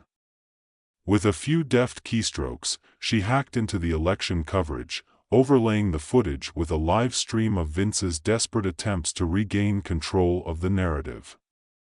His slick, rehearsed facade crumbled in front of the world as he tried to deflect blame onto the very technology he had endorsed. As the video played out, Max felt a swell of triumph. The public was witnessing Vince's unraveling in real time, his panic evident as he stumbled over his words. "This is a classic case of can't play the game, so blame the board," she muttered under her breath, a triumphant smirk spreading across her face, but they couldn't celebrate just yet. The digital rebellion had not given up. Just as they launched the video, a warning popped up on Max's screen: the hackers were breaching the firewall. "They're coming for us," she shouted, adrenaline surging through her veins. "Sam, we need that firewall up now." Leo urged, his voice tinged with urgency. "We can't let them in." With fingers flying, Sam worked furiously, sweat trickling down his forehead. "Almost there. Just a few more seconds." Max's heart raced as she glanced at the live stream. The public was reacting, comments flooding in as people realized what Vince was trying to do. "You're going down, D'Ambrosia," someone had posted, and it quickly gained traction. Finally, Sam let out a triumphant yell. "It's up. The firewall is active." A collective sigh of relief washed over the group.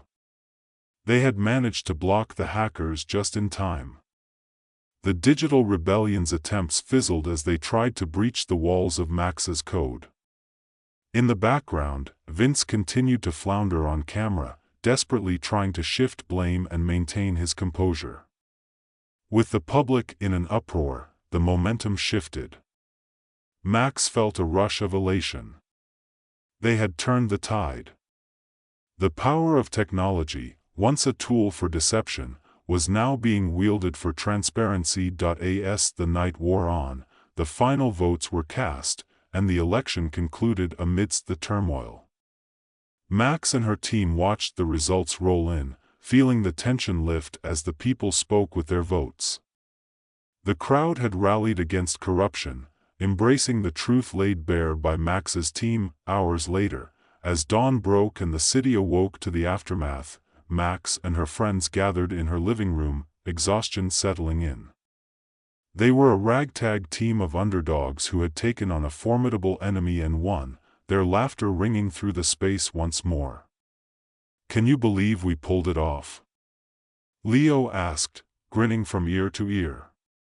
"We need to celebrate this somehow." Max's heart swelled with pride, not just for their victory, but for the bond they had forged. "How about we start with breakfast? I owe you all pancakes, preferably without any coding errors this time." They erupted into laughter, the tension of the previous days melting away. In that moment, Max realized that the journey was just as important as the destination. She had fought for democracy, but she had also found a family in the process. As the sun rose higher, casting light into the room, Max felt hopeful. Technology, she knew, was a double-edged sword. It could be wielded for good or ill, but it was up to those who understood it to ensure it served the right purpose. With a grin, she turned to her friends. "Now, who's ready to save the world again?" And with that, the adventures of Max and her team were far from over.